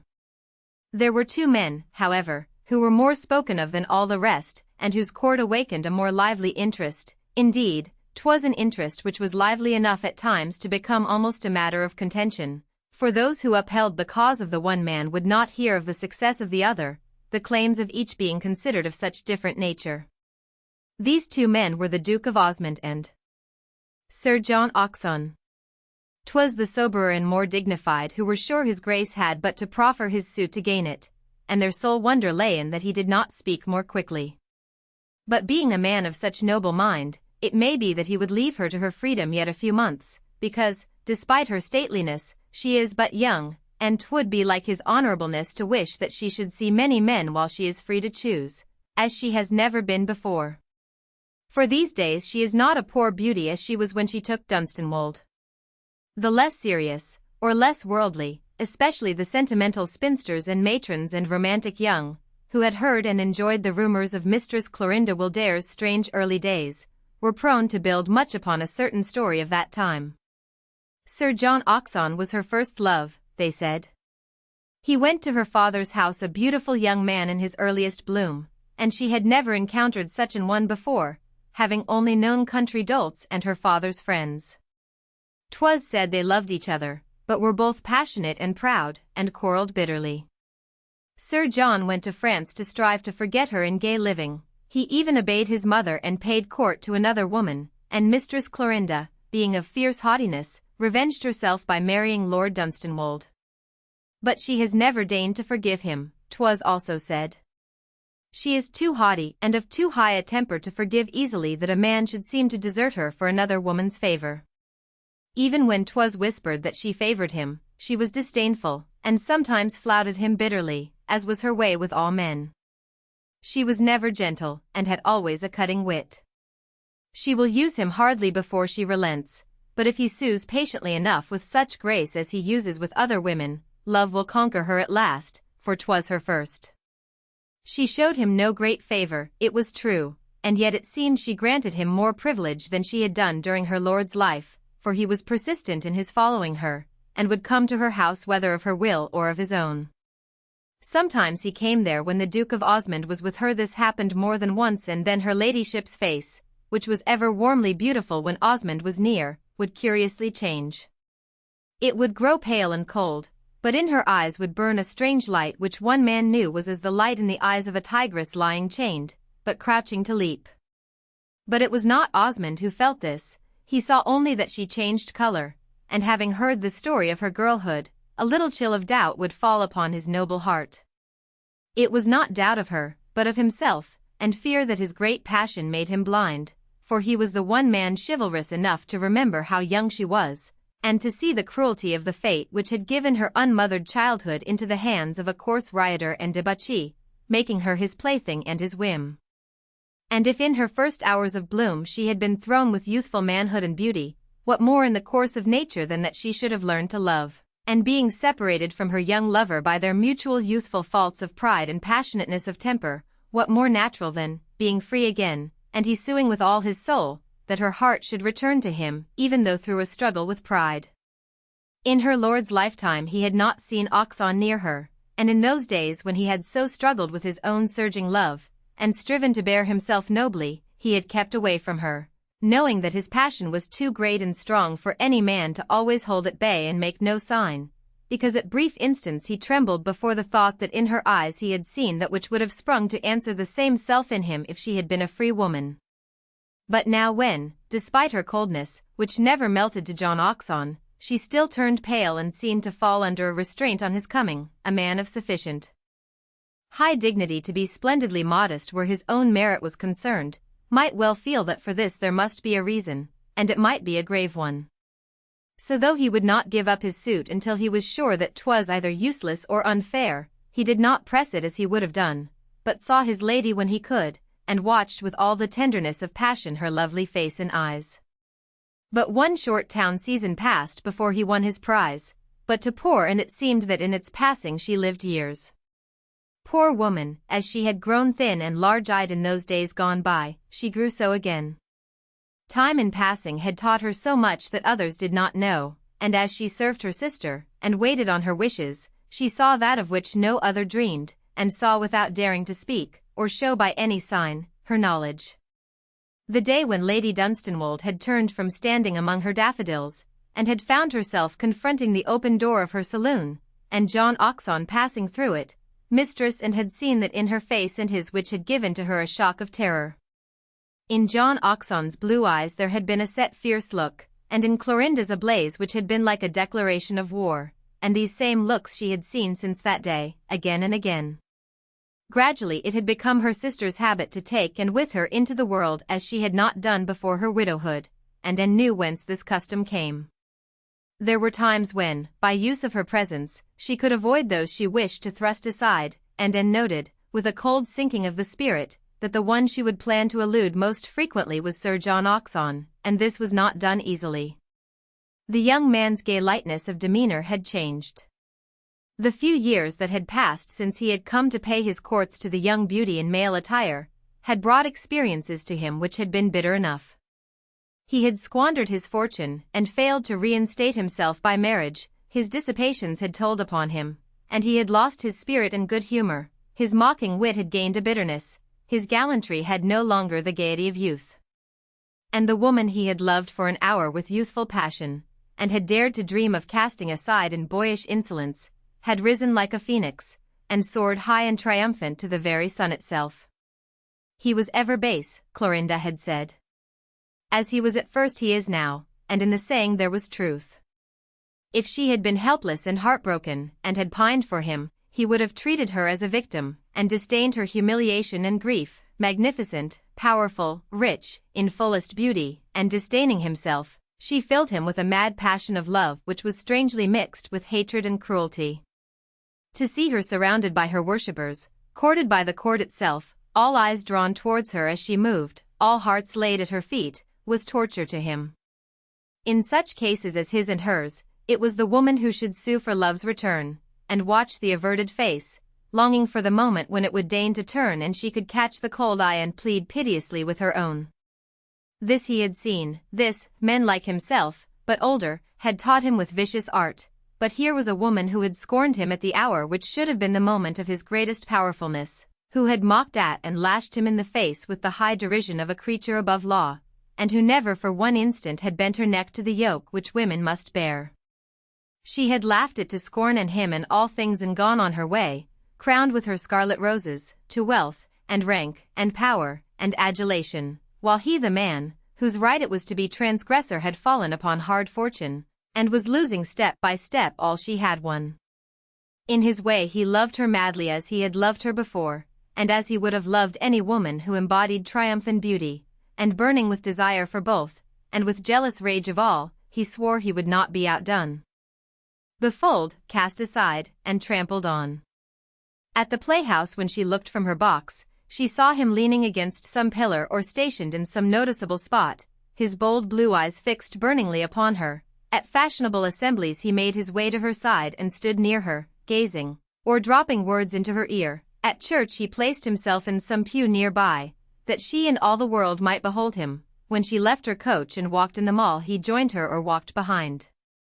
At such times in my lady's close-fringed eyes there shone a steady gleam, but they were ever eyes that glowed, and there were none who had ever come close enough to her to know her well, and so there were none who read its meaning. Only and knew as no other creature could, and looked on with secret terror and dismay. The world but said that he was a man mad with love, and desperate at the knowledge of the powerfulness of his rivals, could not live beyond sight of her. They did not hear the words that passed between them at times when he stood near her in some crowd, and dropped, as 'twas thought, words of burning prayer and love into her ear.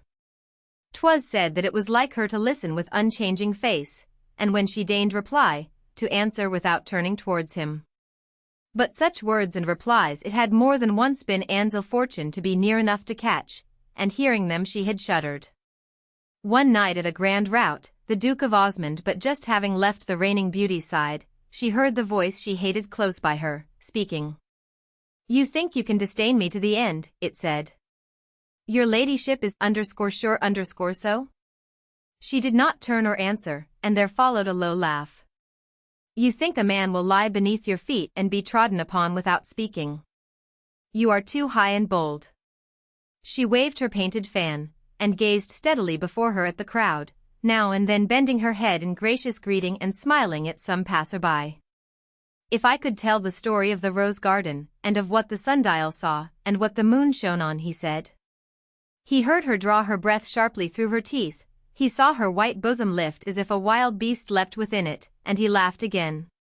"His Grace of Osmond returns," he said, and then marking, as he never failed to do, bitterly against his will, the grace and majesty of this rival, who was one of the greatest and bravest of England's gentlemen, and knowing that she marked it too, his rage so mounted that it overcame him.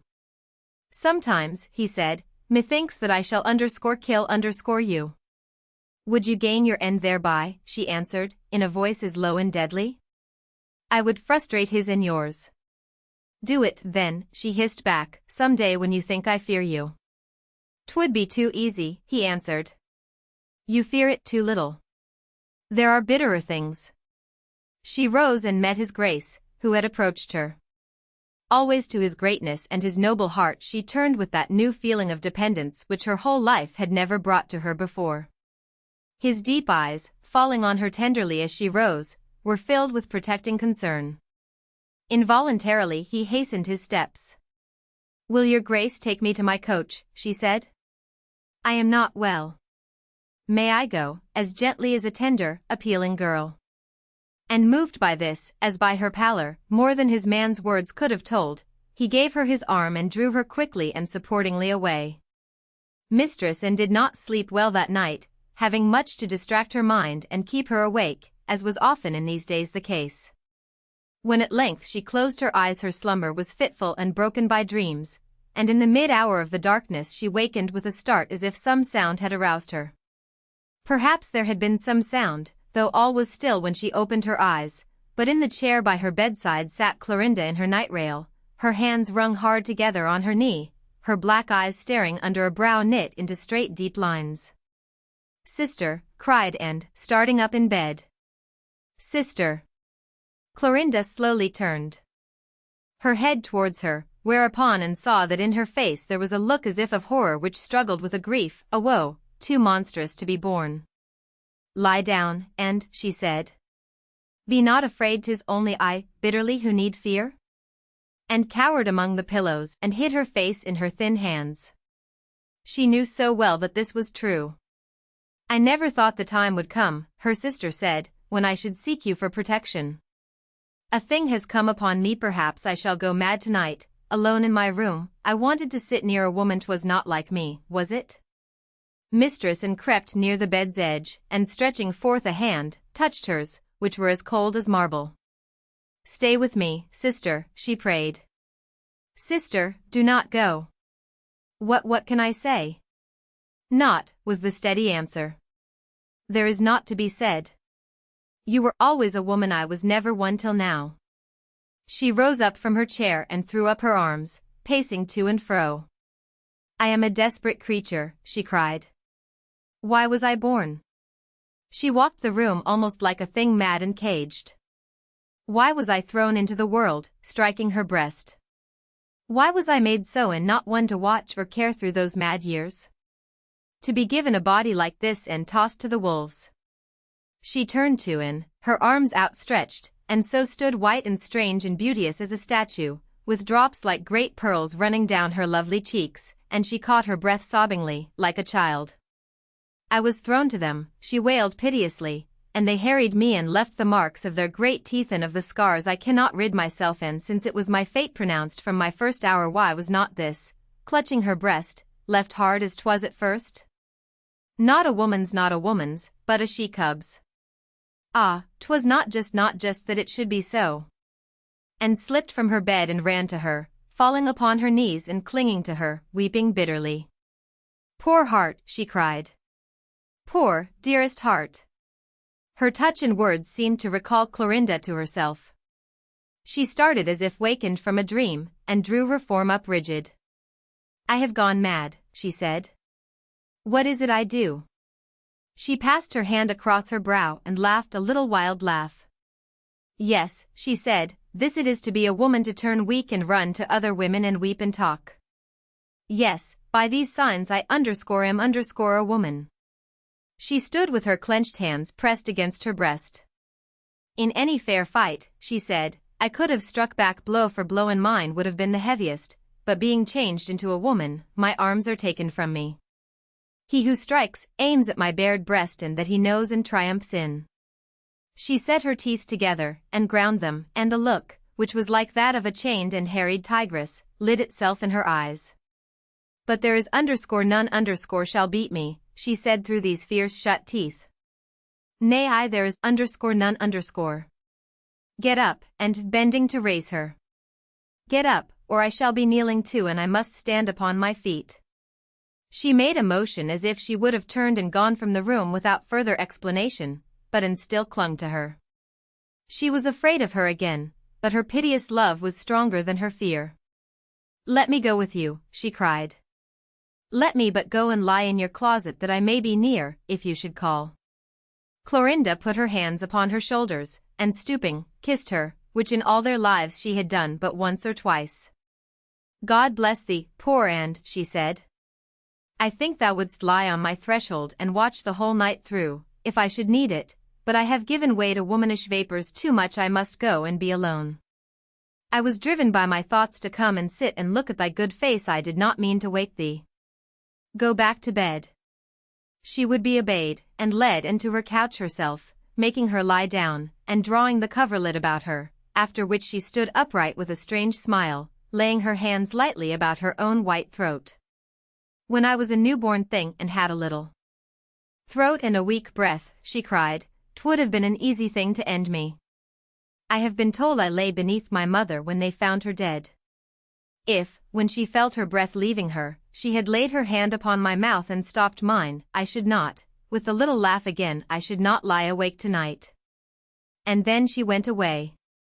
Chapter XIV containing the history of the breaking of the horse devil, and relates the returning of his Grace of Osmond from France. There were in this strange nature depths so awful and profound that it was not to be sounded or to be judged as others were. But one thing could have melted or caused the unconquerable spirit to bend, and this was the overwhelming passion of love, not a slight, tender feeling, but a great and powerful one, such as could be awakened but by a being of as strong and deep a nature as itself, one who was in all things its peer. I have been lonely all my life, my Lady Dunstanwold had once said to her sister, and she had indeed spoken a truth. Even in her childhood she had felt in some strange way she stood apart from the world about her. Before she had been old enough to reason, she had been conscious that she was stronger and had greater power and endurance than any human being about her. Her strength she used in these days in wilful tyranny, and indeed it was so used for many a day when she was older. The time had never been when an eye lighted on her with indifference, or when she could not rule and punish as she willed. As an infant she had browbeaten the women servants and the stable boys and grooms, but because of her quick wit and clever tongue, and also because no humor ever made her aught but a creature well worth looking at, they had taken her bullying in good humor and loved her in their coarse way. She had tyrannized over her father and his companions, and they had adored and boasted of her, but there had not been one among them whom she could have turned to if a softer moment had come upon her and she had felt the need of a friend, nor indeed one whom she did not regard privately with contempt. A god or goddess forced upon earth and surrounded by mere human beings would surely feel a desolateness beyond the power of common words to express, and a human being endowed with powers and physical gifts so rare as to be out of all keeping with those of its fellows of ordinary build and mental stature must needs be lonely too. She had had no companion, because she had found none like herself, and none with whom she could have aught in common. And she had pitted, being struck by some sense of the unfairness of her lot as compared with her own. John Oxon had moved her, bringing to her her first knowledge of buoyant, ardent youth, and blooming strength and beauty. For Dunstanwold she had felt gratitude and affection, but than these there had been no others who even distantly had touched her heart. The night she had given her promise to Dunstanwold, and had made her obeisance before his kinsman as she had met his deep and leonine eye, she had known that 'twas the only man's eye before which her own would fall and which held the power to rule her very soul. She did not think this as a romantic girl would have thought it. It was revealed to her by a sudden tempestuous leap of her heart, and by a shock like terror. Here was the man who was of her own build, whose thews and sinews of mind and body was as powerful as her own. Here was he who, had she met him one short year before, would have revolutionized her world. In the days of her wifehood, when she had read in his noble face something of that which he endeavored to command and which to no other was apparent, the dignity of his self-restraint had but filled her with tenderness more passionate and grateful. Had he been a villain and a coward, was her thought, he would have made my life a bitter battle, but 'tis me he loves, not himself only, and as I honor him so does he honor me. Now she beheld the same passion in his eyes, but no more held in leash. His look met hers, hiding from her nothing of what his high soul burned with, and she was free to answer when he spoke, and only feeling one bitterness in her heart: if he had but come in time. God! Why had he not been sent in time? But, late or early, he had come, and what they had to give each other should not be mocked at and lost. The night she had ended by going to Anne's chamber. She had paced her room saying this again and again, all the strength of her being rising in revolt. She had been then a caged tigress of a verity. She had wrung her hands, she had held her palm hard against her leaping heart, she had walked madly to and fro, battling in thought with what seemed awful fate. She had flung herself upon her knees and wept bitter scalding tears. He is so noble, she had cried, "He is so noble and I so worship his nobleness, and I have been so base." And in her suffering her woman's nerves had for a moment betrayed her. Heretofore she had known no weakness of her sex, but the woman's soul in her so being moved, she had been broken and conquered for a space, and had gone to Anne's chamber, scarcely knowing what refuge she so sought. It had been a feminine act, and she had realized all it signified when Anne sank weeping by her. Women who wept and prated together at midnight in their chambers ended by telling their secrets. So it was that it fell out that Anne saw not again the changed face to the sight of which she had that night awakened. It seemed as if my lady from that time made plans which should never for a moment leave her alone.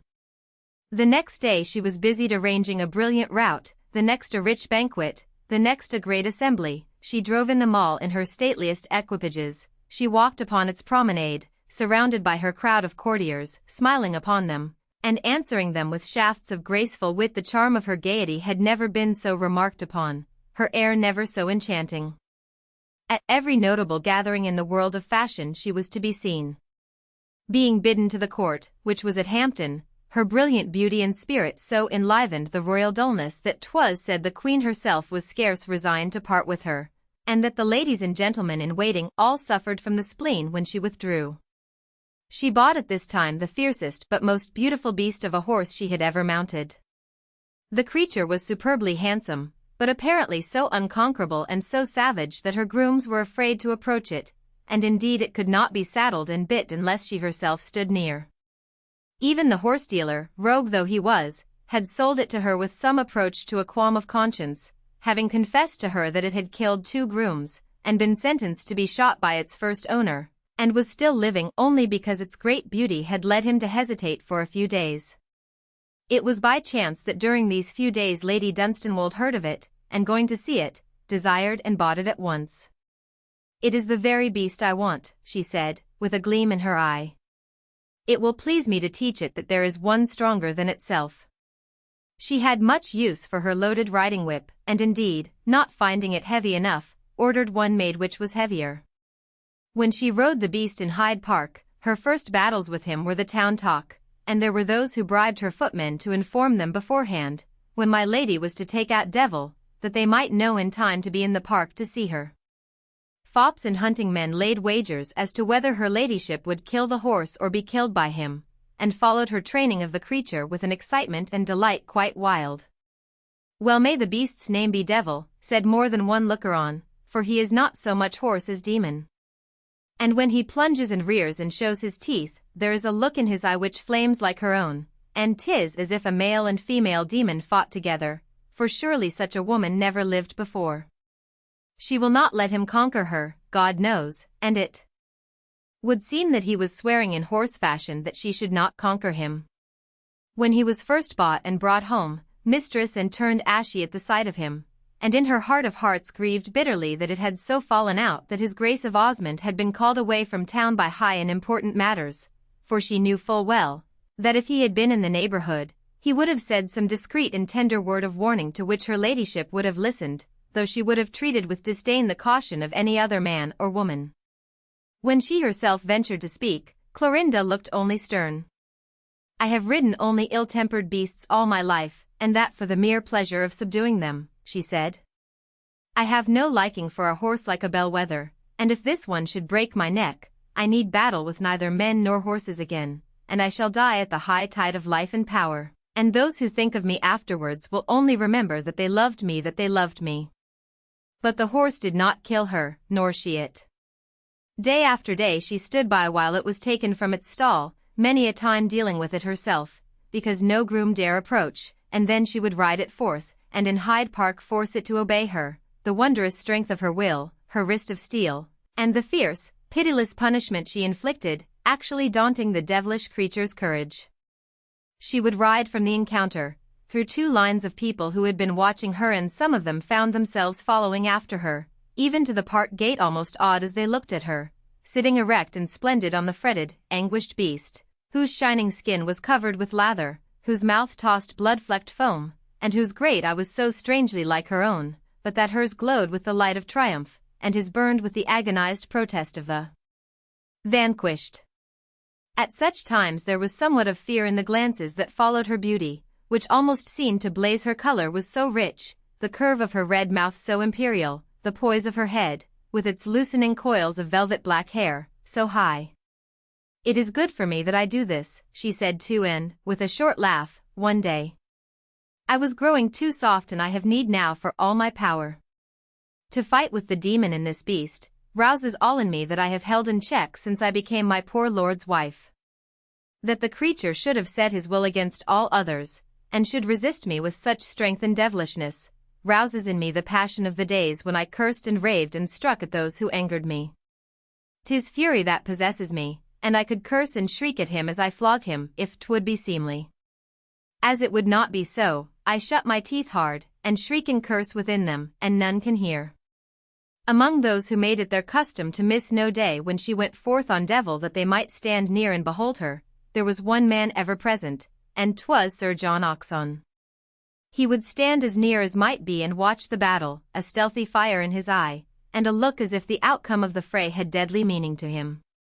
He would gnaw his lip until at times the blood started, his face would by turns flush scarlet and turn deadly pale, he would move suddenly and restlessly, and break forth under breath into oaths of exclamation.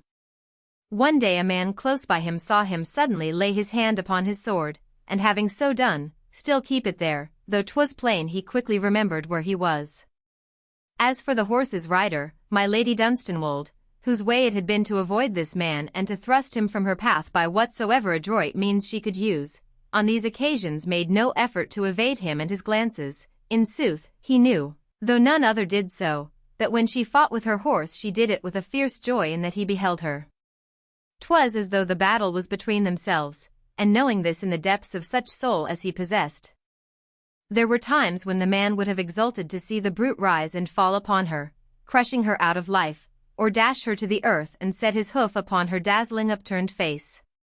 Her scorn and deadly defiance of him, her beauty and maddening charm, which seemed but to increase with every hour that flew by, had roused his love to fury. Despite his youth, he was a villain, as he had ever been. Even in his first freshness there had been older men and hardened ones who had wondered at the selfish mercilessness and blackness of the heart that was but that of a boy. They had said among themselves that at his years they had never known a creature who could be so gaily a dastard, one who could plan with such light remorselessness, and using all the gifts given him by nature solely for his own ends, would take so much and give so little. In truth, as time had gone on, men who had been his companions, and had indeed small consciences to boast of, had begun to draw off a little from him, and frequent his company less. He chose to tell himself that this was because he had squandered his fortune and was less good company, being pursued by creditors and haunted by debts, but though there was somewhat in this, perchance 'twas not the entire truth. "By gad," said one over his cups, "there are things even a rake-hell fellow like me cannot do, but he does them, and seems not to know that they are to his discredit." There had been a time when without this woman's beauty he might have lived indeed, he had left it of his own free vicious will, but in these days, when his fortunes had changed and she represented all that he stood most desperately in need of, her beauty drove him mad. In his haunting of her, as he followed her from place to place, his passion grew day by day, and all the more gained strength and fierceness because it was so mixed with hate. He tossed upon his bed at night and cursed her, he remembered the wild past, and the memory all but drove him to delirium. He knew of what stern stuff she was made, and that even if her love had died, she would have held to her compact like grim death, even while loathing him. And he had cast all this aside in one mad moment of boyish cupidity and folly, and now that she was so radiant and entrancing a thing, and wealth, and splendor, and rank, and luxury lay in the hollow of her hand, she fixed her beauteous devil's eyes upon him with a scorn in their black depths which seemed to burn like fires of hell. The great brute who dashed, and plunged, and pranced beneath her seemed to have sworn to conquer her as he had sworn himself, but let him plunge and kick as he would, there was no quailing in her eye, she sat like a creature who was superhuman, and her hand was iron, her wrist was steel. She held him so that he could not do his worst without such pain as would drive him mad, she lashed him, and rained on him such blows as almost made him blind.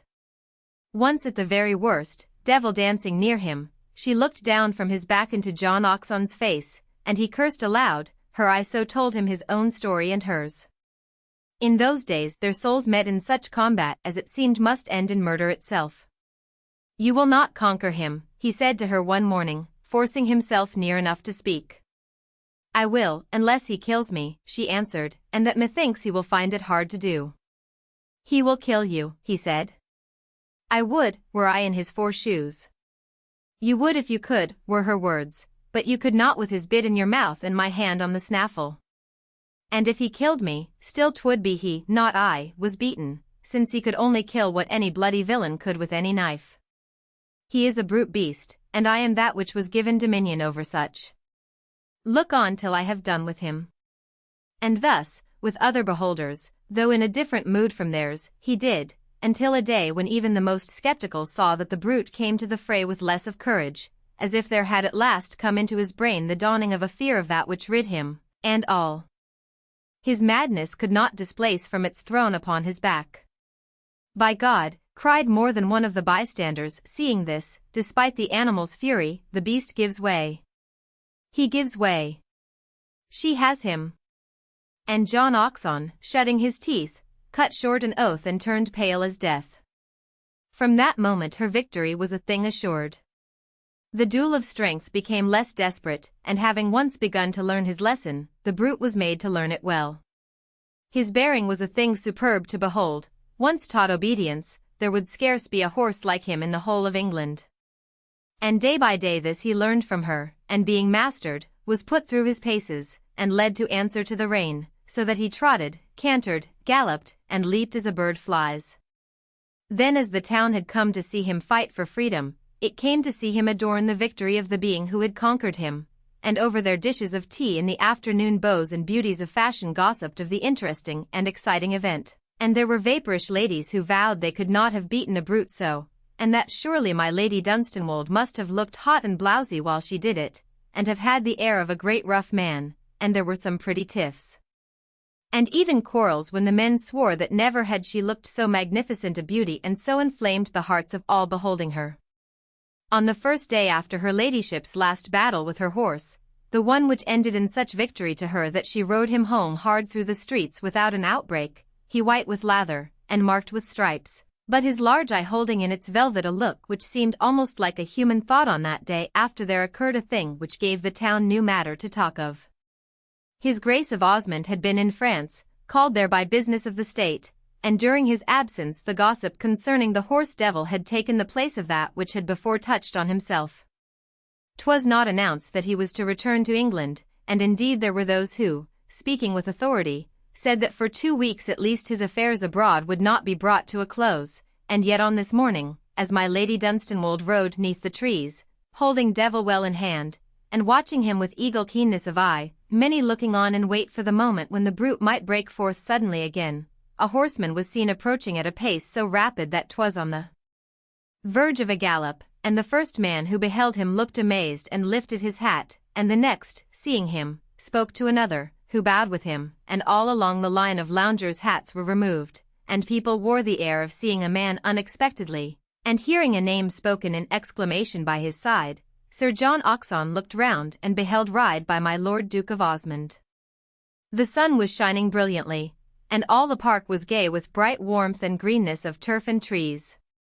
Clorinda felt the glow of the summer morning permeate her being. She kept her watch upon her beast, but he was going well, and in her soul she knew that he was beaten, and that her victory had been beheld by the one man who knew that it meant to her that which it seemed to mean also to himself. And filled with this thought and the joy of it, she rode beneath the trees, and so was riding with splendid spirit when she heard a horse behind her, and looked up as it drew near, and the rich crimson swept over her in a sweet flood, so that it seemed to her she felt it warm on her very shoulders, 'neath her habit, for 'twas Osmond's self who had followed and reached her, and uncovered, keeping pace by her side. Ah, what a face he had, and how his eyes burned as they rested on her. It was such a look she met, that for a moment she could not find speech, and he himself spoke as a man who, through some deep emotion, has almost lost his breath. "My Lady Dunstanwold," he began, and then with a sudden passion, "Clorinda, my beloved." The time had come when he could not keep silence, and with great leapings of her heart she knew. Yet not one word said she, for she could not, but her beauty, glowing and quivering under his eyes' great fire, answered enough.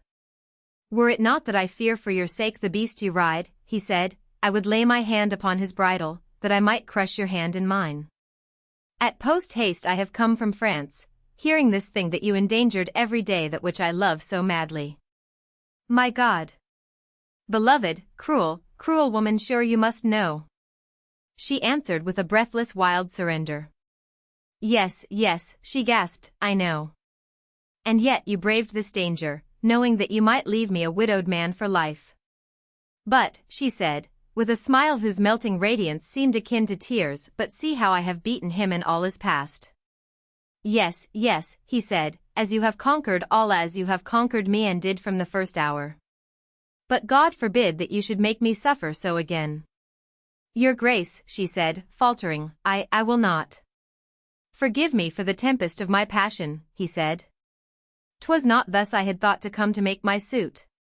'Tis scarcely fitting that it should be so, but I was almost mad when I first heard this rumor, knowing my duty would not loose me to come to you at once, and knowing you so well, that only if your heart had melted to the one who besought you, you would give up." "I give up," she answered, "I give up. I worship you," he said, "I worship you." And their meeting eyes were drowned in each other's tenderness.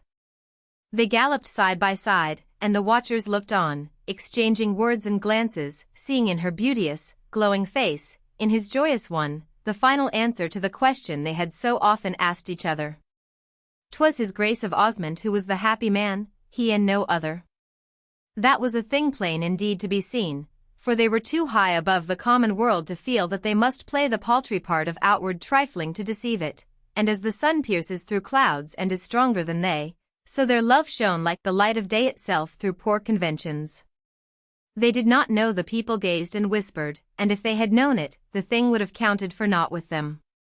"See," said my lady, patting her devil's neck, "see, he knows that you have come, and frets no more." They rode homeward together, the great beauty and the great duke, and all the town beheld, and after they had passed him where he stood, John Oxon mounted his own horse and galloped away, white-lipped and with mad eyes. "Let me escort you home," the Duke had said, "that I may kneel to you there, and pour forth my heart as I have so dreamed of doing. Tomorrow I must go back to France, because I left my errand incomplete. I stole from duty the time to come to you, and I must return as quickly as I came." So he took her home, and as they entered the wide hall together, side by side, the attendant lackeys bowed to the ground in deep, welcoming obeisance, knowing it was their future lord and master they received. Together they went to her own sitting room, called the paneled parlor, a beautiful great room hung with rare pictures, warm with floods of the bright summer sunshine, and perfumed with bowls of summer flowers, and as the lackey departed, bowing, and closed the door behind him, they turned and were enfolded close in each other's arms, and stood so, with their hearts beating as surely it seemed to them human hearts had never beat before. "Oh, my dear love, my heavenly love," he cried. "It has been so long I have lived in prison and in fetters, and it has been so long." Even as my Lord Dunstanwold had found cause to wonder at her gentle ways, so was this man amazed at her great sweetness, now that he might cross the threshold of her heart. She gave of herself as an empress might give of her store of imperial jewels, with sumptuous lavishness, knowing that the store could not fail. In truth, it seemed that it must be a dream that she so stood before him in all her great, rich loveliness. Leaning against his heaving breast, her arms as tender as his own, her regal head thrown backward that they might gaze into the depths of each other's eyes. "From that first hour that I looked up at you," she said, "I knew you were my lord, my lord. And a fierce pain stabbed my heart, knowing you had come too late by but 1 hour, for had it not been that Dunstanwold had led me to you, I knew how well I knew that our hearts would have beaten together not as two hearts but as one." "As they do now," he cried. "As they do now," she answered, "as they do now. And from the moment that your rose fell at my feet and I raised it in my hand," he said, "I knew I held some rapture which was my own. And when you stood before me at Dunstanwold's side and our eyes met, I could not understand, nay, I could scarce believe that it had been taken from me. There, in her arms, among the flowers and in the sweetness of the sun, he lived again the past, telling her of the days when, knowing his danger, he had held himself aloof, declining to come to her lord's house with the familiarity of a kinsman, because the pang of seeing her often was too great to bear, and relating to her also the story of the hours when he had watched her and she had not known his nearness or guessed his pain, when she had passed in her equipage, not seeing him, or giving him but a gracious smile. He had walked outside her window at midnight sometimes, too, coming because he was a despairing man, and could not sleep, and returning homeward, having found no rest, but only increase of anguish. Sometimes, he said, I dared not look into your eyes, fearing my own would betray me, but now I can gaze into your soul itself, for the midnight is over and joy cometh with the morning. As he had spoken, he had caressed softly with his hand her cheek and her crown of hair, and such was his great gentleness that 'twas as if he touched lovingly a child, for into her face there had come that look which it would seem that in the arms of the man she loves every true woman wears, a look which is somehow like a child's in its trusting, sweet surrender and appeal, whatsoever may be her stateliness and the splendor of her beauty. Yet as he touched her cheek so and her eyes so dwelt on him, suddenly her head fell heavily upon his breast, hiding her face, even while her unwreathing arms held more closely. Oh! Those mad days before, she cried, oh! Those mad, mad days before. Nay, they are long past, sweet, he said, in his deep, noble voice, thinking that she spoke of the wildness of her girlish years, and all our days of joy are yet to come. Yes, yes, she cried, clinging closer, yet with shuddering, they were underscore before underscore the joy is all to come. Chapter XV, in which Sir John Oxon finds again a trophy he had lost. His Grace of Osmond went back to France to complete his business, and all the world knew that when he returned to England 'twould be to make his preparations for his marriage with my Lady Dunstanwold. It was a marriage not long to be postponed, and her ladyship herself was known already to be engaged with lacemen, linen drapers, toy-shop women, and goldsmiths. Mercers awaited upon her at her house, accompanied by their attendants, bearing burdens of brocades and silks, and splendid stuffs of all sorts. Her chariot was to be seen standing before their shops, and the interest in her purchases was so great that fashionable beauties would contrive to visit the counters at the same hours as herself, so that they might catch glimpses of what she chose. In her own great house all was repressed excitement. Her women were enraptured at being allowed the mere handling and laying away of the glories of her wardrobe. The lackeys held themselves with greater state, knowing that they were soon to be a duke's servants. Her little black Nero strutted about, his turban set upon his pate with a majestic cock, and disdained to enter into battle with such pages of his own color as wore only silver collars, he feeling assured that his own would soon be of gold. The world of fashion said when her ladyship's equipage drove by, that her beauty was like that of the god of day at morning, and that 'twas plain that no man or woman had ever beheld her as his Grace of Osmond would. She loves at last, a wit said. Until the time that such a woman loves, however great her splendor, she is as the sun behind a cloud. And now this one hath come forth, and shines so that she warms us in mere passing, said another. What eyes, and what a mouth, with that strange smile upon it. Whoever saw such before? And when she came to town with my Lord Dunstanwold, who, beholding her, would have believed that she could wear such a look? In sooth, there was that in her face and in her voice when she spoke which almost made and weep, through its strange sweetness and radiance. 'Twas as if the flood of her joy had swept away all hardness and disdain. Her eyes, which had seemed to mock at all they rested on, mocked no more, but ever seemed to smile at some dear inward thought. One night when she went forth to a court ball, being all attired in brocade of white and silver, and glittering with the Dunstanwold diamonds, which starred her as with great sparkling dewdrops, and yet had not the radiance of her eyes and smile, she was so purely wonderful a vision that Anne, who had been watching her through all the time when she had been under the hands of her tirewoman, and beholding her now so dazzling and white a shining creature, fell upon her knees to kiss her hand. Almost as one who worships. Oh, sister, she said, you look like a spirit. It is as if with the earth you had naught to do, as if your eyes saw heaven itself and him who reigns there. The lovely orbs of Clorinda shone more still like the great star of morning. Sister Anne, she said, laying her hand on her white breast, at times I think that I must almost be a spirit, I feel such heavenly joy. It is as if he whom you believe in, and who can forgive and wipe out sins, has forgiven me, and has granted it to me, that I may begin my poor life again. Ah! I will make it better. I will try to make it as near an angel's life as a woman can, and I will do no wrong, but only good, and I will believe, and pray every day upon my knees, and all my prayers will be that I may so live that my dear Lord my Gerald could forgive me all that I have ever done, and seeing my soul, would know me worthy of him. Oh! We are strange things, we human creatures, and, with a tremulous smile, we do not believe until we want a thing, and feel that we shall die if 'tis not granted to us, and then we kneel and believe, because we must have somewhat to ask help from. But all help has been given to you, poor tender, and said, kissing her hand again, and I will pray, and pray with all thy soul. Clorinda answered, I need thy praying, and thou didst believe always, and have asked so little that has been given thee. Thou wast given me, sister, said Anne. Thou hast given me a home and kindness such as I never dared to hope.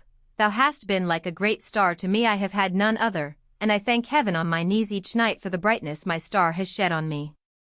Poor Anne, dear Anne, Clorinda said, laying her arms about her and kissing her. Pray for thy star, good, tender Anne, that its light may not be quenched. Then with a sudden movement her hand was pressed upon her bosom again.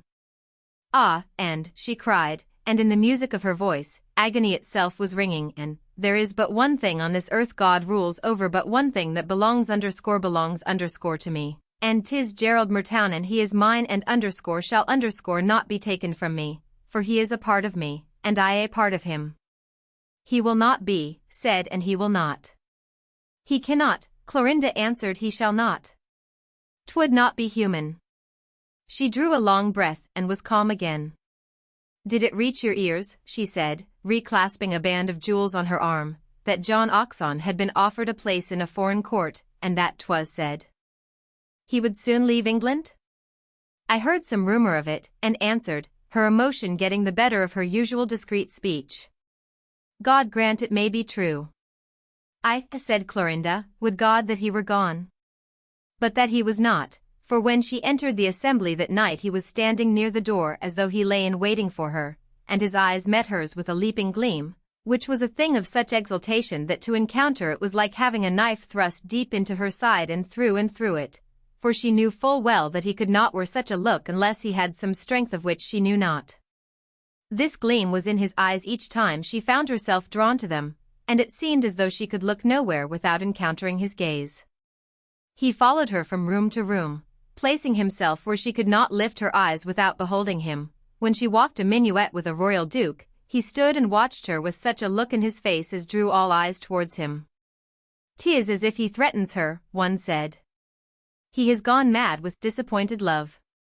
But 'twas not love that was in his look, but the madness of long-thwarted passion mixed with hate and mockery, and this she saw, and girded her soul with all its strength, knowing that she had a fiercer beast to deal with, and a more vicious and dangerous one, than her horse devil.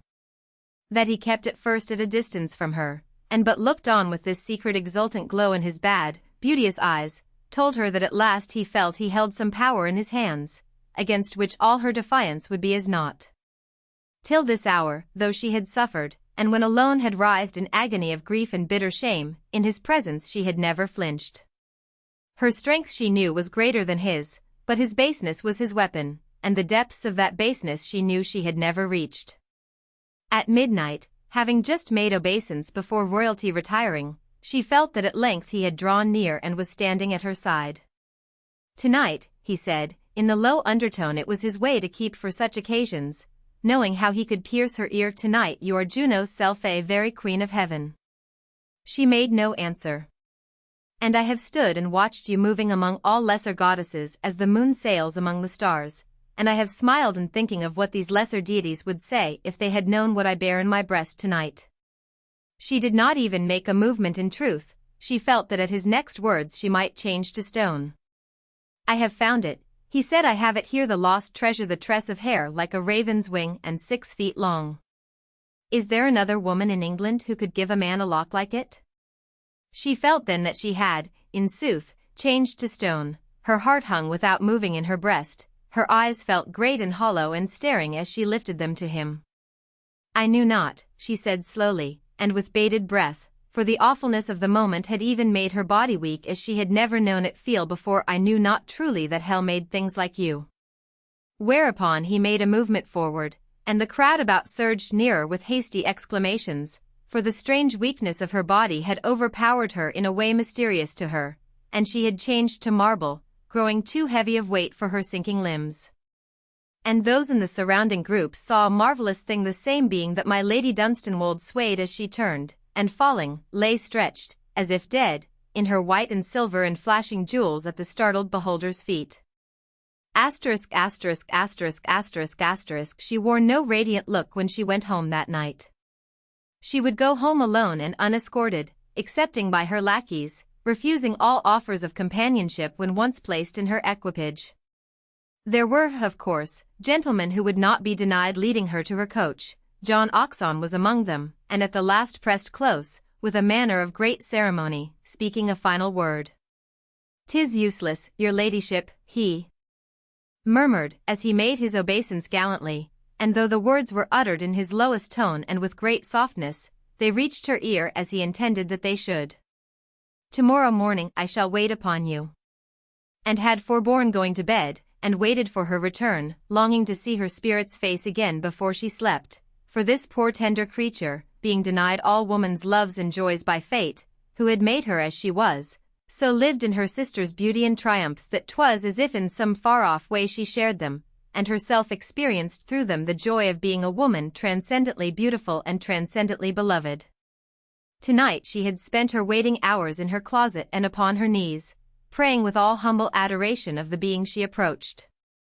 She was wont to pray long and fervently each day, thanking heaven for the smallest things and the most common, and imploring continuance of the mercy which bestowed them upon her poor unworthiness. For her sister her prayers were offered up night and morning, and oft-times in hours between, and tonight she prayed not for herself at all, but for Clorinda and for his Grace of Osmond, that their love might be crowned with happiness, and that no shadow might intervene to cloud its brightness, and the tender rapture in her sister's softened look, which was to her a thing so wonderful that she thought of it with reverence as a holy thing.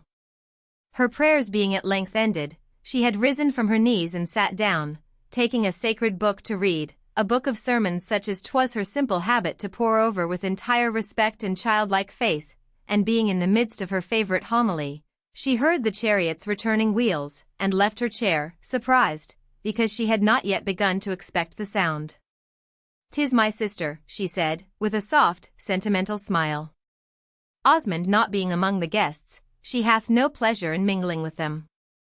She went below to the room her ladyship usually went to first on her return at night from any gathering, and there she found her sitting as though she had dropped there in the corner of a great divan, her hands hanging clasped before her on her knee, her head hanging forward on her fallen chest, her large eyes staring into space. "Clorinda! Clorinda!"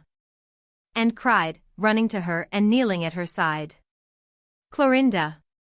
God have mercy! What is't?"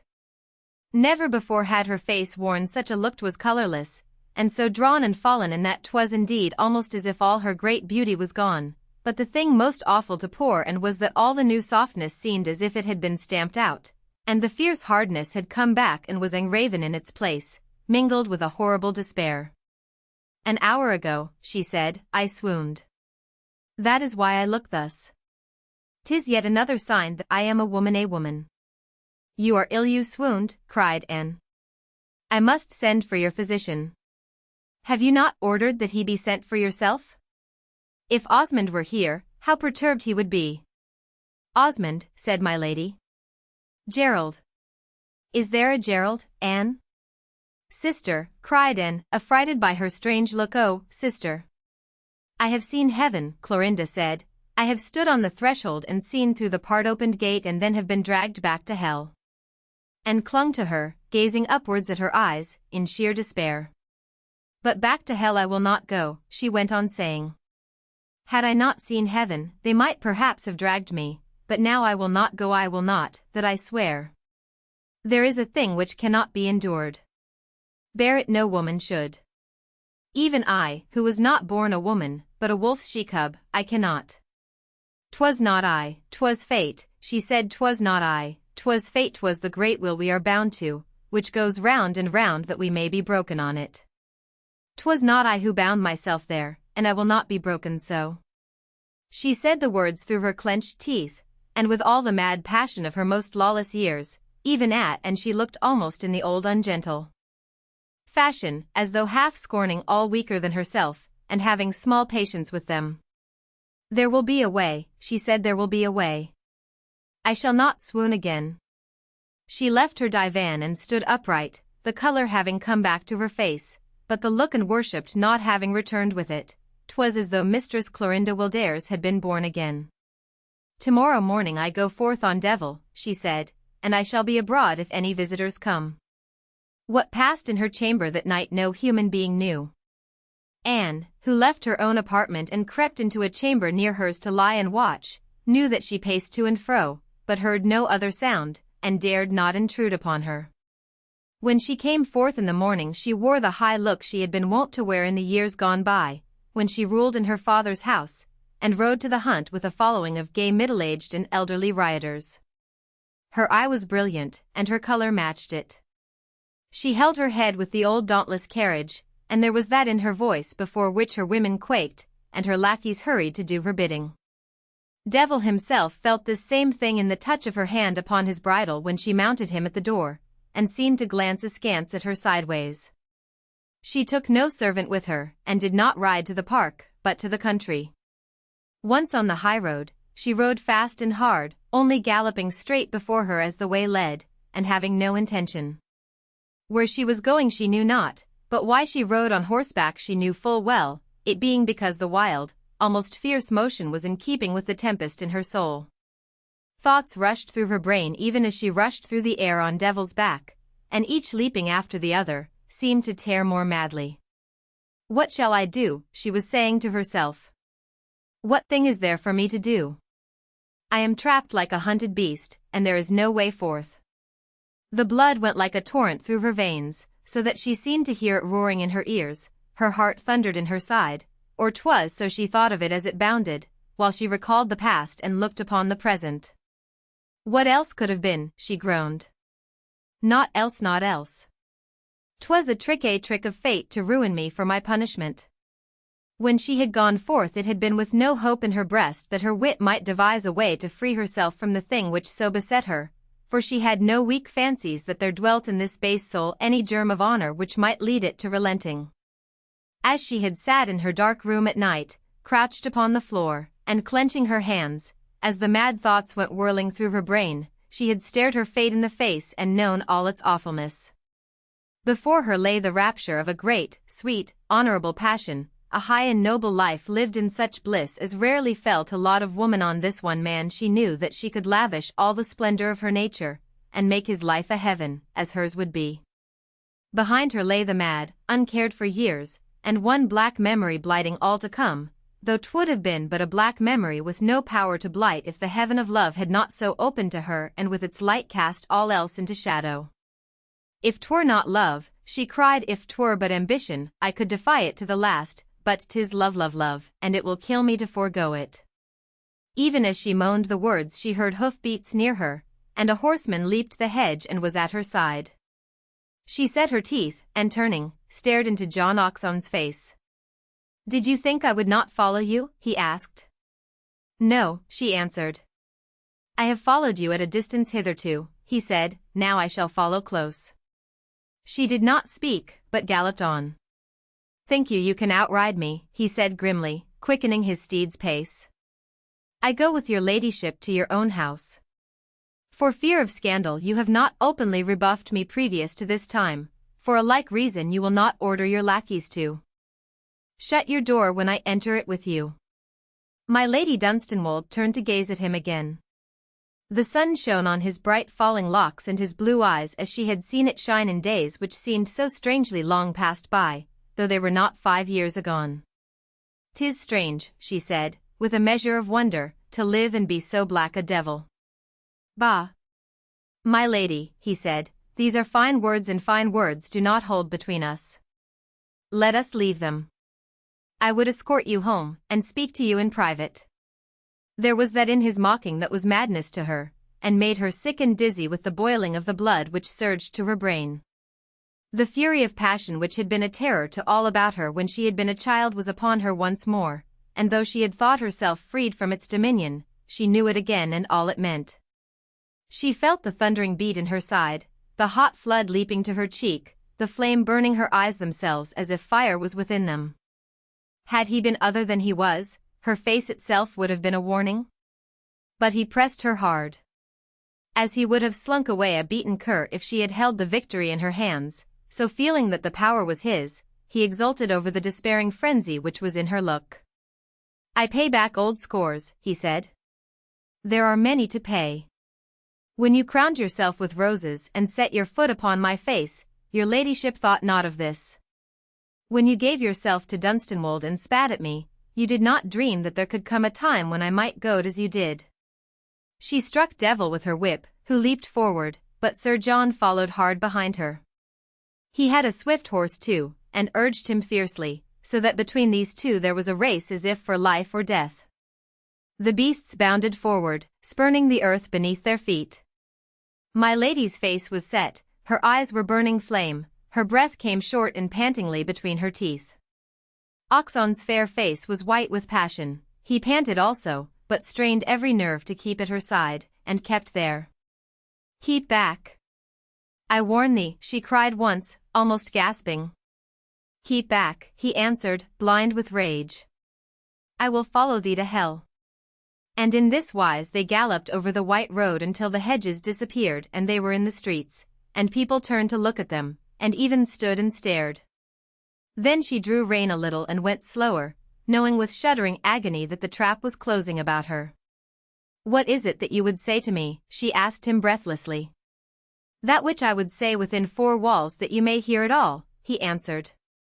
This time 'tis not idle threatening. I have a thing to show you. Through the streets they went, and as her horse's hoofs beat the pavement, and the passers-by, looking towards her, gazed curiously at so fine a lady on so splendid a brute, she lifted her eyes to the houses, the booths, the faces, and the sky, with a strange fancy that she looked about her as a man looks who, doomed to death, is being drawn in his cart to Tyburn Tree. For 'twas to death she went, nor to naught else could she compare it, and she was so young and strong, and full of love and life, and there should have been such bliss and peace before her but for one madness of her all unknowing days. And this beside her, this man with the fair face and looks and beauteous devil's eyes, was her hangman, and carried his rope with him, and soon would fit it close about her neck. When they rode through the part of the town where abode the world of fashion, those who saw them knew them, and marveled that the two should be together. But perhaps his love has made him sue for pardon that he has so borne himself, some said, and she is chosen to be gracious to him, since she is gracious in these days to all. When they reached her house he dismounted with her, wearing an outward air of courtesy, but his eye mocked her, as she knew. His horse was in a lather of sweat, and he spoke to a servant. Take my beast home, he said. He is too hot to stand, and I shall not soon be ready. Chapter 16. Dealing with that which was done in the panelled parlour, he followed her to the panelled parlour, the one to which she had taken Osmond on the day of their bliss, the one in which in the afternoon she received those who came to pay court to her over a dish of tea. In the mornings none entered it but herself or some invited guest. 'Twas not the room she would have chosen for him, but when he said to her, "'Twere best your ladyship took me to some private place," she had known there was no other so safe. When the door was closed behind them, and they stood face to face, they were a strange pair to behold, she with mad defiance battling with mad despair in her face, he with the mocking which every woman who had ever trusted him or loved him had lived to see in his face when all was lost. Few men there lived who were as vile as he, his power of villainy lying in that he knew not the meaning of man's shame or honor. Now, she said, tell me the worst. 'Tis not so bad, he answered, that a man should claim his own, and swear that no other man shall take it from him. That I have sworn, and that I will hold to. Your own, she said. Your own you call it, villain. My own, since I can keep it, quoth he. Before you were my lord of Dunstanwold's you were mine of your own free will. Nay, nay, she cried. God Through some madness I knew not the awfulness of, because I was so young and had known naught but evil, and you were so base and wise. Was your ladyship an innocent? He answered. It seemed not so to me. An innocent of all good, she cried, of all things good on earth, of all that I know now, having seen manhood and honor. His Grace of Osmond has not been told this, he said, and I should make it all plain to him. What do you ask, devil? She broke forth. What is you ask? That you shall not be the Duchess of Osmond, he said, drawing near to her, that you shall be the wife of Sir John Oxon, as you once called yourself for a brief space, though no priest had mumbled over us who was divorced us, she said, gasping, for I was an honest thing, though I knew no other virtue. Who was divorced us? I confess, he answered, bowing, that 'twas I for the time being. I was young, and perhaps fickle, and you left me, she cried, and I found that you had come but for a betten, since I so bore myself that you could not boast, and since I was not a rich woman whose fortune would be of use to you, you followed another and left me. As his Grace of Osmond will when I tell him my story, he answered. He is not one to brook that such things can be told of the mother of his heirs. She would have shrieked aloud, but that she clutched her throat in time. Tell him, she cried, tell him, and see if he will hear you. Your word against mine. Think you I do not know that full well, he answered, and he brought forth a little package folded in silk. Why have I done naught but threaten till this time? If I went to him without proof, he would run me through with his sword as I were a mad dog. But is there another woman in England from whose head her lover could ravish a lock as long and black as this? He unfolded the silk, and let other silk unfold itself, a great and thick ring of raven hair which uncoiled its serpent length, and though he held it high, was long enough after surging from his hand to lie upon the floor. Merciful God, she cried, and shuddering, hid her face. 'Twas a bet, I own, he said. I heard too much of the mad beauty and her disdain of men not to be fired by a desire to prove to her and others that she was but a woman after all, and so was to be one. I took an oath that I would come back some day with a trophy, and this I cut when you knew not that I did it. She clutched her throat again to keep from shrieking in her impotent horror. Devil, craven, and loathsome, and he knows not what he is, she gasped. He is a mad thing who knows not that all his thoughts are of hell. 'Twas, in sooth, a strange and monstrous thing to see him so unwavering and bold, flinching before no ignominy, shrinking not to speak openly the thing before the mere accusation of which other men's blood would have boiled. When I bore it away with me, he said, I lived wildly for a space, and in those days put it in a place of safety, and when I was sober again I had forgot where. Yesterday, by a strange chance, I came upon it. Think you it can be mistaken for any other woman's hair? At this she held up her hand. Wait, she said. You will go to Osmond, you will tell him this, I will tell him all the story of the rose garden and of the sundial, and the beauty who had wit enough to scorn a man in public that she might more safely hold tryst with him alone. She had great wit and cunning for a beauty of 16. 'Twould be well for her lord to have keen eyes when she is 20. He should have seen the warning in her eyes, for there was warning enough in their flaming depths. All that you can say I know, she said, all that you can say. And I love him. There is no other man on earth. Were he a beggar, I would tramp the highroad by his side and go hungered with him. He is my lord, and I his mate. That you will not be, he answered, made devilish by her words. He is a high and noble gentleman, and wants no man's cast-off plaything for his wife. Her breast leaped up and down in her panting as she pressed her hand upon it, her breath came in sharp puffs through her nostrils. And once, she breathed, and once I loved the cur. He was mad with exultant villainy and passion, and he broke into a laugh. Loved me, he said. Thou. As thou lovedst me and as thou lovest him, so will Moll easy love any man for a crown. Her whip lay upon the table, she caught and whirled it in the air. She was blind with the surging of her blood, and saw not how she caught or held it, or what she did, only that she struck. And 'twas his temple that the loaded weapon met, and 'twas wielded by a wrist whose sinews were of steel, and even as it struck he gasped, casting up his hands, and thereupon fell, and lay stretched at her feet. But the awful tempest which swept over her had her so under its dominion that she was like a branch whirled on the wings of the storm. She scarce noted that he fell, or noting it, gave it not one thought as she dashed from one end of the apartment to the other with the fierce striding of a mad woman. "Devil," she cried, "and cur. And for thee I blasted all the years to come. To a beast so base I gave all that an empress self could give, all life, all love for ever.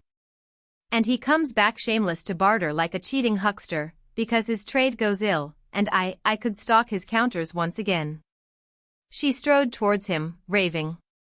"Think you I do not know, woman's bully and poltroon, that you plot to sell yourself, because your day has come, and no woman will bid for such an outcast, saving one that you may threaten?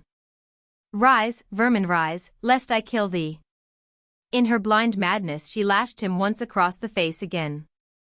And he stirred not, and something in the resistless feeling of the flesh beneath the whip, and in the quiet of his lying, caused her to pause and stand panting and staring at the thing which lay before her. For it was a thing, and as she stood staring, with wild heaving breast, this she saw. 'Twas but a thing lying inert, its fair locks outspread, its eyes rolled upward till the blue was almost lost, a purple indentation on the right temple from which there oozed a tiny thread of blood. Asterisk, asterisk, asterisk, asterisk, asterisk, there will be a way, she had said, and yet in her most mad despair, of this way she had never thought, though strange it had been, considering her lawless past, that she had not never of this way never. Notwithstanding which, in one frenzied moment in which she had known naught but her delirium, her loaded whip had found it for her the way. And yet it being so found, and she stood staring, seeing what she had done, seeing what had befallen, 'twas as if the blow had been struck not at her own temple but at her heart, a great and heavy shock, which left her bloodless, and choked, and gasping. "What? What?" she panted. "Nay. Nay. Nay," and her eyes grew wide and wild. She sank upon her knees, so shuddering that her teeth began to chatter. She pushed him and shook him by the shoulder. "Stir," she cried in a loud whisper. "Move thee. Why dost thou lie so? Stir." Yet he stirred not, but lay inert, only with his lips drawn back, showing his white teeth a little, as if her horrid agony made him begin to laugh. Shuddering, she drew slowly nearer, her eyes more awful than his own. Her hand crept shaking to his wrist and clutched it. There was not a stir, not. It stole to his breast, and bearing it, pressed close. That was still and moveless as his pulse, for life was ended, and 100 moldering years would not bring more of death. "I have killed thee," she breathed. "I have killed thee, though I meant it not, even hell itself doth know. Thou art a dead man, and this is the worst of all." His hand fell heavily from hers, and she still knelt staring, such a look coming into her face as throughout her life had never been there before, for 'twas the look of a creature who, being tortured, the worst at last being reached, begins to smile at fate. "I have killed him," she said, in a low, awful voice, "and he lies here, and outside people walk, and know not. But he knows, and as he lies methinks he smiles knowing what he has done." She crouched even lower still, the closer to behold him, and indeed it seemed his still face sneered as if defying her now to rid herself of him. 'Twas as though he lay there mockingly content, saying, "Now that I lie here, 'tis for you to move me." She rose and stood up rigid, and all the muscles of her limbs were drawn as though she were a creature stretched upon a rack, for the horror of this which had befallen her seemed to fill the place about her, and leave her no air to breathe nor light to see. "Now," she cried, "if I would give way and go mad, as I could but do, for there is naught else left if I would but give way, that which is Ian has lived but a poor score of years would be done with for all time. All whirls before me. 'Twas I who struck the blow, and I am a woman, and I could go raving and cry out and call them in, and point to him, and tell them how 'twas done all. She choked, and clutched her bosom, holding its heaving down so fiercely that her nails bruised it through her habit's cloth, for she felt that she had begun to rave already, and that the waves of such a tempest were arising as, if not quelled at their first swell, would sweep her from her feet and engulf her forever. That, she gasped, "Nay, that I swear I will not do." There was always one who hated me and doomed and hunted me from the hour I lay 'neath my dead mother's corpse, a newborn thing. I know not whom it was or where or how, but 'twas so. I was made evil, and cast helpless amid evil fates, and having done the things that were ordained, and there was no escape from, I was shown noble manhood and high honor, and taught to worship, as I worship now. An angel might so love and be made higher. And at the gate of heaven a devil grins at me and plucks me back, and taunts and mires me, and I fall on this underscore. She stretched forth her arms in a great gesture, wherein it seemed that surely she defied earth and heaven. No hope, no mercy, naught but doom and hell, she cried, unless the thing that is tortured be the stronger. Now unless fate bray me small, the stronger I will be. She looked down at the thing before her. How its stone face sneered, and even in its sneering seemed to disregard her. She knelt by it again, her blood surging through her body, which had been cold, speaking as if she would force her voice to pierce its deadened ear. I am mock, she said, setting her teeth, thinking that I am conquered, yet am I not. 'Twas an honest blow struck by a creature goaded past all thought. I mock, and yet, but for one man's sake, would I call in those outside and stand before them, crying, here is a villain whom I struck in madness and he lies dead. I ask not mercy, but only justice. She crouched still nearer, her breath and words coming hard and quick. 'Twas indeed as if she spoke to a living man who heard as if she answered what he had said. There would be men in England who would give it me, she raved, whispering. That would there, I swear. But there would be dullards and dastards who would not. He would give it, he. I, mock as thou wilt. But between his high honor and love and me thy carrion underscore shall underscore not come. By her great divan the dead man had fallen, and so near to it he lay that one arm was hidden by the draperies, and at this moment this she saw before having seemed to see nothing but the death in his face. A thought came to her like a flame lit on a sudden, and springing high the instant the match struck the fuel it leaped from. It was a thought so daring and so strange that even she gasped once, being appalled, and her hands, stealing to her brow, clutched at the hair that grew there, feeling it seem to rise and stand erect. Is it madness to so dare, she said hoarsely, and for an instant, shuddering, hid her eyes, but then uncovered and showed them burning. Nay. Not as I will dare it, she said, for it will make me steal.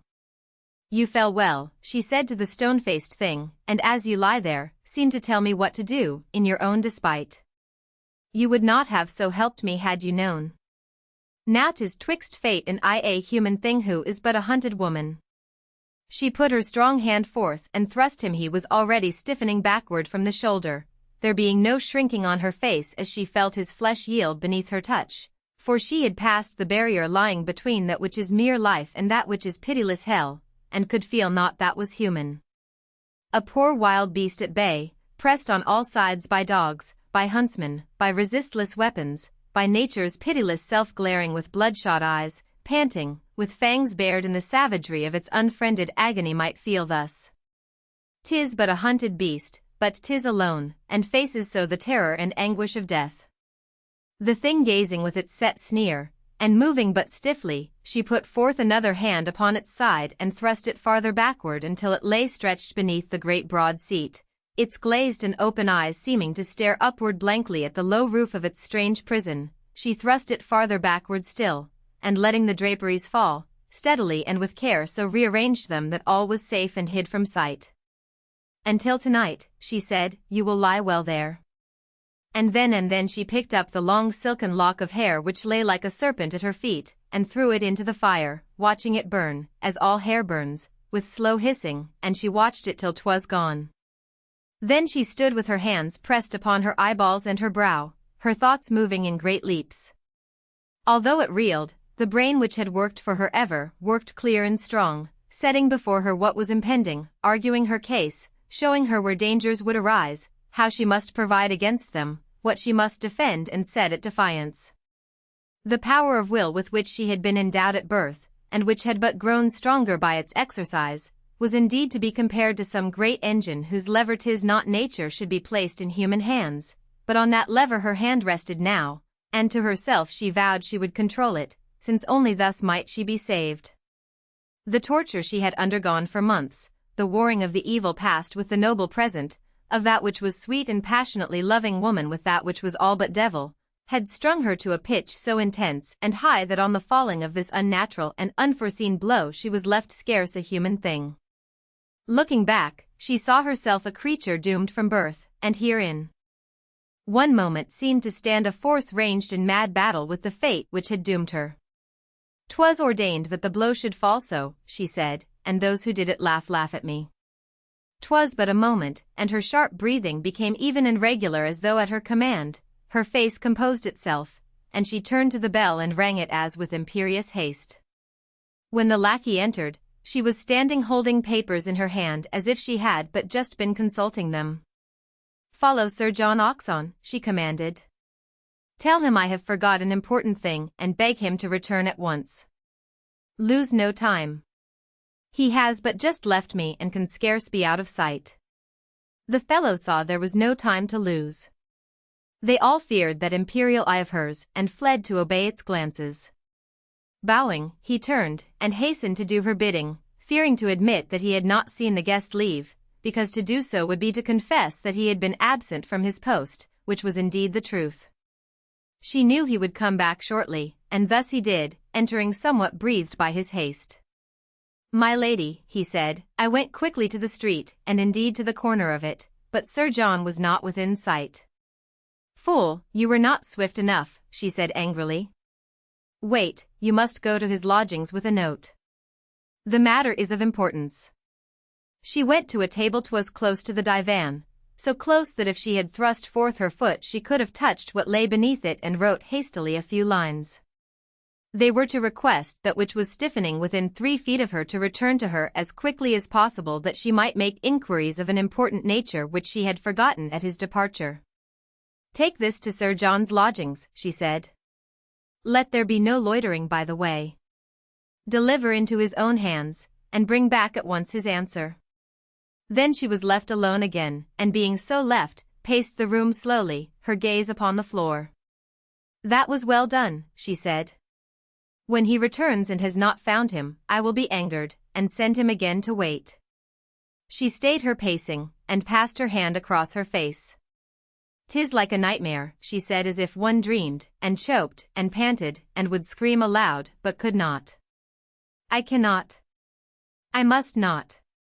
Would that I might shriek, and dash myself upon the floor, and beat my head upon it until I lay as he does."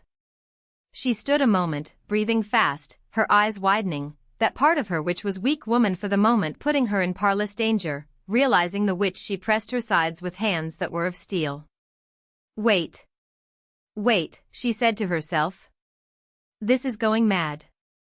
This is loosening hold, and being beaten by that one who hates me and laughs to see what I have come to." Not but that unnatural engine of will could have held her within bounds and restrained the mounting female weakness that beset her, but this engine being stronger than all else, it beat her womanish and swooning terrors down. "Through this one day I must live," she said, "and plan, and guard each moment that doth pass. My face must tell no tale, my voice must hint none. He will be still, God knows he will be still enough." Upon the divan itself there had been lying a little dog. 'Twas a King Charles's spaniel, a delicate pampered thing, which attached itself to her, and was not easily driven away. Once during the last hour the fierce, ill-hushed voices had disturbed it, and it had given vent to a fretted bark, but being a luxurious little beast, it had soon curled up among its cushions and gone to sleep again. But as its mistress walked about muttering low words and ofttimes breathing sharp breaths, it became disturbed again. Perhaps through some instinct of which not is known by human creatures, it felt the strange presence of a thing which roused it. It stirred, at first drowsily, and lifted its head and sniffed, then it stretched its limbs, and having done so, stood up, turning on its mistress a troubled eye, and this she saw and stopped to meet it. 'Twas a strange look she bestowed upon it, a startled and fearful one. Her thought drew the blood up to her cheek, but backward again it flowed when the little beast lifted its nose and gave a low but woeful howl. Twice it did this, and then jumped down, and standing before the edge of the couch, stood there sniffing.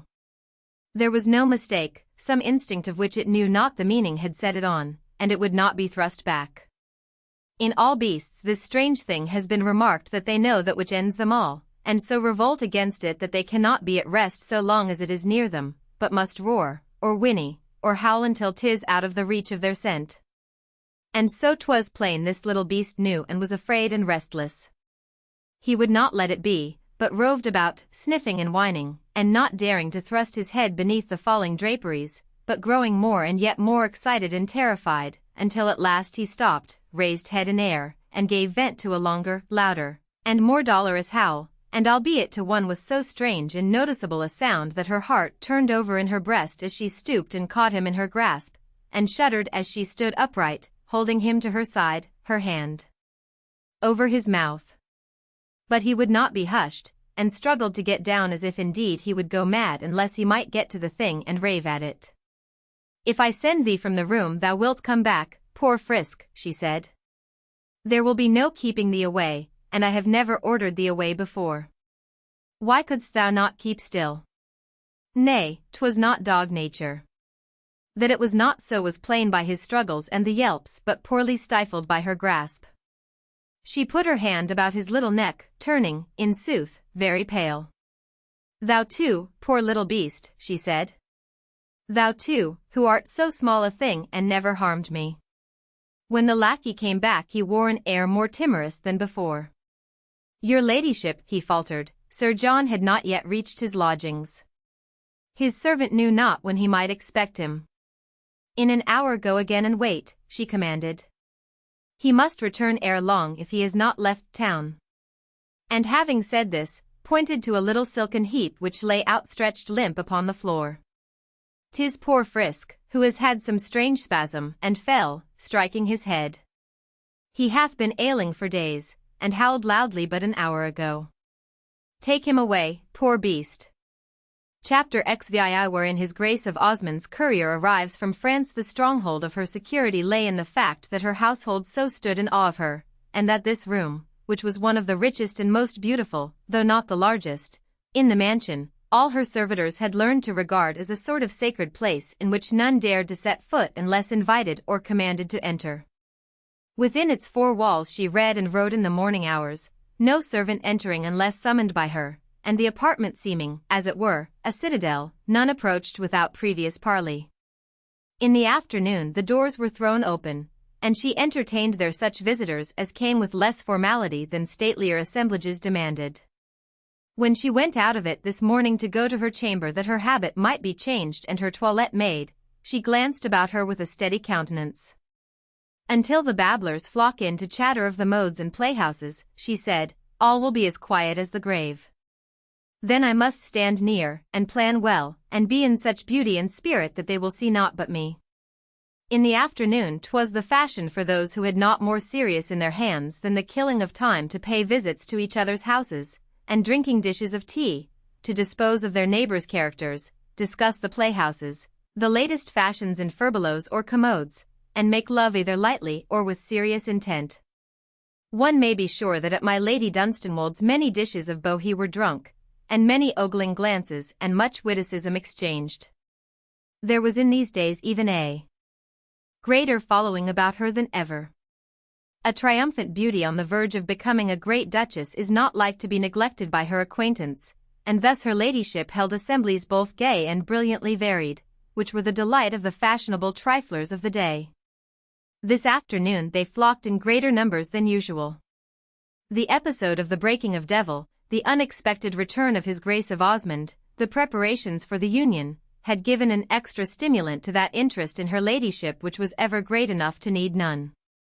Thereunto was added the piquancy of the stories of the noticeable demeanor of Sir John Oxon, of what had seemed to be so plain a rebellion against his fate, and also of my lady's open and cold displeasure at the manner of his bearing himself as a disappointed man who presumed to show anger against that to which he should gallantly have been resigned, as one who is conquered by the chance of war. Those who had beheld the two ride homeward together in the morning, were full of curiousness, and one and another, mentioning the matter, exchanged glances, speaking plainly of desire to know more of what had passed, and of hope that chance might throw the two together again in public, where more of interest might be gathered. It seemed indeed not unlikely that Sir John might appear among the tea-bibbers, and perchance 'twas for this lively reason that my lady's room was this afternoon more than usually full of gay spirits and gossip-loving ones. They found, however, only her ladyship's self and her sister, Mistress N, who, of truth, did not often join her tea parties, finding them so given up to fashionable chatter and worldly witticisms that she felt herself somewhat out of place. The world knew Mistress N but as a dull, plain gentlewoman, whom her more brilliant and fortunate sister gave gracious protection to, and none missed her when she was absent, or observed her greatly when she appeared upon the scene. Today she was perchance more observed than usual, because her pallor was so great a contrast to her ladyship's splendor of beauty and color.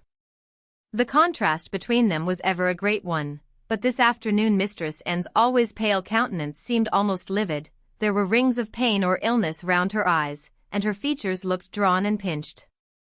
My Lady Dunstanwold, clad in a great rich petticoat of crimson flowered satin, with wondrous yellow mechlin for her ruffles, and with her glorious hair dressed like a tower, looked taller, more goddess-like and full of splendid fire than ever she had been before beheld, or so her visitors said to her and to each other, though, to tell the truth, this was no new story, she being one of those women having the curious power of inspiring the beholder with the feeling each time he encountered them that he had never before seen them in such beauty and bloom. When she had come down the staircase from her chamber, and, who had been standing at the foot, had indeed started somewhat at the sight of her rich dress and brilliant hues. "Why do you jump as if I were a ghost?" and she asked. "Do I look like one? My looking-glass did not tell me so." "No," said and, "you are so crimson and splendid," and her ladyship came swiftly down the stairs to her. "You are not crimson and splendid," she said. "'Tis you who are a ghost." "What is it?" And let her soft, dull eyes rest upon her for a moment helplessly, and when she replied her voice sounded weak. "I think I am ill, sister," she said. "I seem to tremble and feel faint." "Go then to bed and see the physician." "You must be cared for," said her ladyship. "In sooth, you look ill indeed." "Nay," said and, "I beg you, sister, this afternoon let me be with you, it will sustain me."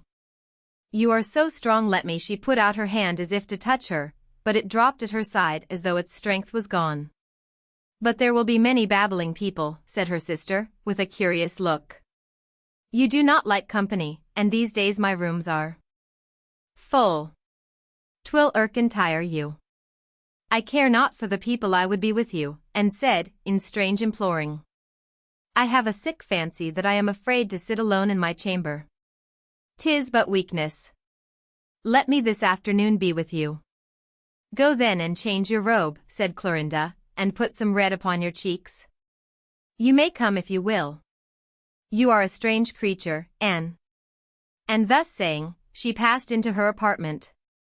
As there are blows and pain which end in insensibility or delirium, so there are catastrophes and perils which are so great as to produce something near akin to these. As she had stood before her mirror in her chamber watching her reflection, while her woman attired her in her crimson flowered satin and builded up her stately headdress, this other woman had felt that the hour when she could have shrieked and raved and betrayed herself had passed by, and left a deadness like a calm behind, as though horror had stunned all pain and yet left her senses clear. She forgot not the thing which lay staring upward blankly at the under part of the couch, which hid it the look of its fixed eyes, its outspread locks, and the purple indentation on the temple she saw as clearly as she had seen them in that first mad moment when she had stood staring downward at the thing itself, but the coursing of her blood was stilled, the gallop of her pulses, and that wild hysteric leaping of her heart into her throat, choking her and forcing her to gasp and pant in that way which in women must ever end in shrieks and cries and sobbing beatings of the air.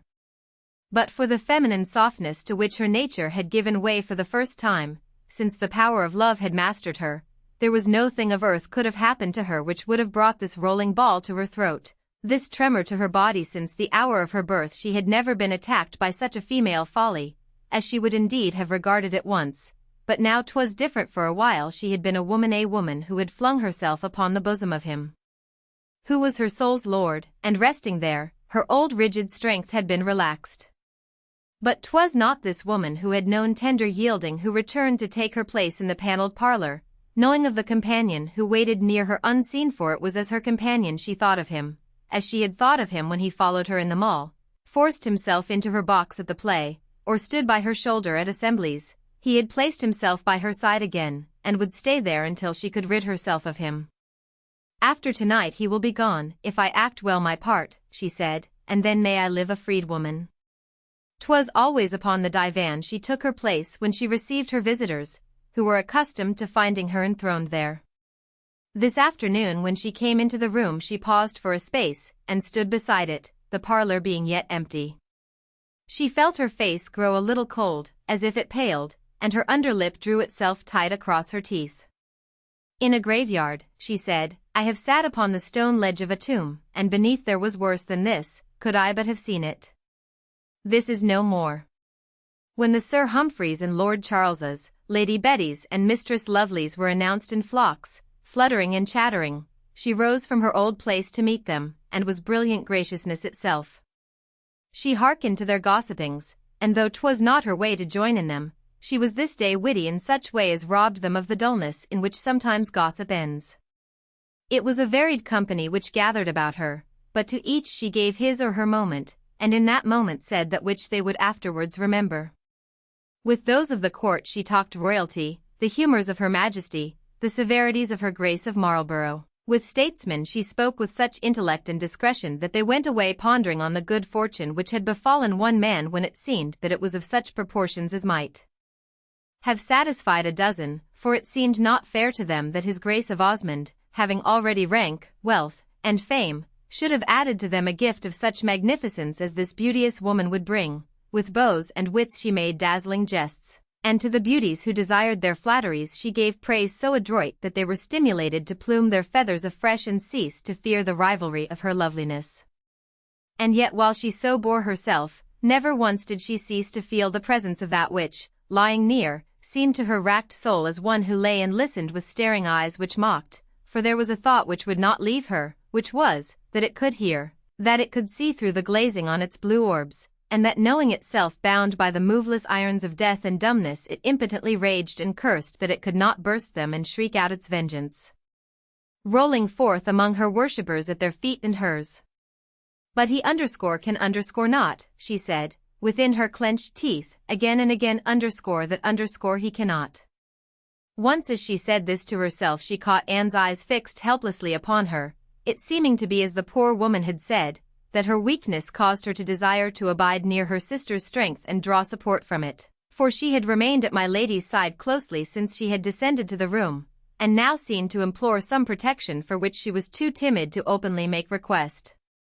"You are too weak to stay, and," her ladyship said, "'twould be better that you should retire." "I am weak," the poor thing answered, in low tones, "but not too weak to stay. I am always weak. Would that I were of your strength and courage.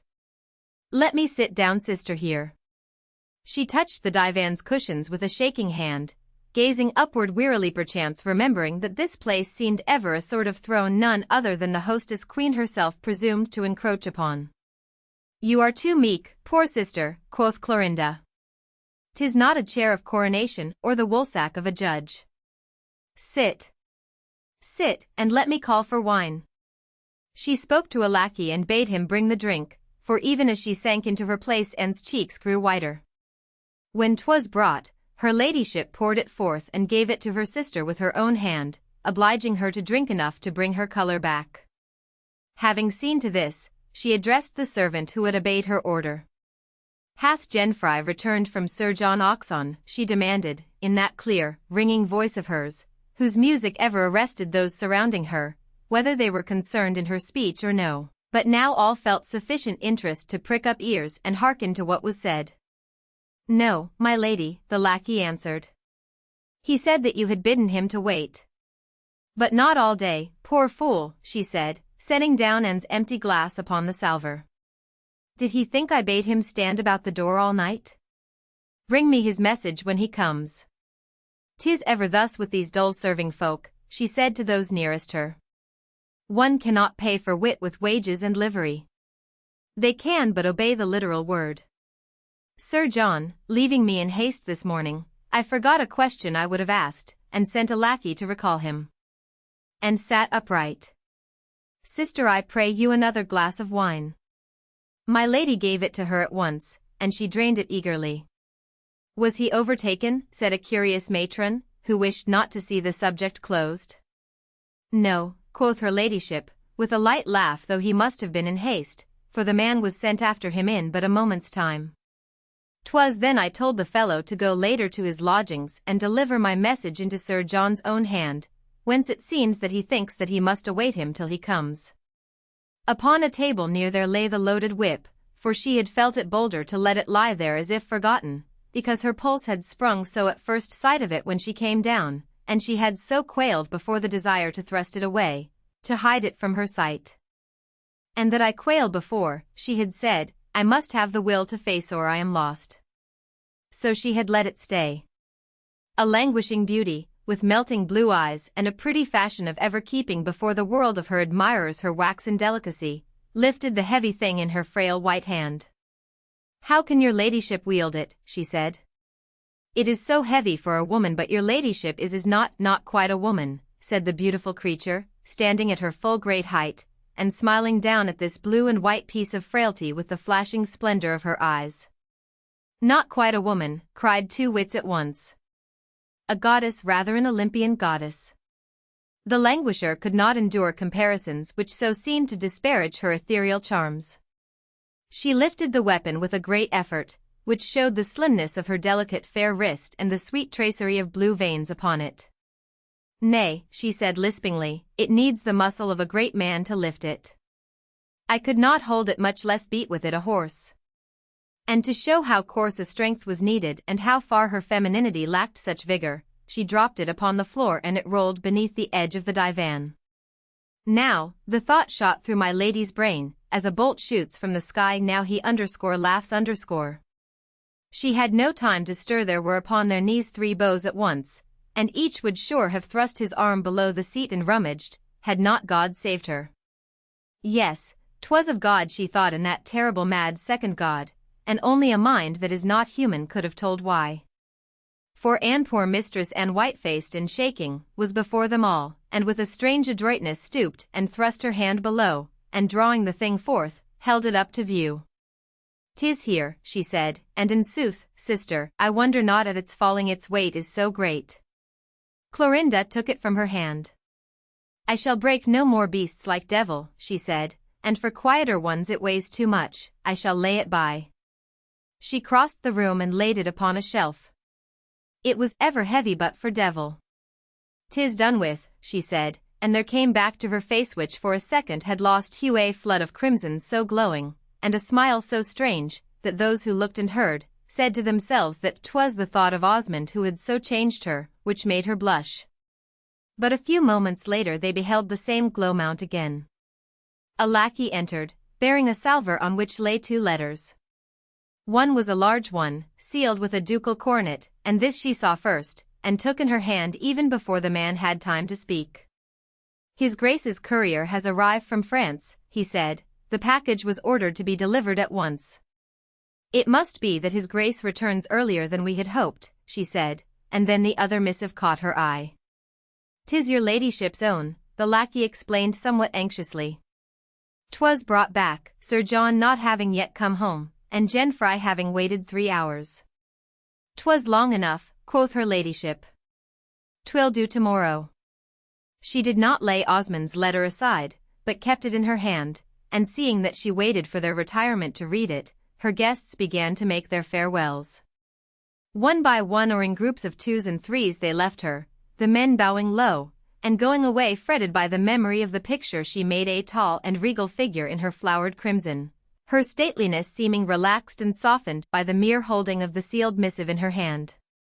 But the women were vaguely envious, not of Osmond, but of her before whom there lay outspread as far as life's horizon reached, a future of such perfect love and joy, for Gerald Mertoun had been marked by feminine eyes since his earliest youth, and had seemed to embody all that woman's dreams or woman's ambitions or her love could desire.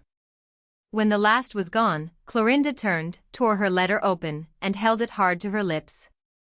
Before she read a word she kissed it passionately a score of times, paying no heed that. And sate gazing at her, and having kissed it so, she fell to reading it, her cheeks warm with the glow of a sweet and splendid passion, her bosom rising and falling in a tempest of tender, fluttering breaths, and 'twas these words her eyes devoured. If I should head this page I write to you, goddess and queen, and empress of my deepest soul, what more should I be saying than my love and my Clorinda, since these express all the soul of man could crave for or his body desire. The body and soul of me so long for thee, sweetheart, and sweetest beautiful woman that the hand of nature ever fashioned for the joy of mortals, that I have had need to pray heaven's help to aid me to endure the passing of the days that lie between me and the hour which will make me the most strangely, rapturously, happy man, not in England, not in the world, but in all God's universe.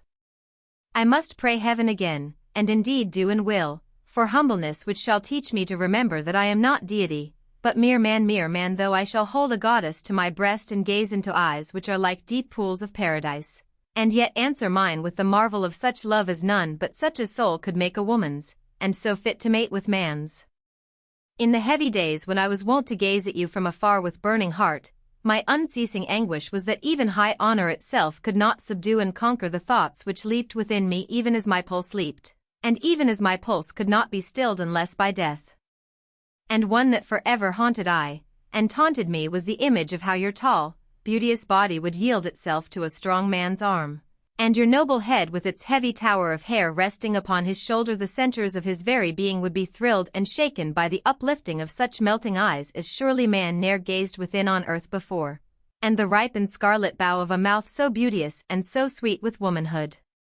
This beset me day and night, and with such torture that I feared betimes my brain might reel and I become a lost and ruined madman. And now it is no more forbidden me to dwell upon it, nay, I lie waking at night, wooing the picture to me, and at times I rise from my dreams to kneel by my bedside and thank God that he hath given me at last what surely is my own, for so it seems to me, my love, that each of us is but a part of the other, and that such forces of nature rush to meet together in us, that nature herself would cry out were we rent apart.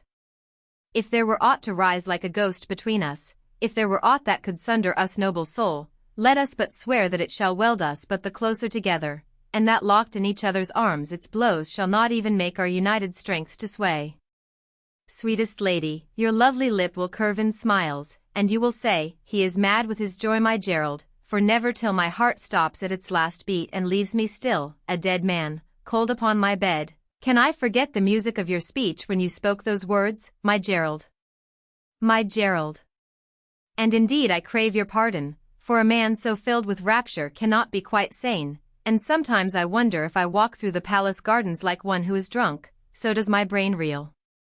But soon, my heavenly, noble love, my exile will be over, and this is in truth what my letter is to tell you, that in 4 days your lackeys will throw open your doors to me and I shall enter, and being led to you, shall kneel at your feet and kiss the hem of your robe, and then rise standing to fold her who will so soon be my very wife to my throbbing breast.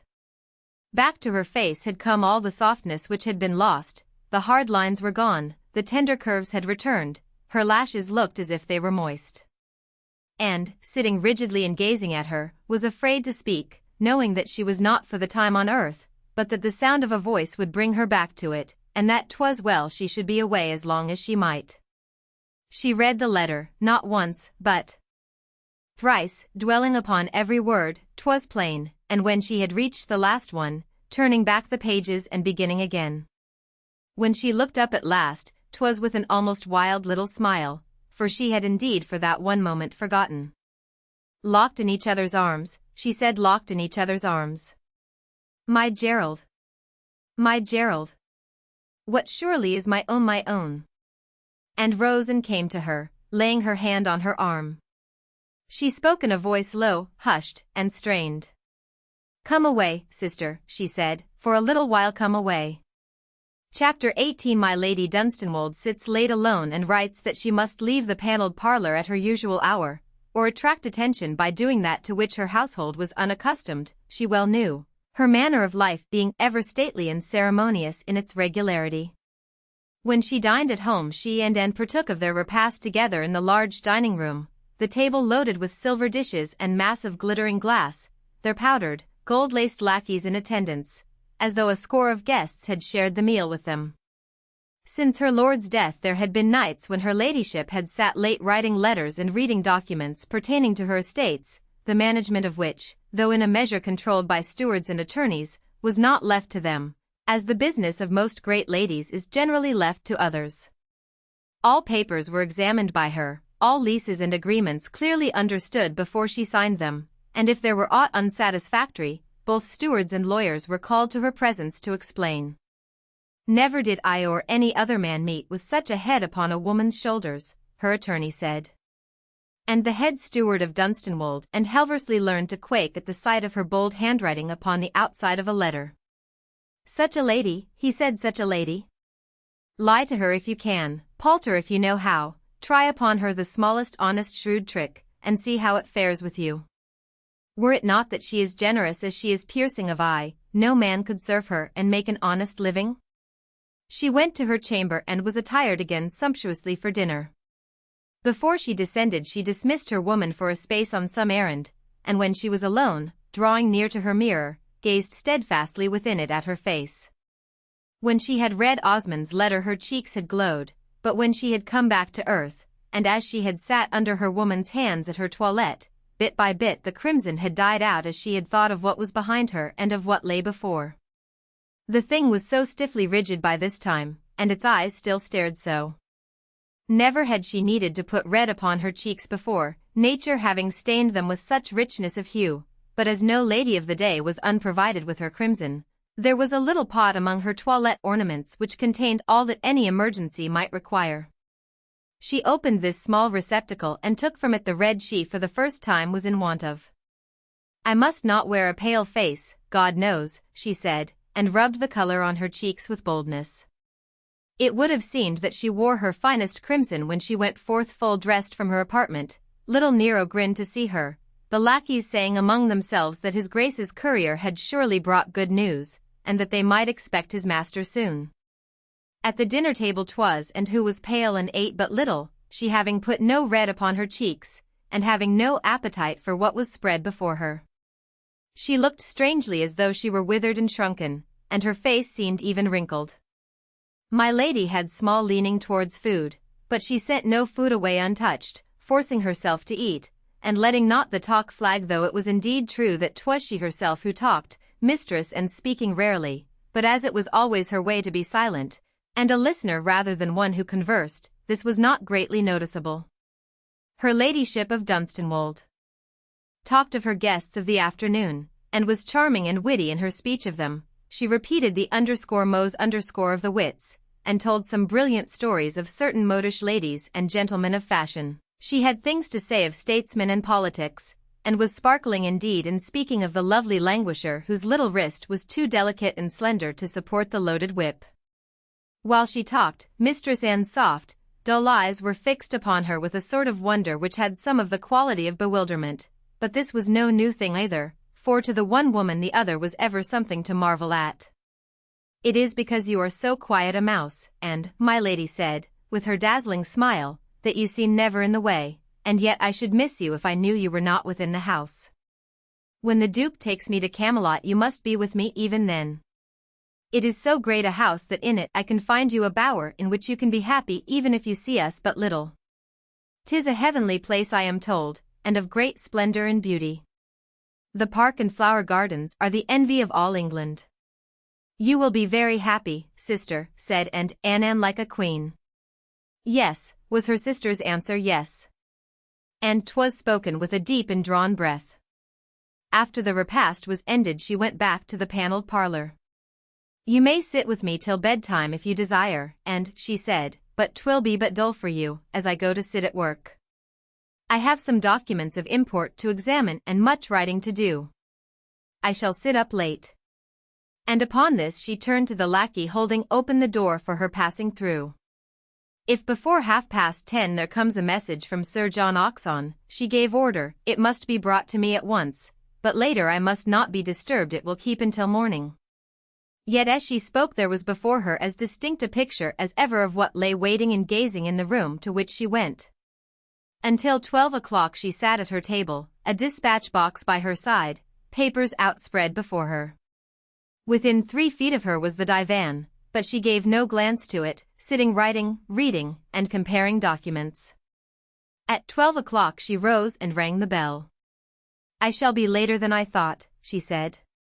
"I need none of you who are below stairs. Go you all to bed. Tell my woman that she also may lie down. I will ring when I come to my chamber and have need of her." "There is yet no message from Sir John?" "None, my lady," the man answered.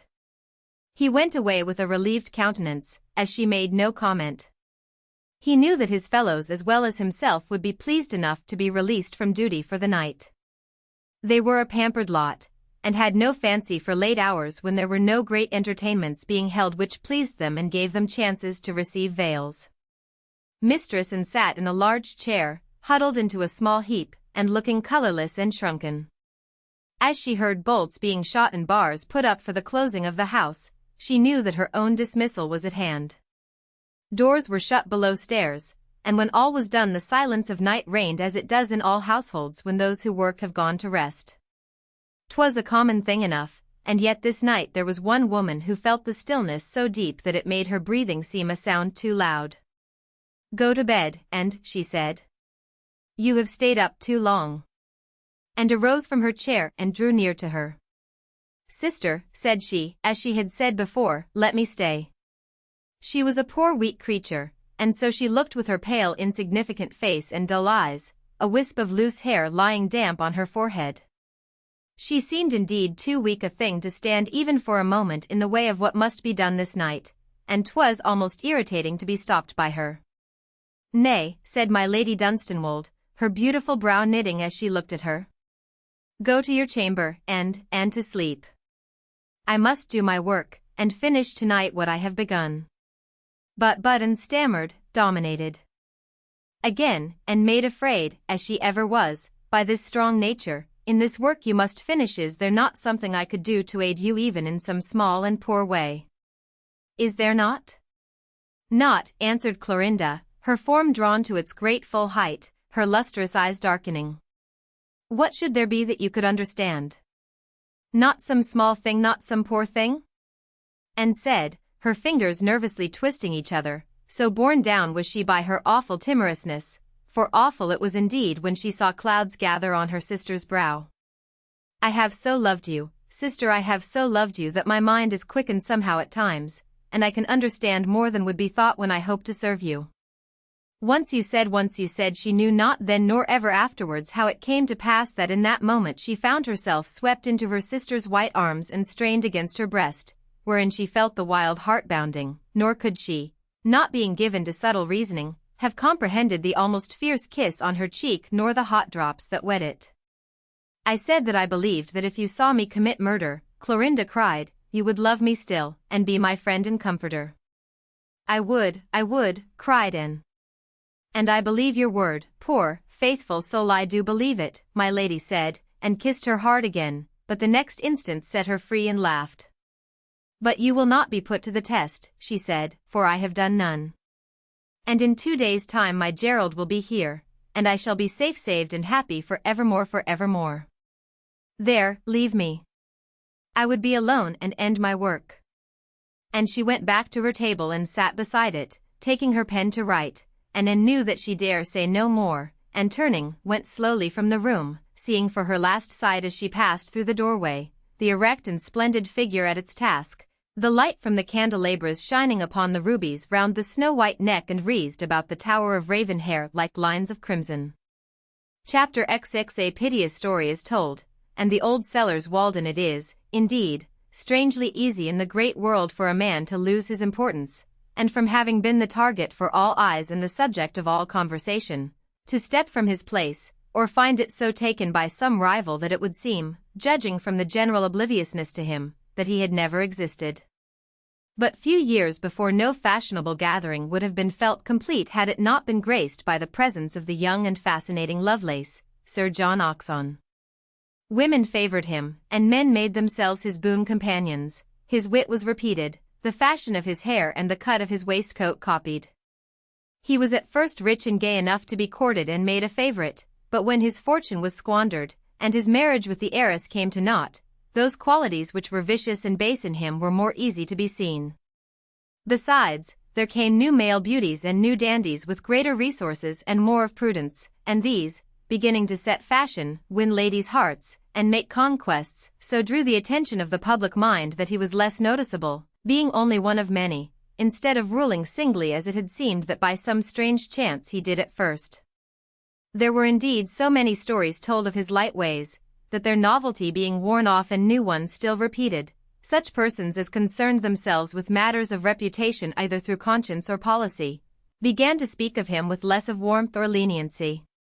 "'Tis not well for a matron with daughters to marry and with sons to keep an eye to," it was said, to have in her household too often a young gentleman who has squandered his fortune in dice and drink and wild living, and who 'twas known was cast off by a reputable young lady of fortune. So there were fine ladies who began to avoid him, and those in power at court and in the world who regarded him with lessening favor day by day. In truth, he had such debts, and his creditors pressed him so ceaselessly, that even had the world's favor continued, his life must have changed its aspect greatly. His lodgings were no longer the most luxurious in the fashionable part of the town, his brocades and laces were no longer of the richest, nor his habit of the very latest and most modish cut. He had no more an equipage attracting every eye as he drove forth, nor a gentleman's gentleman whose swagger and pomp outdid that of all others in his world. Soon after the breaking of his marriage with the heiress, his mother had died, and his relatives being few, and those of an order strictly averse to the habits of ill-provided and extravagant kinsmen, he had but few family ties. Other ties he had, 'twas true, but they were not such as were accounted legal or worthy of attention either by himself or those related to him. So it befell that when my Lady Dunstanwold's lackey could not find him at his lodgings, and as the days went past neither his landlady nor his creditors beheld him again, his absence from the scene was not considered unaccountable by them, nor did it attract the notice it would have done in times gone by. "He hath made his way out of England to escape us," said the angry tailors and mercers who had besieged his door in vain for months, and who were now infuriated at the thought of their own easiness and the impudent gay airs which had befooled them. "A good £400 of mine hath he carried with him," said one. "And 200 of mine. And more of mine, since I am a poor man to whom a pound means 20 guineas. We are all robbed, and he has cheated the debtor's prison, wherein, if we had not been fools, he would have been clapped 6 months ago." "Think ye he will not come back, gentlemen?" quavered his landlady. "God knows when I have seen a guinea of his money, but he was such a handsome, fine young nobleman, and had such a way with a poor body, and ever a smile and a chuck o' the chin for my Jenny." "Look well after poor Jenny if he hath left her behind," said the tailor. "He did not come back, indeed, and hearing the rumor that he had fled his creditors, the world of fashion received the news with small disturbance, all modish persons being at that time much engaged in discussion of the approaching nuptials of her ladyship of Dunstanwold and the Duke of Osmond. Close upon the discussions of the preparations came the nuptials themselves, and then all the town was agog, and had small leisure to think of other things. For those who were bidden to the ceremonials and attendant entertainments, there were rich habits and splendid robes to be prepared, and to those who had not been bidden, there were bitter disappointments and thwarted wishes to think of. "Sir John Oxon has fled England to escape seeing and hearing it all," was said. "He has fled to escape something more painful than the spleen," others answered. "He had reached his rope's end, and finding that my Lady Dunstanwold was not of a mind to lengthen it with her fortune, having taken a better man, and that his creditors would have no more patience, he showed them a light pair of heels. Before my Lady Dunstanwold left her house she gave orders that it be set in order for closing for some time, having it on her mind that she should not soon return. It was, however, to be left in such condition that at any moment, should she wish to come to it, all could be made ready in 2 days' time. To this end various repairs and changes she had planned were to be carried out as soon as she went away from it. Among other things was the closing with brickwork of the entrance to the passage leading to the unused cellars. "'Twill make the servants' part more wholesome and less damp and draughty," she said, "and if I should sell the place, will be to its advantage." 'Twas a builder with little wit who planned such passages and black holes. In spite of all the lime spread there, they were ever mouldy and of evil odor. It was her command that there should be no time lost. And men were set at work, carrying bricks and mortar. It so chanced that one of them, going in through a back entrance with a hod over his shoulder, and being young and lively, found his eye caught by the countenance of a pretty, frightened-looking girl, who seemed to be loitering about watching, as if curious or anxious. Seeing her near each time he passed, and observing that she wished to speak, but was too timid, he addressed her. "Would you know aught, mistress?" he said. She drew nearer gratefully, and then he saw her eyes were red as if with weeping. "Think you her ladyship would let a poor girl speak a word with her?" she said. "Think you I dare ask so much of a servant, or would they flout me and turn me from the door? Have you seen her? Does she look like a hard, shrewish lady?" "That she does not, though all stand in awe of her," he answered, pleased to talk with so pretty a creature. "I but caught a glimpse of her when she gave orders concerning the closing with brick of a passage-way below. She is a tall lady, and grand and stately, but she hath a soft pair of eyes as ever man would wish to look into, be he duke or ditcher." The tears began to run down the girl's cheeks. She said, "all men love her, they say. Many a poor girl's sweetheart has been false through her, and I thought she was cruel and ill-natured. Know you the servants that wait on her? Would you dare to ask one for me, if he thinks she would deign to see a poor girl who would crave the favor to be allowed to speak to her of a gentleman she knows?" "They are but lackeys, and I would dare to ask what was in my mind," he answered, "but she is near her wedding day, and little as I know of brides' ways, I am of the mind that she will not like to be troubled." "That I stand in fear of," she said, "but, oh! I pray you, ask some one of them, a kindly one." The young man looked aside. "Luck is with you," he said. "Here comes one now to air himself in the sun, having naught else to do. Here is a young woman who would speak with her ladyship," he said to the strapping powdered fellow. "She had best begone," the lackey answered, striding towards the applicant. "Think you my lady has time to receive traipsing wenches?" "'Twas only for a moment I asked," the girl said. "I come from I would speak to her of Sir John Oxon, whom she knows." The man's face changed. It was Jenfry. "Sir John Oxon," he said. "Then I will ask her. Had you said any other name I would not have gone near her today." Her ladyship was in her new closet with mistress, and there the lackey came to her to deliver his errand. "A country-bred young woman, your ladyship," he said, "comes from Sir John Oxon." "From Sir John Oxon," cried Anne, starting in her chair. My Lady Dunstanwolde made no start, but turned a steady countenance towards the door, looking into the lackey's face. "Then he hath returned," she said. "Returned," said Anne. "After the morning he rode home with me," my lady answered. "'Twas said he went away. He left his lodgings without warning. It seems he hath come back." "What does the woman want?" she ended. "To speak with your ladyship," replied the man, "of Sir John himself, she says." "Bring her to me," her ladyship commanded. The girl was brought in, overawed and trembling. She was a country-bred young creature, as the lackey had said, being of the simple rose and white freshness of 17 years perhaps, and having childish blue eyes and fair curling locks. She was so frightened by the grandeur of her surroundings, and the splendid beauty of the lady who was so soon to be a duchess, and was already a great earl's widow, that she could only stand within the doorway, curtsying and trembling, with tears welling in her eyes. "Be not afraid," said my Lady Dunstanwolde. "Come hither, child, and tell me what you want." Indeed, she did not look a hard or shrewish lady, she spoke as gently as woman could, and a mildness so unexpected produced in the young creature such a revulsion of feeling that she made a few steps forward, and fell upon her knees, weeping, and with uplifted hands. "My lady," she said, "I know not how I dared to come, but that I am so desperate, and your ladyship being so happy, it seemed that you might pity me, who am so helpless and know not what to do." Her ladyship leaned forward in her chair, her elbow on her knee, her chin held in her hand, to gaze at her. "You come from Sir John Oxon," she said. And, watching, clutched each arm of her chair. "Not from him, asking your ladyship's pardon," said the child, but from the country to him, her head falling on her breast, and I know not where he is. You came to him, asked my lady. Are you, and her speech was pitiful and slow, are you one of those whom he has ruined? The little suppliant looked up with widening orbs. How could that be, and he so virtuous and pious a gentleman, she faltered. Then did my lady rise with a sudden movement. Was he so, says she.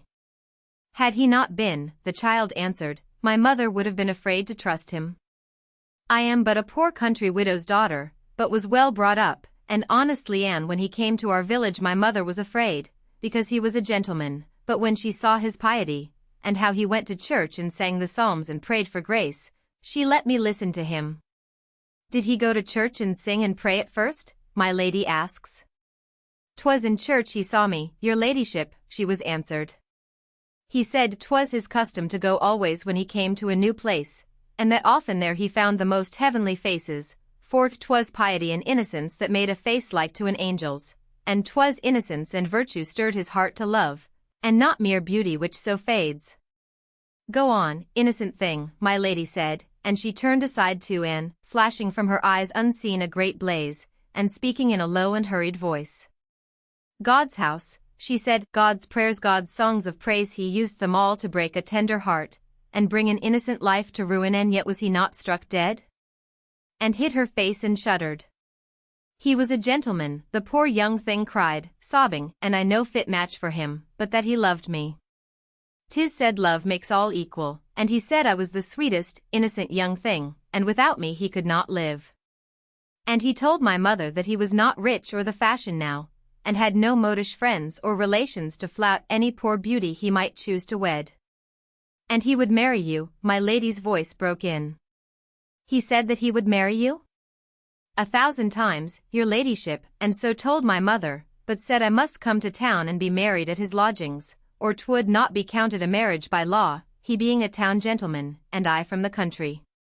And you came, said Mistress N, down whose pale cheeks the tears were running, you came at his command to follow him? What day came you up to town, demands my lady, breathless and leaning forward. Went you to his lodgings, and stayed you there with him even for an hour? The poor child gazed at her, paling. He was not there, she cried. I came alone because he said all must be secret at first, and my heart beat so with joy, my lady, that when the woman of the house whereat he lodges let me in I scarce could speak. But she was a merry woman and good-natured, and only laughed and cheered me when she took me to his rooms, and I sate trembling. What said she to you, my lady asks, her breast heaving with her breath. That he was not yet in, but that he would sure come to such a young and pretty thing as I, and I must wait for him, for he would not forgive her if she let me go. And the while I waited there came a man in bands and cassock, but he had not a holy look, and late in the afternoon I heard him making jokes with the woman outside, and they both laughed in such an evil way that I was affrighted, and waiting till they had gone to another part of the house, stole away. But he came not back that night, thank God, my lady said he came not back. The girl rose from her knees, trembling, her hands clasped on her breast. Why should your ladyship thank God, she says, pure drops falling from her eyes. I am so humble, and had naught else but that great happiness, and it was taken away, and you thank God. Then drops fell from my lady's eyes also, and she came forward and caught the child's hand, and held it close and warm and strong, and yet with her full lip quivering. 'Twas not that your joy was taken away that I thanked God, said she. I am not cruel, God himself knows that, and when he smites me 'twill not be for cruelty. I knew not what I said, and yet tell me, what did you then? Tell me? I went to a poor house to lodge, having some little money he had given me, the simple young thing answered. 'Twas an honest house, though mean and comfortless. And the next day I went back to his lodgings to question, but he had not come, and I would not go in, though the woman tried to make me enter, saying, Sir John would surely return soon, as he had the day before rid with my Lady Dunstanwold and been to her house, and 'twas plain he had meant to come to his lodgings, for her ladyship had sent her lackey thrice with a message. The hand with which mistress and sate covering her eyes began to shake. My lady's own hand would have shaken had she not been so strong a creature. And he has not yet returned, then, she asked. You have not seen him? The girl shook her fair locks, weeping with piteous little sobs. He has not, she cried, and I know not what to do, and the great town seems full of evil men and wicked women. I know not which way to turn, for all plot wrong against me, and would drag me down to shamefulness, and back to my poor mother I cannot go.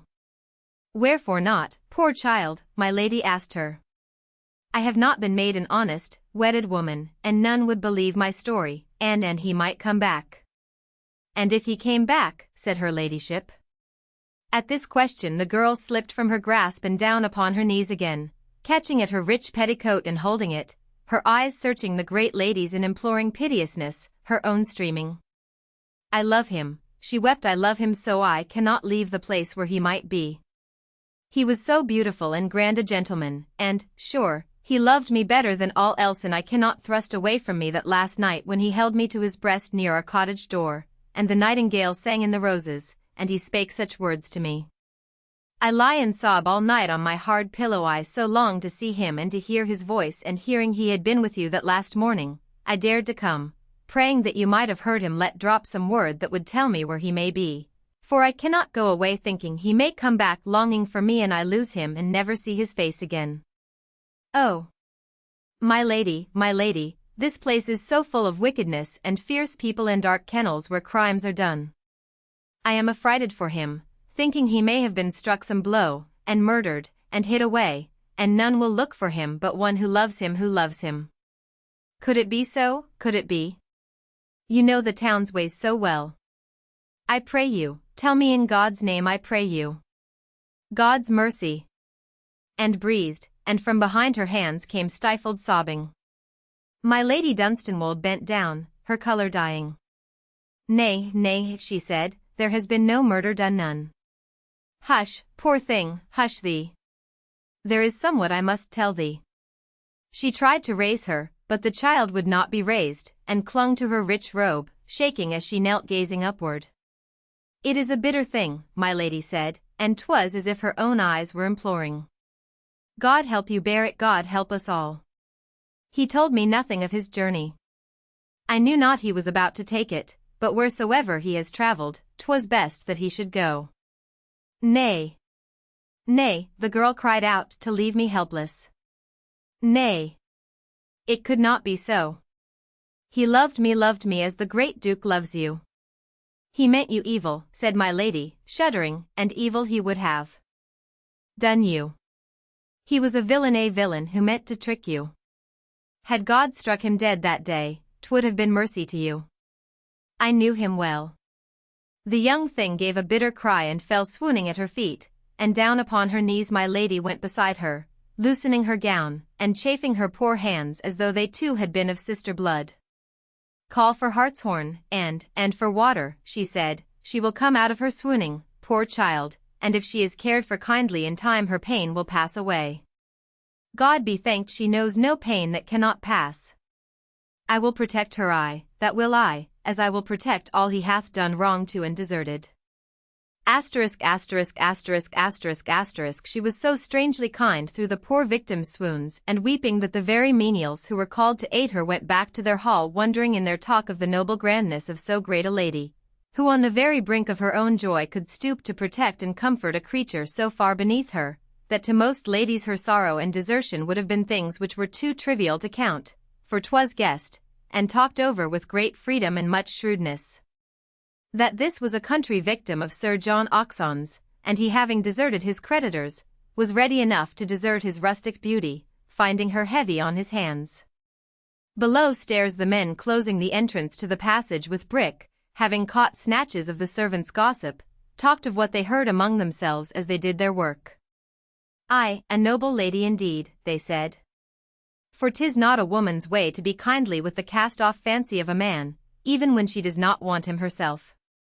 He was her own worshipper for many a day, Sir John, and before she took the old earl 'twas said that for a space people believed she loved him.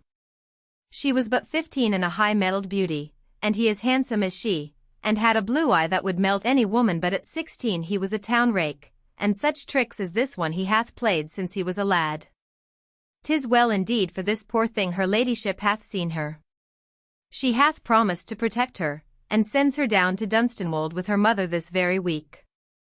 Would all fine ladies were of her kind. To hear such things of her puts a man in the humour to do her work well.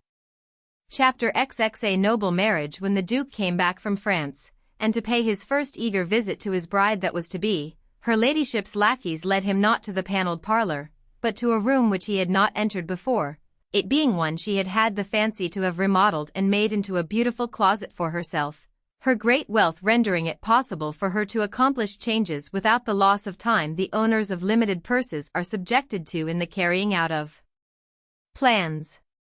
This room she had made as unlike the panelled parlour as two rooms would be unlike one another. Its panellings were white, its furnishings were bright and delicate, its draperies flowered with rosebuds tied in clusters with love knots of pink and blue. It had a large bow window, through which the sunlight streamed, and it was blooming with great rose bowls overrunning with sweetness. From a seat in the morning sunshine among the flowers and plants in the bow window, there rose a tall figure in a snow-white robe, a figure like that of a beautiful stately girl who was half an angel. It was my lady, who came to him with blushing cheeks and radiant shining eyes, and was swept into his arms in such a passion of love and blessed tenderness as heaven might have smiled to see. "My love! My love," he breathed. "My life! My life and soul! My Gerald," she cried. "My Gerald, let me say it on your breast 1,000 times." "My wife," he said, "so soon my wife and all my own until life's end." "Nay, nay," she cried, her cheek pressed to his own, "through all eternity, for love's life knows no end." As it had seemed to her poor lord who had died, so it seemed to this man who lived and so worshipped her that the wonder of her sweetness was a thing to marvel at with passionate reverence. Being a man of greater mind and poetic imagination than Dunstanwold, and being himself adored by her, as that poor gentleman had not had the good fortune to be, he had 10,000-fold the power and reason to see the tender radiance of her. As she was taller than other women, so her love seemed higher and greater, and as free from any touch of earthly poverty of feeling as her beauty was from any flaw. In it there could be no doubt, no pride, it could be bounded by no limit, measured by no rule, its depths sounded by no plummet.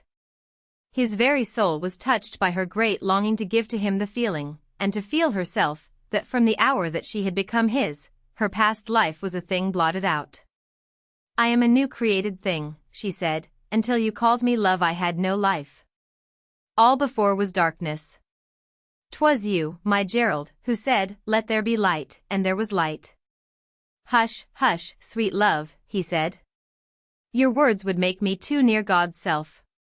"Sure love is God," she cried, her hands upon his shoulders, her face uplifted.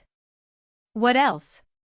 Love we know, love we worship and kneel to, love conquers us and gives us heaven. Until I knew it, I believed not. Now I kneel each night and pray, but to be pardoned and made worthy. Never before, it was true, had she knelt and prayed, but from this time no nun in her convent knelt oftener or prayed more ardently, and her prayer was ever that the past might be forgiven her, the future blessed, and she taught how to so live that there should be no faintest shadow in the years to come. "I know not what is above me," she said. "I cannot lie and say I love it and believe, but if there is aught, sure it must be a power which is great, else had the world not been so strange a thing, and I and those who live in it, and if he made us, he must know he is to blame when he has made us weak or evil. And he must understand why we have been so made, and when we throw ourselves into the dust before him, and pray for help and pardon, surely he will lend an ear. We know not, we have been told not, we have but an old book which has been handed down through strange hands and strange tongues, and may be but poor history. We have so little, and we are threatened so, but for love's sake I will pray the poor prayers we are given, and for love's sake there is no dust too low for me to lie in while I plead." This was the strange truth, though 'twas not so strange if the world feared not to admit such things, that through her Gerald, who was but noble and high-souled man, she was led to bow before God's throne as the humblest and holiest Saint Bose, though she had not learned belief and only had learned love. "But life lasts so short a while," she said to Osmond. "It seems so short when it is spent in such joy as this, and when the day comes for, oh, Gerald, my soul sees it already when the day comes that I kneel by your bedside and see your eyes close, or you kneel by mine, it must be that the one who waits behind shall know the parting is not all. It could not be all, beloved, Osmond said. Love is sure, eternal. Often in these blissful hours her way was almost like a child's, she was so tender and so clinging. At times her beauteous, great eyes were full of an imploring which made them seem soft with tears, and thus they were now as she looked up at him. I will do all I can, she said. I will obey every law, I will pray often and give alms, and strive to be dutiful and holy, that in the end he will not thrust me from you, that I may stay near even in the lowest place, even in the lowest that I may see your face and know that you see mine. We are so in his power, he can do aught with us, but I will so obey him and so pray that he will let me in. To and she went with curious humility, questioning her as to her religious duties and beliefs, asking her what books she read, and what services she attended. All your life you have been a religious woman, she said. I used to think it folly, but now said Anne. I know not what to think, she answered. I would learn. But when she listened to Anne's simple homilies, and read her weighty sermons, they but made her restless and unsatisfied. Nay, 'tis not that, she said one day, with a deep sigh. 'Tis more than that, 'tis deeper and greater, and your sermons do not hold it. They but set my brain to questioning and rebellion. But a short time elapsed before the marriage was solemnized, and such a wedding the world of fashion had not taken part in for years, 'twas said. Royalty honored it. The greatest of the land were proud to count themselves among the guests. The retainers, messengers, and company of the two great houses were so numerous that in the west end of the town the streets wore indeed quite a festal air, with the passing to and fro of servants and gentlefolk with favours upon their arms. 'Twas to the Tower of Camelot, the most beautiful and remote of the bridegroom's several notable seats, that they removed their household. When the irksomeness of the extended ceremonies and entertainments were over, for these they were of too distinguished rank to curtail as lesser personages might have done. But when all things were over, the stately town-houses closed, and their equipages rolled out beyond the sight of town into the country roads, the great Duke and his great Duchess sat hand in hand, gazing into each other's eyes with as simple and ardent a joy as they had been but young prentice and country maid, flying to hide from the world their love. There is no other woman who is so like a queen, Osmond said, with tenderest smiling. And yet your eyes wear a look so young in these days that they are like a child's. In all their beauty, I have never seen them so before. It is because I am a new created thing, as I have told you, love, she answered, and leaned towards him. Do you not know I never was a child? I bring myself to you new-born. Make of me then what a woman should be to be beloved of husband and of God. Teach me, my Gerald. I am your child and servant. 'Twas ever thus, that her words when they were such as these were ended upon his breast as she was swept there by his impassioned arm. She was so goddess-like and beautiful a being, her life one strangely dominant and brilliant series of triumphs, and yet she came to him with such softness and humility of passion, that scarcely could he think himself a waking man. Surely, he said, it is a thing too wondrous and too full of joy's splendor to be true. In the golden afternoon, when the sun was deepening and mellowing towards its setting, they and their retinue entered Camelot. The bells pealed from the grey belfry of the old church, the villagers came forth in clean smocks and Sunday cloaks of scarlet, and stood in the street and by the roadside curtsying and baring their heads with rustic cheers. Little country girls with red cheeks threw posies before the horses' feet, and into the equipage itself when they were of the bolder sort. Their chariot passed beneath archways of flowers and boughs, and from the battlements of the Tower of Camelot there floated a flag in the soft wind. God save your graces, the simple people cried. God give your graces joy and long life. Lord, what a beautiful pair they be. And though her grace was said to be a proud lady, how sweetly she smiles at a poor body. God love ye, madam? Madam, God love ye. Her Grace of Osmond leaned forward in her equipage and smiled at the people with the face of an angel. I will teach them to love me, Gerald, she said. I have not had love enough. Has not all the world loved you, he said. Nay, she answered, only you, and Dunstanwolde and Anne. Late at night they walked together on the broad terrace before the tower. The blue-black vault of heaven above them was studded with myriads of God's brilliance. Below them was spread out the beauty of the land, the rolling plains, the soft low hills, the forests and moors folded and hidden in the swathing robe of the night, from the park and gardens floated upward the freshness of acres of thick sward and deep fern thicket, the fragrance of roses and 1,000 flowers, the tender sighing of the wind through the huge oaks and beeches bordering the avenues, and reigning like kings over the seeming boundless grassy spaces.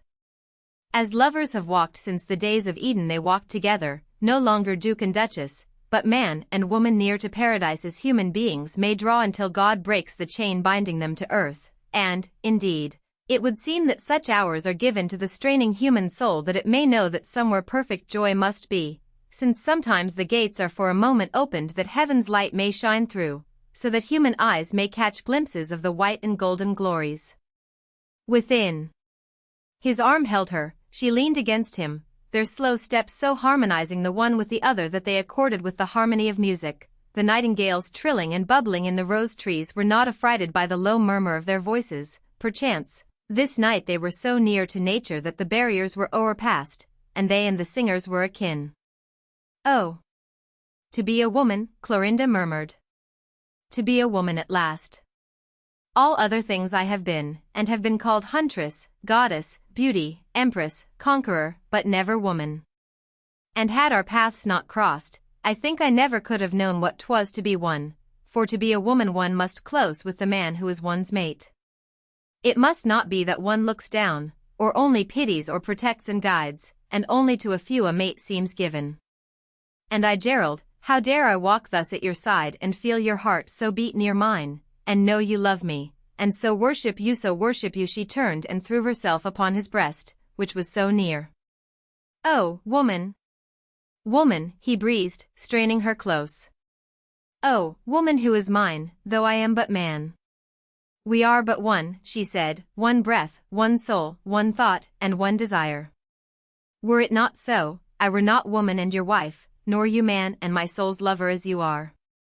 If it were not so, we were still apart, though we were wedded 1,000 times. Apart, what are we but like lopped-off limbs, welded together, we are _this _. And for a moment they spoke not, and a nightingale on the rose vine, clambering o'er the terrace's balustrade, threw up its little head and sang as if to the myriads of golden stars. They stood and listened, hand in hand, her sweet breast rose and fell, her lovely face was lifted to the bespangled sky. Of all this, she said, I am a part, as I am a part of you. Tonight, as the great earth throbs, and as the stars tremble, and as the wind sighs, so I, being woman, throb and am tremulous and sigh also. The earth lives for the sun, and through strange mysteries blooms forth each season with fruits and flowers. Love is my sun, and through its sacredness I may bloom too, and be as noble as the earth and that it bears. Chapter XX. An heir is born in a fair tower whose windows looked out upon spreading woods, and rich lovely plains stretching to the freshness of the sea, mistress and had her abode which her duchess sister had given to her for her own living in as she would. There she dwelt and prayed and looked on the new life which so beauteously unfolded itself before her day by day, as the leaves of a great tree unfold from buds and become noble branches, housing birds and their nests, shading the earth and those sheltering beneath them, braving centuries of storms. To this simile her simple mind oft reverted, for indeed it seemed to her that naught more perfect and more noble in its high likeness to pure nature and the fulfilling of God's will than the passing days of these two lives could be. As the first two lived Adam and Eve in their Garden of Eden they seemed to me, she used to say to her own heart, but the tree of knowledge was not forbidden them, and it has taught them not ignoble. As she had been wont to watch her sister from behind the ivy of her chamber windows, so she often watched her now, though there was no fear in her hiding, only tenderness, it being a pleasure to her full of wonder and reverence to see this beautiful and stately pair go lovingly and in high and gentle converse side by side, up and down the terrace, through the paths, among the beds of flowers, under the thick-branched trees and over the sward softness. It is as if I saw love's self, and dwelt with it the love God's nature made, she said, with gentle sighs. For if these two had been great and beauteous before, It seemed in these days as if life and love glowed within them, and shone through their mere bodies as a radiant light shines through alabaster lamps. The strength of each was so the being of the other that no thought could take form in the brain of one without the other stirring with it. "Neither of us dare be ignoble," Osmond said, "for 'twould make poor and base the one who was not so in truth. 'Twas not the way of my Lady Dunstanwold to make a man feel that he stood in church," a frivolous court wit once said, but in sooth her Grace of Osmond has a look in her lustrous eyes which accords not with scandalous stories and playhouse jests. And true it was that when they went to town they carried with them the illumining of the pure fire which burned within their souls, and bore it all unknowing in the midst of the trivial or designing world, which knew not what it was that glowed about them, making things bright which had seemed dull, and revealing darkness where there had been brilliant glare. They returned not to the house which had been my Lord of Dunstanwold's, but went to the Duke's own great mansion, and there lived splendidly and in hospitable state. Royalty honored them, and all the wits came there, some of those gentlemen who writ verses and dedications being by no means averse to meeting noble lords and ladies, and finding in their loves and graces material which might be useful. 'Twas not only Mr. Addison and Mr. Steele, Dr. Swift and Mr. Pope, who were made welcome in the stately rooms, but others who were more humble, not yet having won their spurs, and how these worshipped her Grace for the generous kindness which was not the fashion, until she said it, among great ladies, their odes and verses could scarce express. "They are so poor," she said to her husband. "They are so poor, and yet in their starved souls there is a thing which can less bear flouting than the dull content which rules in others. I know not whether 'tis a curse or a boon to be born so. 'Tis a bitter thing when the bird that flutters in them has only little wings. All the more should those who are strong protect and comfort them." She comforted so many creatures. In strange parts of the town, where no other lady would have dared to go to give alms, it was rumored that she went and did noble things privately. In dark kennels, where thieves hid and vagrants huddled, she carried her beauty and her stateliness, the which when they shone on the poor rogues and victims housed there seemed like the beams of the warm and golden sun. Once in a filthy hovel in a black alley she came upon a poor girl dying of a loathsome ill, and as she stood by her bed of rags she heard in her delirium the uttering of one man's name again and again, and when she questioned those about she found that the sufferer had been a little country wench enticed to town by this man for a plaything, and in a few weeks cast off to give birth to a child in the almshouse, and then go down to the depths of vice in the kennel. "What is the name?" she says, her Grace asked the hag nearest to her, and least maudlin with liquor. "I would be sure I heard it aright." "'Tis the name of a gentleman, your ladyship may be sure," the beldam answered, "'tis always the name of a gentleman. And this is one I know well, for I have heard more than one poor soul mumbling it and raving at him in her last hours. One there was, and I knew her, a pretty rosy thing in her country days, not 16, and distraught with love for him, and lay in the street by his door praying him to take her back when he threw her off, until the watch drove her away. And she was so mad with love and grief she killed her girl child when 'twas born I the kennel, sobbing and crying that it should not live to be like her and bear others. And she was condemned to death, and swung for it on Tyburn tree. And, Lord, how she cried his name as she jolted on her coffin to the gallows, and when the hangman put the rope round her shuddering little fair neck. "Oh, John," screams she, "John Oxon, God forgive thee. Nay, 'tis God should be forgiven for letting thee to live and me to die like this." Aye, 'twas a bitter sight. She was so little and so young, and so affrighted. The hangman could scarce hold her. I was I the midst o' the crowd and cried to her to strive to stand still, 'twould be the sooner over. But that she could not. "Oh, John," she screams, "John Oxon, God forgive thee. Nay, 'tis God should be forgiven for letting thee to live and me to die like this." Till the last hour of the poor creature who lay before her when she heard this thing, her Grace of Osmond saw that she was tended, took her from her filthy hovel, putting her in a decent house and going to her day by day, until she received her last breath, holding her hand while the poor wench lay staring up at her beauteous face and her great deep eyes, whose lustrousness held such power to sustain, protect, and comfort. "Be not afraid, poor soul," she said, "be not afraid. I will stay near thee. Soon all will end in sleep, and if thou wakest, sure there will be Christ who died, and wipes all tears away. Hear me say it to thee for a prayer. And she bent low and said it soft and clear into the deadening ear. He wipes all tears away, he wipes all tears away.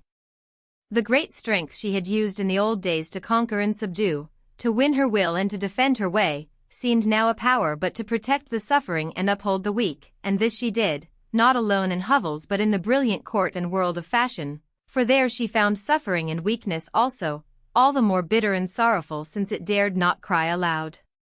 The grandeur of her beauty, the elevation of her rank, the splendor of her wealth would have made her a protector of great strength, but that which upheld all those who turned to her was that which dwelt within the high soul of her, the courage and power of love for all things human which bore upon itself, as if upon an eagle's outspread wings, the woes dragging themselves broken and halting upon earth. The starving beggar in the kennel felt it, and, not knowing wherefore, drew a longer, deeper breath, as if of purer, more exalted air. The poor poet in his garret was fed by it, and having stood near or spoken to her, went back to his lair with lightning eyes and soul warmed to believe that the words his muse might speak the world might stay to hear. From the hour she stayed the last moments of John Oxon's victim she set herself a work to do. None knew it but herself at first, and later Anne, for 'twas done privately. From the hag who had told her of the poor girls hanging upon Tyburn Tree, she learned things by close questioning, which to the old woman's dull wit seemed but the curiousness of a great lady, and from others who stood too deep in awe of her to think of her as a mere human being, she gathered clues which led her far in the tracing of the evils following one wicked, heartless life. Where she could hear of man, woman, or child on whom John Oxon's sins had fallen, or who had suffered wrong by him, there she went to help, to give light, to give comfort and encouragement. Strangely, as it seemed to them, and as if done by the hand of heaven, the poor tradesmen he had robbed were paid their dues, youth he had led into evil ways was checked mysteriously and set in better paths, women he had dragged downward were given aid and chance of peace or happiness, children he had cast upon the world, unfathered, and with no prospect but the education of the gutter, and a life of crime, were cared for by a powerful unseen hand. The pretty country girl saved by his death, protected by her grace, and living innocently at Dunstanwold, memory being merciful to youth, forgot him, gained back her young roses, and learned to smile and hope as though he had been but a name. Since 'twas I who killed him, said her grace to her inward soul, 'tis I must live his life which I took from him, and making it better I may be forgiven if there is one who dares to say to the poor thing he made, I will not forgive. Surely it was said there had never been lives so beautiful and noble as those the Duke of Osmond and his lady lived as time went by. The Tower of Camelot, where they had spent the first months of their wedded life, they loved better than any other of their seats, and there they spent as much time as their duties of court and state allowed them. It was indeed a splendid and beautiful estate, the stately tower being built upon an eminence, and there rolling out before it the most lovely land in England, moorland and hills, thick woods and broad meadows, the edge of the heather dipping to show the soft silver of the sea.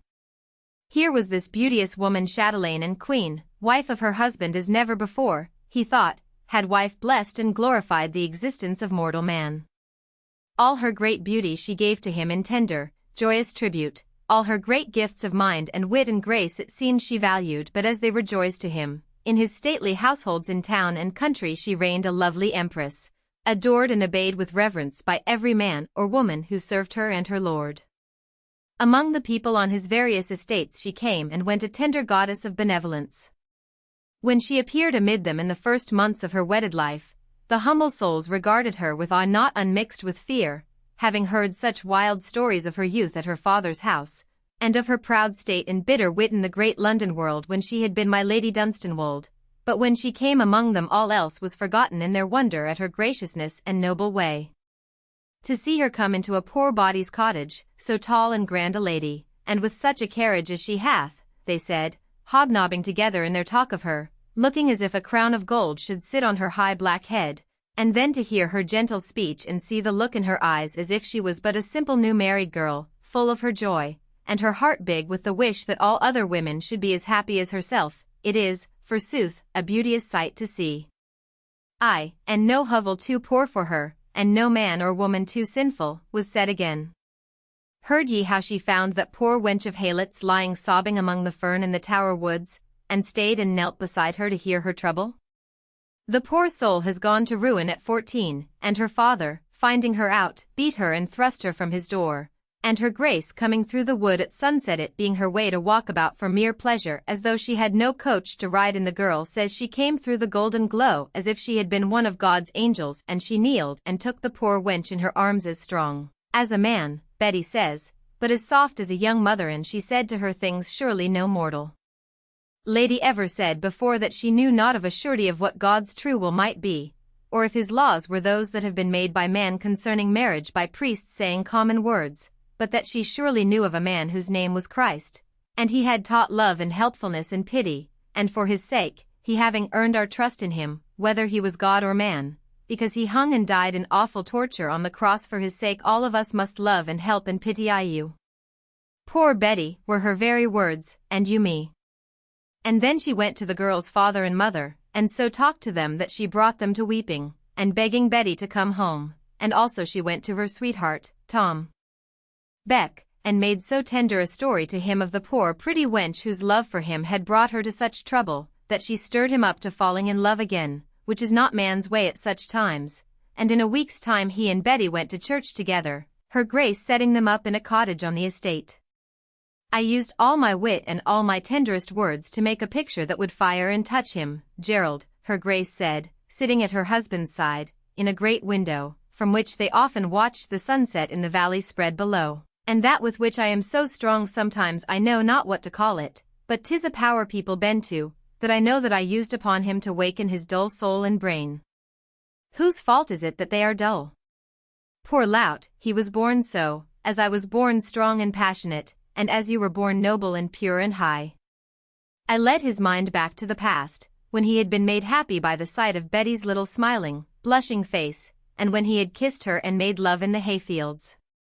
And this I said, though 'twas not a thing I have learned from any chaplain, that when 'twas said he should make an honest woman of her, it was my thought that she had been honest from the first, being too honest to know that the world was not so, and that even the man a woman loved with all her soul might be a rogue, and have no honesty in him. And at last 'twas when I talked to him about the child, and that I put my whole soul's strength in, he burst out crying like a schoolboy, and said indeed she was a fond little thing and had loved him, and he had loved her, and 'twas a shame he had so done by her, and he had not meant it at the first, but she was so simple, and he had been a villain, but if he married her now, he would be called a fool and laughed at for his pains. Then was I angry, Gerald, and felt my eyes flash, and I stood up tall and spoke fiercely. Let them dare, I said, let any man or woman dare, and then will they see what his grace will say. Osmond drew her to his breast, laughing into her lovely eyes. Nay, 'tis not his grace who need be called on, he said, 'tis her grace they love and fear, and will obey, though 'tis the sweetest, womanish thing that you should call on me when you are power itself, and can so rule all creatures you come near. Nay, she said, with softly pleading face, let me not rule. Rule for me, or but help me, I so long to say your name that they may know I speak but as your wife. Who is myself? He answered, my very self. I, she said, with a little nod of her head, that I know that I am yourself, and 'tis because of this that one of us cannot be proud with the other, for there is no other, there is only one. And I am wrong to say, let me not rule, for 'tis as if I said, you must not rule. I meant surely, God give me strength to be as noble in ruling as our love should make me.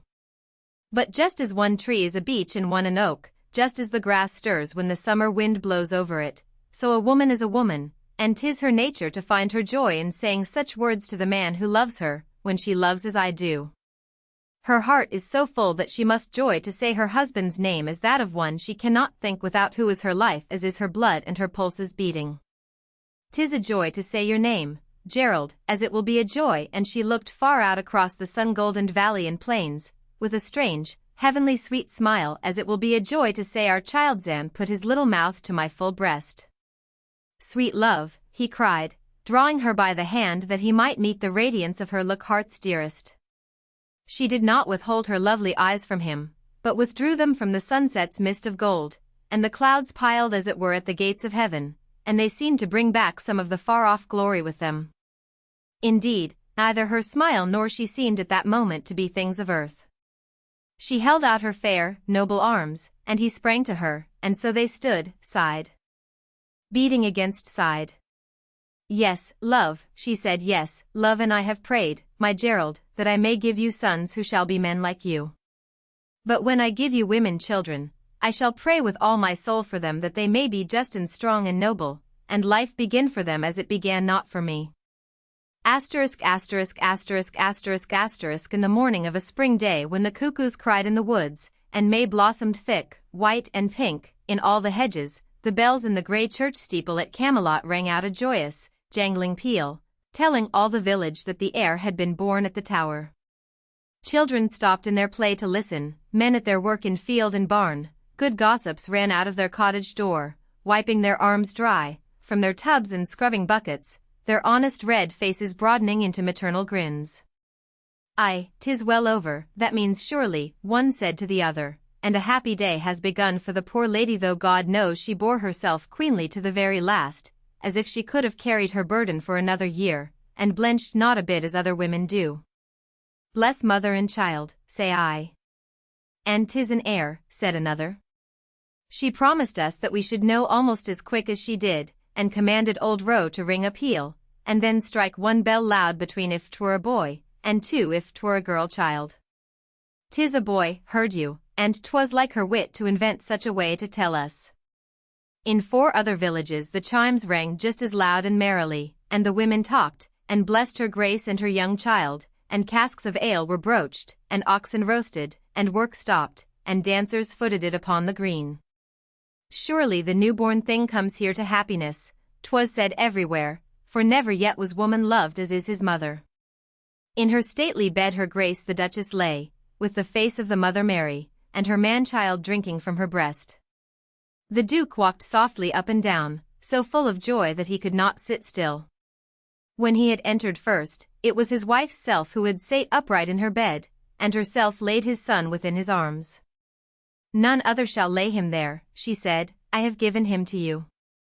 He is a great child, but he has not taken from me my strength." He was indeed a great child, even at his first hour, of limbs and countenance so noble that nurses and physicians regarded him amazed. He was the offspring of a great love, of noble bodies and great souls. Did such powers alone create human beings, the earth would be peopled with a race of giants. Amid the veiled spring sunshine and the flower-scented silence, broken only by the twittering of birds nesting in the ivy, her grace lay soft asleep, her son resting on her arm, went and stole to look at her and her child. Through the night she had knelt praying in her chamber, and now she knelt again. She kissed the newborn thing's curled rose-leaf hand and the lace frill of his mother's night-rail. She dared not further disturb them. "Sure God forgives," she breathed, "for Christ's sake. He would not give this little tender thing a punishment to bear." Chapter XXI. Mother, and there was no punishment. The tender little creature grew as a blossom grows from bud to fairest bloom. His mother flowered as he, and spent her days in noble cherishing of him and tender care. Such motherhood and wifehood as were hers were as fair statues raised to nature's self. "Once I thought that I was under ban," she said to her lord in one of their sweetest hours, "but I have been given love and a life, and so I know it cannot be." "Do I fill all your being, Gerald?" All," he cried, "my sweet, sweet woman. Leave I no longing unfulfilled, no duty undone, to you, dear love, to the world, to human suffering I might aid? I pray Christ with all passionate humbleness that I may not." "He grants your prayer," he answered, his eyes moist with worshipping tenderness. "And this white soul given to me from the outer bounds we know not, it has no stain, and the little human body it wakened to life in think you that Christ will help me to fold them in love high and pure enough, and teach the human body to do honor to its soul? 'Tis not monkish scorn of itself that I would teach the body, it is so beautiful and noble a thing, and so full of the power of joy. Surely that which made it in his own image would not that it should despise itself and its own wonders, but do them reverence, and rejoice in them nobly, knowing all their seasons and their changes, counting not youth folly, and manhood sinful, or age aught but gentle ripeness passing onward? I pray for a great soul, and great wit, and greater power to help this fair human thing to grow, and love, and live. These had been born and had rested hid within her when she lay a babe struggling 'neath her dead mother's corpse. Through the darkness of untaught years they had grown but slowly, being so unfitly and unfairly nourished, but life's sun but falling on her, they seemed to strive to fair fruition with her days. 'Twas not mere love she gave her offspring, for she bore others as years passed, until she was the mother of 4 sons and 2 girls, children of strength and beauty as noted as her own. She gave them of her constant thought, and an honor of their humanity such as taught them reverence of themselves as of all other human things. Their love for her was such a passion as their father bore her. She was the noblest creature that they knew. Her beauty, her great unswerving love, her truth, were things bearing to their child eyes the unchangingness of God's stars in heaven. "Why is she not the queen?" a younger one asked his father once, having been to London and seen the court. "The queen is not so beautiful and grand as she, and she could so well reign over the people. She is always just and honorable, and fears nothing from her side mistress, and was rarely parted. In her fair retreat at Camelot she had lived a life all undisturbed by outward things. When the children were born strange joy came to her. Be his mother also," the Duchess had said when she had drawn the clothes aside to show her firstborn sleeping in her arm. "You were made to be the mother of things, Anne." "Nay, or they had been given to me," and had answered. "Mine I will share with you," her Grace had said, lifting her Madonna face. "Kiss me, sister, kiss him, too, and bless him. Your life has been so innocent it must be good that you should love and guard him." 'Twas sweet to see the wit she showed in giving to poor and the feeling that she shared her motherhood. She shared her tenderest cares and duties with her. Together they bathed and clad the child in the morning, this being their high festival, in which the nurses shared but in the performance of small duties. Each day they played with him and laughed as women will at such dear times, kissing his grand round limbs, crying out at their growth, worshipping his little rosy feet, and smothering him with caresses. And then they put him to sleep, and sitting close while his mother fed him from her breast until his small red mouth parted and slowly released her. When he could toddle about and was beginning to say words, there was a morning when she bore him to Anne's tower that they might joy in him together, as was their way. It was a beautiful thing to see her walk carrying him in the strong and lovely curve of her arm as if his sturdy babyhood were of no more weight than a rose, and he cuddling against her, clinging and crowing, his wide brown eyes shining with delight. "He has come to pay thee court, Anne," she said. "He is a great gallant, and knows how we are his loving slaves. He comes to say his new word that I have taught him." She set him down where he stood holding to Anne's knee and showing his new pearl teeth. In a rosy grin, his mother knelt beside him, beginning her coaxing. "Who is she?" she said, pointing with her finger at Anne's face, her own full of lovely fear lest the child should not speak rightly his lesson. "What is her name?" "Mammy's man say," and she mumbled softly with her crimson mouth. At his ear. The child looked up at Anne, with baby wit and laughter in his face, and stammered sweetly, Anne," he said, and then being pleased with his cleverness, danced on his little feet and said it over and over. Clorinda caught him up and set him on Anne's lap. "Know you what he calls you?" she said. "'Tis but a mumble, his little tongue is not nimble enough for clearness, but he says it his pretty best. 'Tis Mother Anne, he says 'tis Mother Anne." And then they were in each other's arms, the child between them, he kissing both and clasping both, with little laughs of joy as if they were but one creature. Each child born they clasped and kissed so, and were so clasped and kissed by, each one calling the tender unwed woman mother and having a special lovingness for her, she being the creature each one seemed to hover about with innocent protection and companionship. The wonder of Anne's life grew deeper to her hour by hour, and where she had before loved, she learned to worship, for 'twas indeed worship that her soul was filled with. She could not look back and believe that she had not dreamed a dream of all the fears gone by and that they held. This was true the beauty of these days, the love of them, the generous deeds, the sweet courtesies, and gentle words spoken. This beauteous woman dwelling in her husband's heart, giving him all joy of life and love, ruling queenly and gracious in his house, bearing him noble children, and tending them with the very genius of tenderness and wisdom. But in mistress and herself life had never been strong. She was of the fiber of her mother, who had died in youth, crushed by its cruel weight, and to her, living had been so great and terrible a thing. There had not been given to her the will to battle with the fate that fell to her, the brain to reason and disentangle problems, or the power to set them aside. So while her Grace of Osmond seemed but to gain greater state and beauty in her ripening, her sister's frail body grew more frail, and seemed to shrink and age. Yet her face put on a strange worn sweetness, and her soft, dull eyes had a look almost like a saint's who looks at heaven. She prayed much, and did many charitable works both in town and country.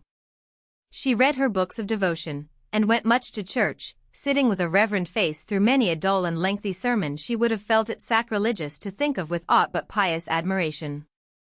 In the middle of the night it was her custom to rise and offer up prayers through the dark hours. She was an humble soul who greatly feared and trembled before her God. "I waken in the night sometimes," the fair, tall child Daphne said once to her mother, and is there she kneels and prays beside my bed. She kneels and prays so by each one of us many a night. "'Tis because she is so pious a woman and so loves us," said young John, in his stately, generous way. The house of Osmond had never had so fine and handsome a creature for its heir. He o'ertopped every boy of his age and height, and the bearing of his lovely youthful body was masculine grace itself. The town and the court knew these children, and talked of their beauty and growth as they had talked of their mothers. To be the mate of such a woman, the father of such heirs, is a fate a man might pray God for, 'twas said. Love has not grown stale with them. Their children are the very blossoms of it.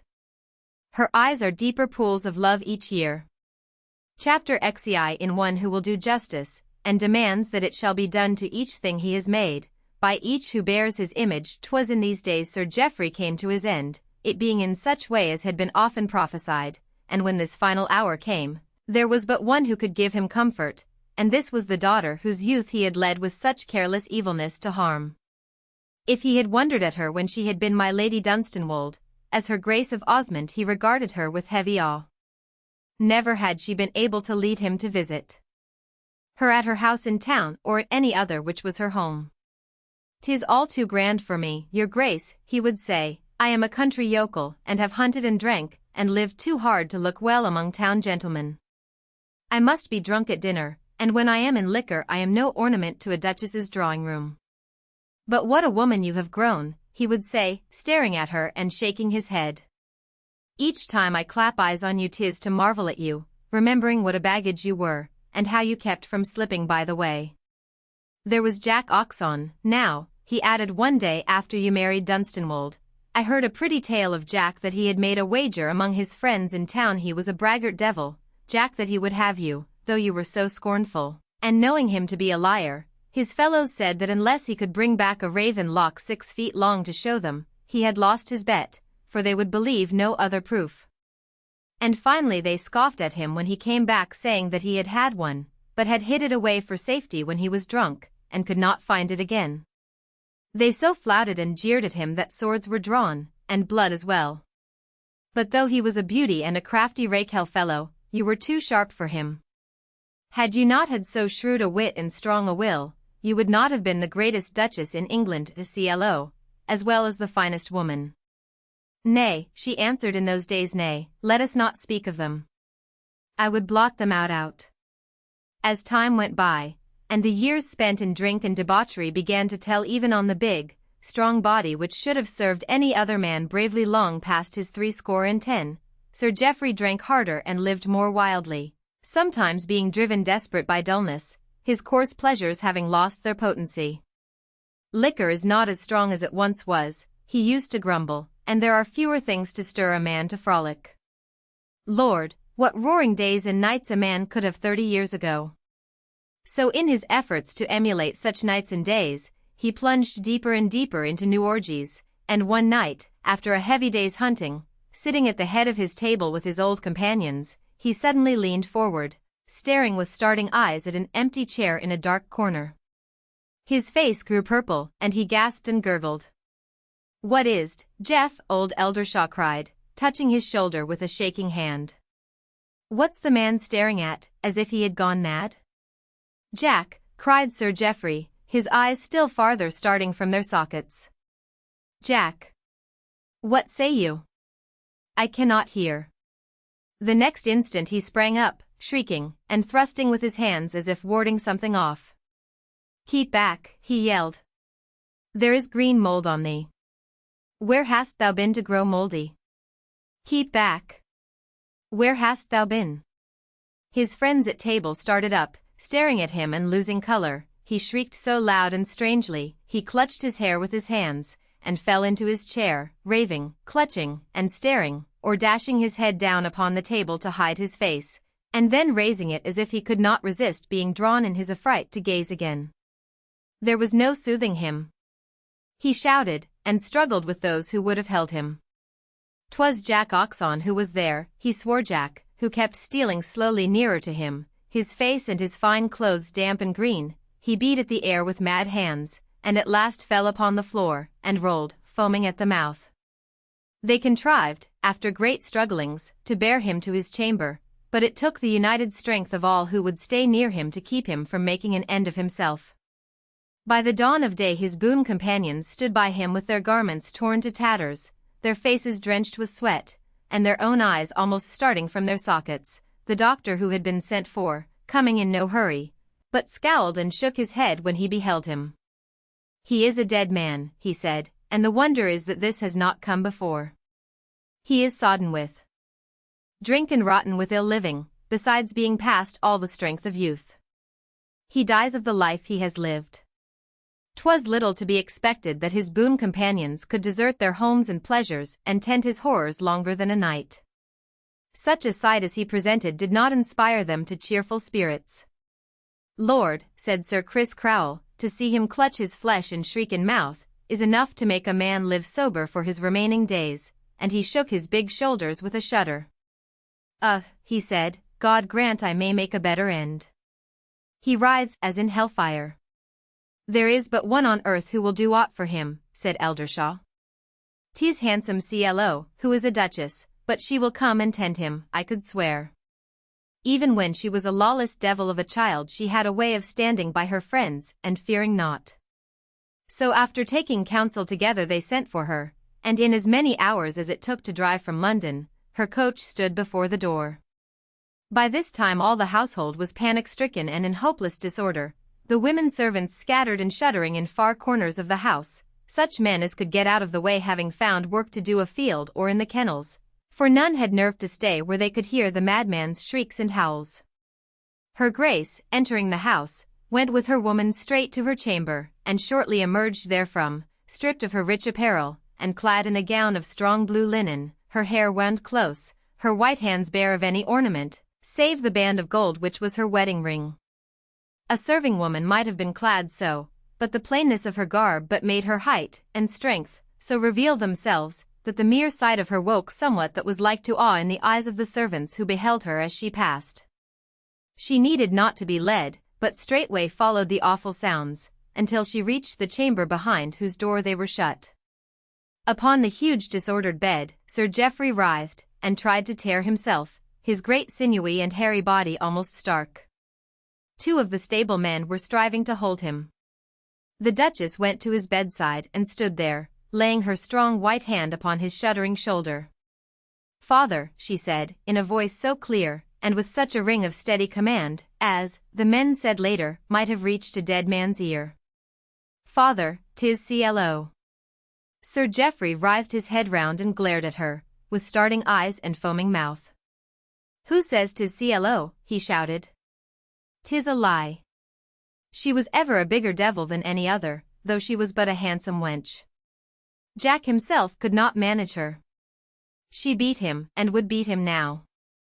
'Tis a lie. All through that day and night the power of her Grace's white arm was the thing which saved him from dashing out his brains. The 2 men could not have held him, and at his greatest frenzy they observed that now and then his bloodshot eye would glance aside at the beauteous face above him. The sound of the word CLO had struck upon his brain and wakened an echo.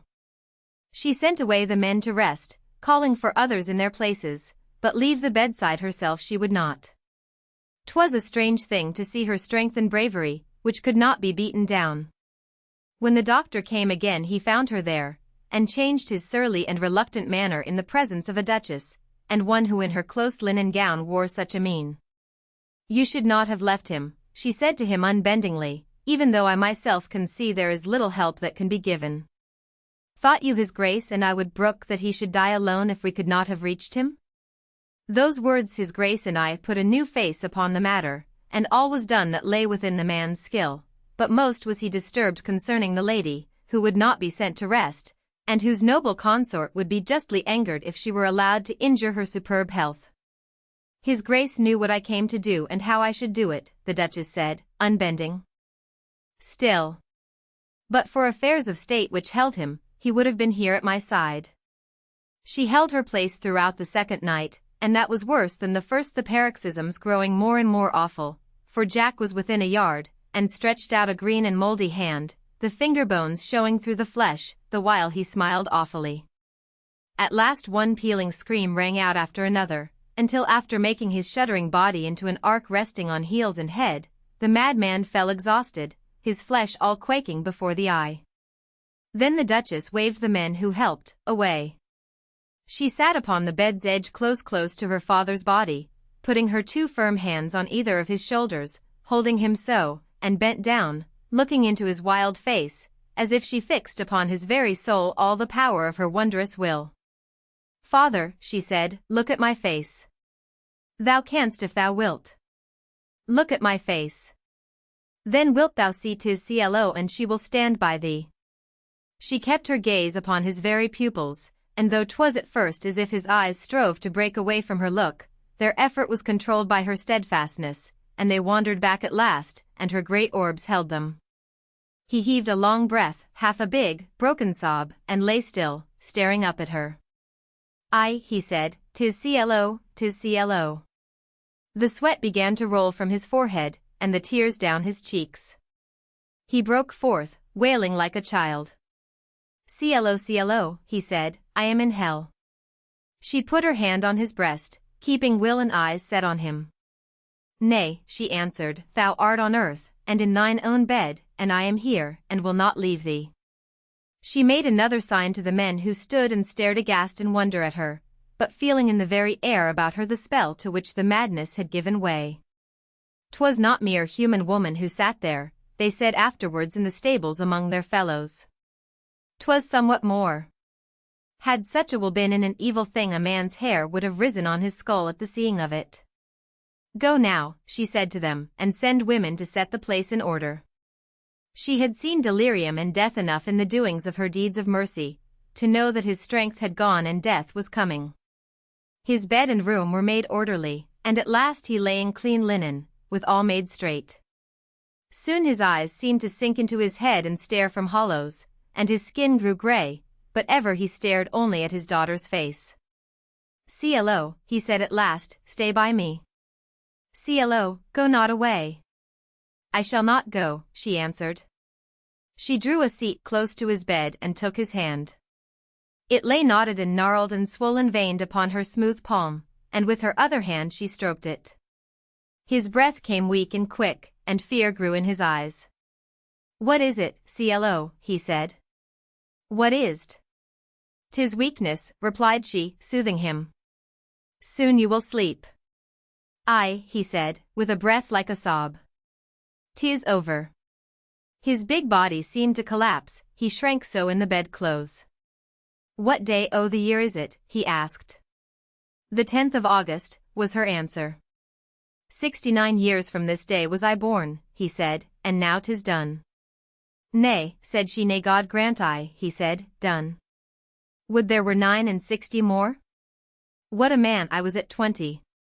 I want not to die, CLO. I want to live, and be young, gulping, with strong muscle and moist flesh. 69 years and they are gone." He clung to her hand, and stared at her with awful eyes.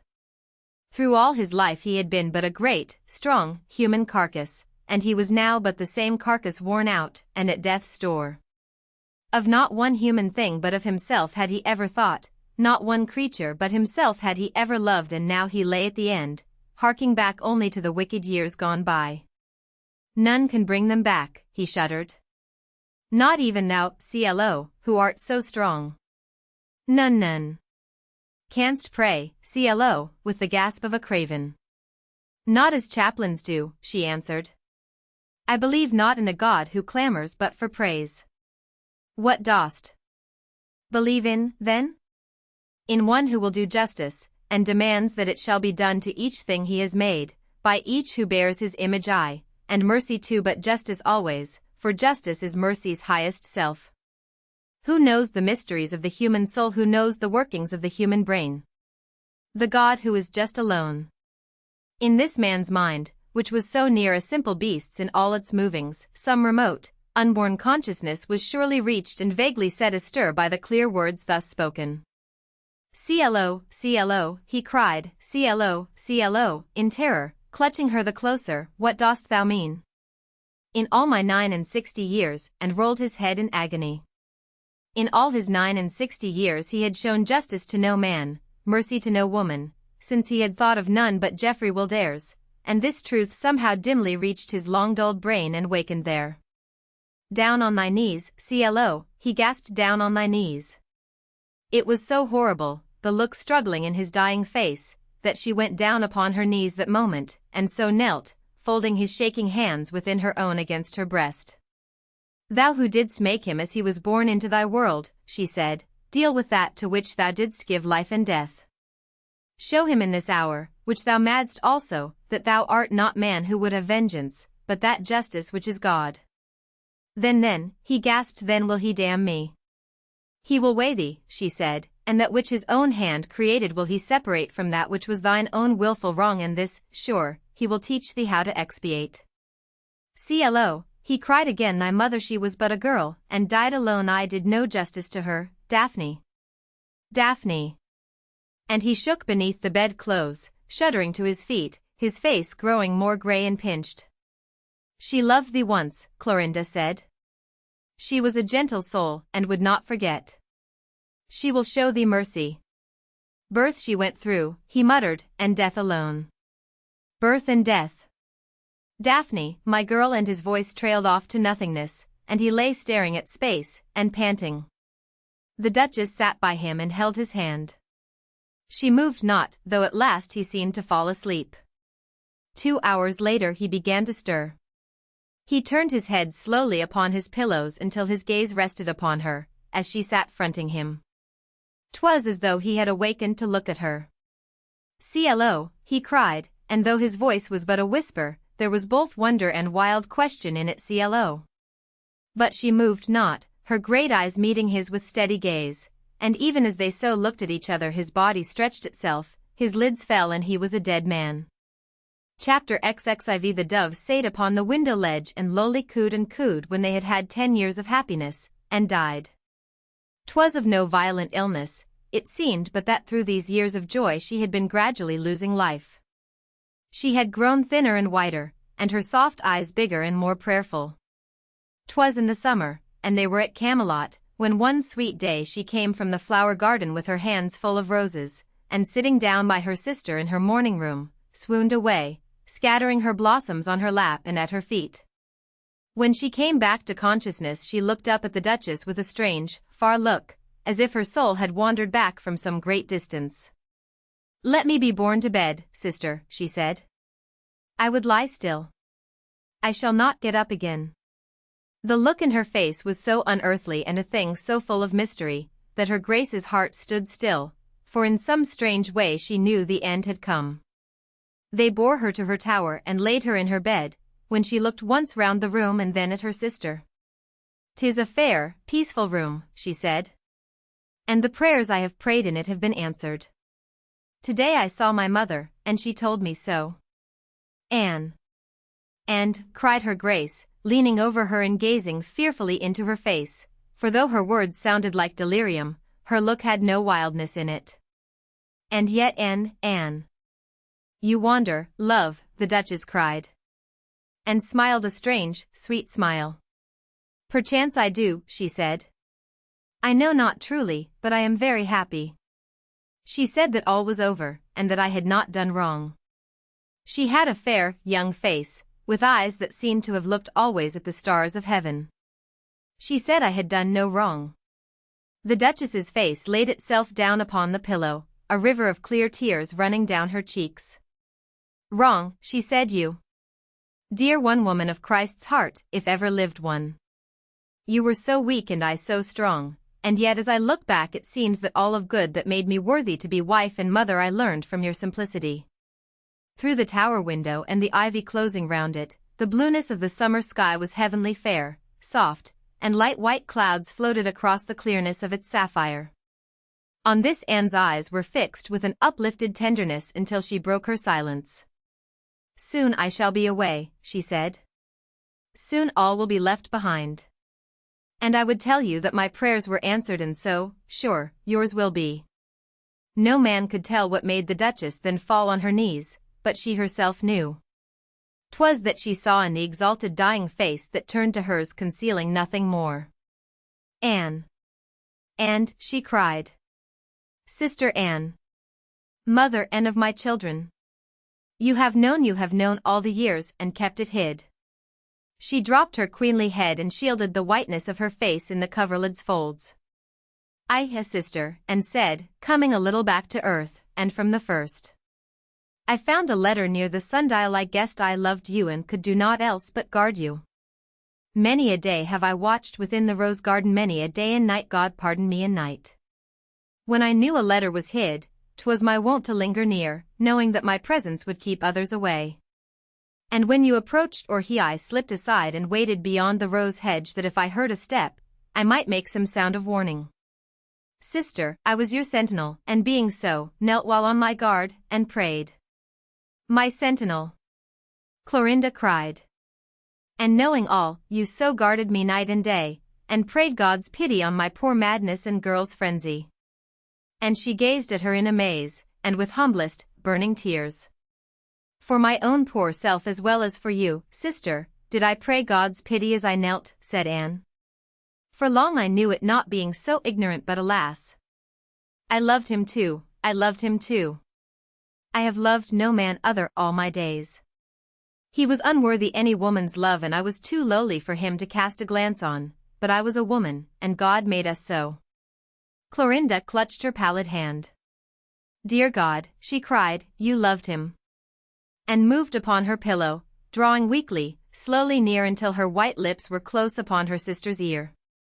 The night, she panted, the night you bore him in your arms. Then did the other woman give a shuddering start and lift her head, staring with a frozen face. What? What? She cried. Down the dark stairway, the panting voice went on, to the far cellar I kept watch again. You kept watch, you, the Duchess gasped. Upon the stair which led to the servants' place, that I might stop them if aught disturbed them, and they op-ed their doors that I might send them back, telling them it was I. Then stooped the Duchess nearer to her, her hands clutching the coverlid, her eyes widening. And, she cried, you knew the awful thing that I would hide. That too? You knew that he was _there_. And lay upon her pillow, her own eyes gazing out through the ivy-hung window of her tower at the blue sky and the fair, fleecy clouds.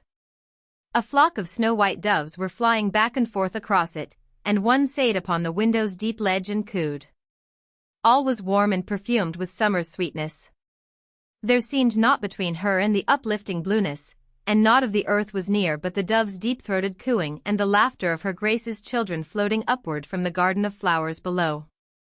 I lie upon the brink, she said, upon the brink, sister, and methinks my soul is too near to God's pure justice to fear as human things fear, and judge as earth does. She said I did no wrong. Yes, I knew. And knowing, her sister cried, you came to me that afternoon to stand by that which lay hidden, that I might keep the rest away. Being a poor creature and timorous and weak, the Duchess cried, amid a greater flood of streaming tears, I have dared to call you so, who have the heart of a great lioness. Oh, sweet and weak. 'Twas love, and whispered. Your love was strong, and so was mine. That other love was not for me. I knew that my long woman's life would pass without it, for woman's life is long, alas. if love comes not. But you were love's self, and I worshipped you in it, and to myself I said, praying forgiveness on my knees, that one woman should know love if I did not. And being so poor and imperfect a thing, what mattered if I gave my soul for you and love, which is so great, and rules the world? Look at the doves, sister, look at them, flying past the heavenly blueness, and she said I did no wrong. Her hand was wet with tears fallen upon it, as her Duchess sister knelt, and held and kissed it, sobbing. You knew, poor love, you knew, she cried. All of it I knew, and said his torture of you and the madness of your horror. And when he forced himself within the paneled parlor that day of fate, I knew he came to strike some deadly blow, and in such anguish I waited in my chamber for the end, that when it came not, I crept down, praying that somehow I might come between, and I went in the room. And there what saw you, quoth the Duchess, shuddering. Somewhat you must have seen, or you could not have known. I said and heard, and her chest heaved. Heard, cried Clorinda. Great God of mercy! The room was empty, and I stood alone. It was so still I was afraid, it seemed so like the silence of the grave, and then there came a sound, a long and shuddering breath but one, and then the memory brought itself too keenly back, and she fell a-shivering. I heard a slipping sound, and a dead hand fell on the floor lying outstretched, its palm turned upwards, showing beneath the valance of the couch. She threw her frail arms round her sister's neck, and as Clorinda clasped her own, breathing gaspingly, they swayed together.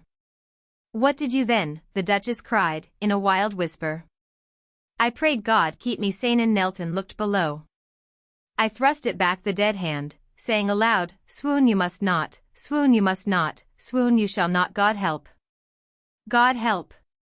And I saw the purple mark his eyes upturned, his fair curls spread, and I lost strength and fell upon my side, and for a minute lay there, knowing that shudder of breath had been the very last expelling of his being, and his hand had fallen by its own weight. O God! O God! O God! Clorinda cried, and over said the word, and over again. How was't? And shuddered, clinging to her. How was 'twas done?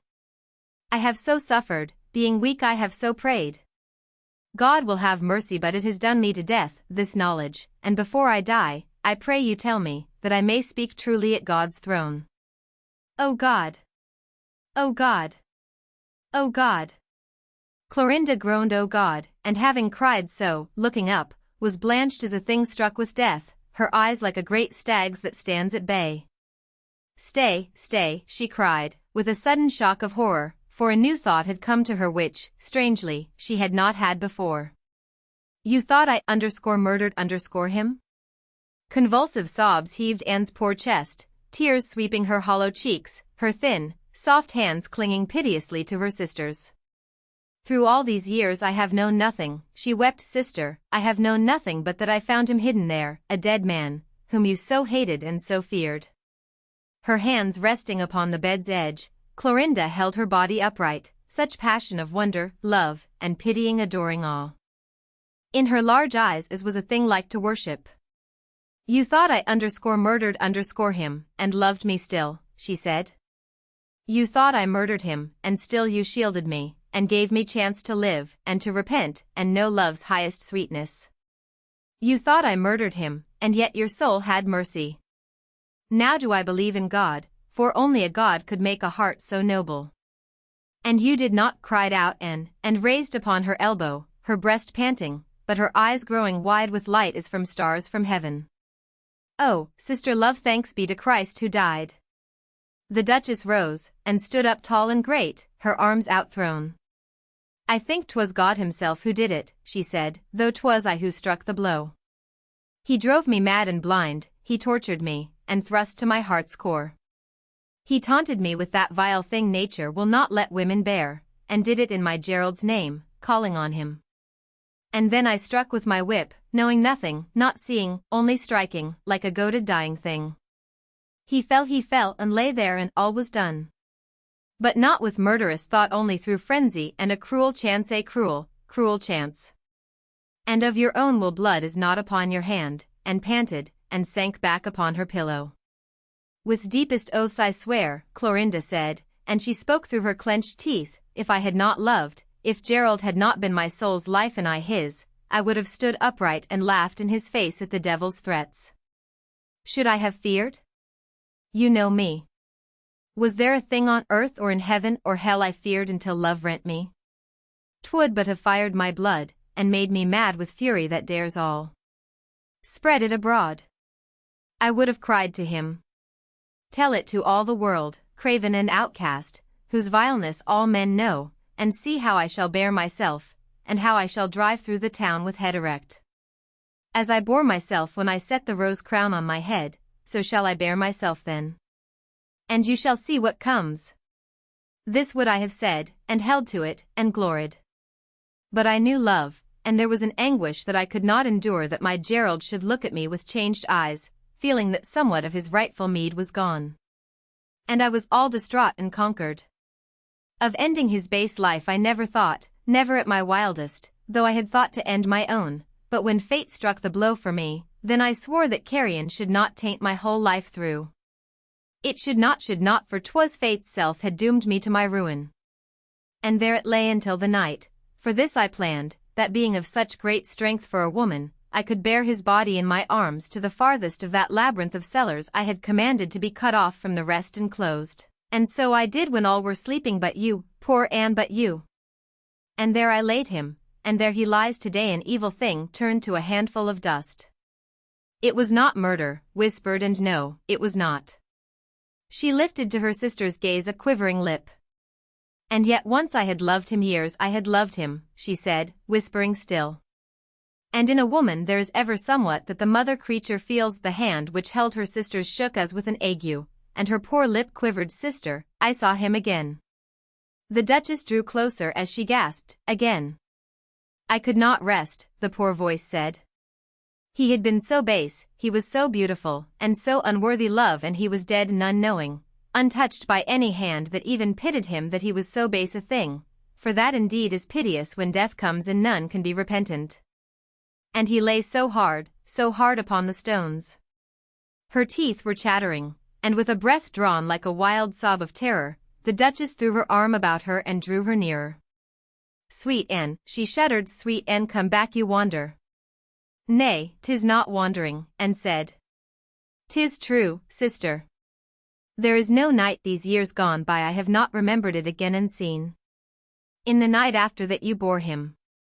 There I prayed until the mid-hours, when all were sleeping fast, and then I stole down in my bare feet, that none could hear me, and at last I found my way in the black dark, feeling the walls until I reached that farthest door in the stone, and then I lighted my taper and up at it. And, cried the Duchess, and look through the tower window at the blueness of the sky, at the blueness, Anne. But drops of cold water had started out and stood upon her brow. He lay there in his grave. It was a little black place with its stone walls. His fair locks were tumbled, and went on, whispering. The spot was black upon his brow, and methought he had stopped mocking, and surely looked upon some great and awful thing which asked of him a question. I knelt, and laid his curls straight, and his hands, and tried to shut his eyes, but close they would not, but stared at that which questioned. And having loved him so, I kissed his poor cheek as his mother might have done, that he might not stand outside, having carried not one tender human thought with him. And, oh, I prayed, sister, I prayed for his poor soul with all my own. If there is one noble or gentle thing he has ever done through all his life, I prayed, Jesus, remember it, Christ, do not forget. We who are human do so few things that are noble, oh, surely one must count. The Duchess's head lay near her sister's breast, and she had fallen a sobbing and weeping like a young broken child.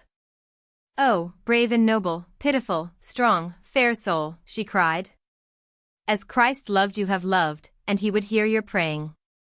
Since you so pleaded, he would find one thing to hang his mercy on. She lifted her fair, tear-streaming face, clasping her hands as one praying. And I, she cried, have I not built a temple on his grave? Have I not tried to live a fair life, and be as Christ bade me? Have I not loved, and pitied, and succored those in pain? Have I not filled a great man's days with bliss, and love, and wifely worship? Have I not given him noble children, bred in high lovingness,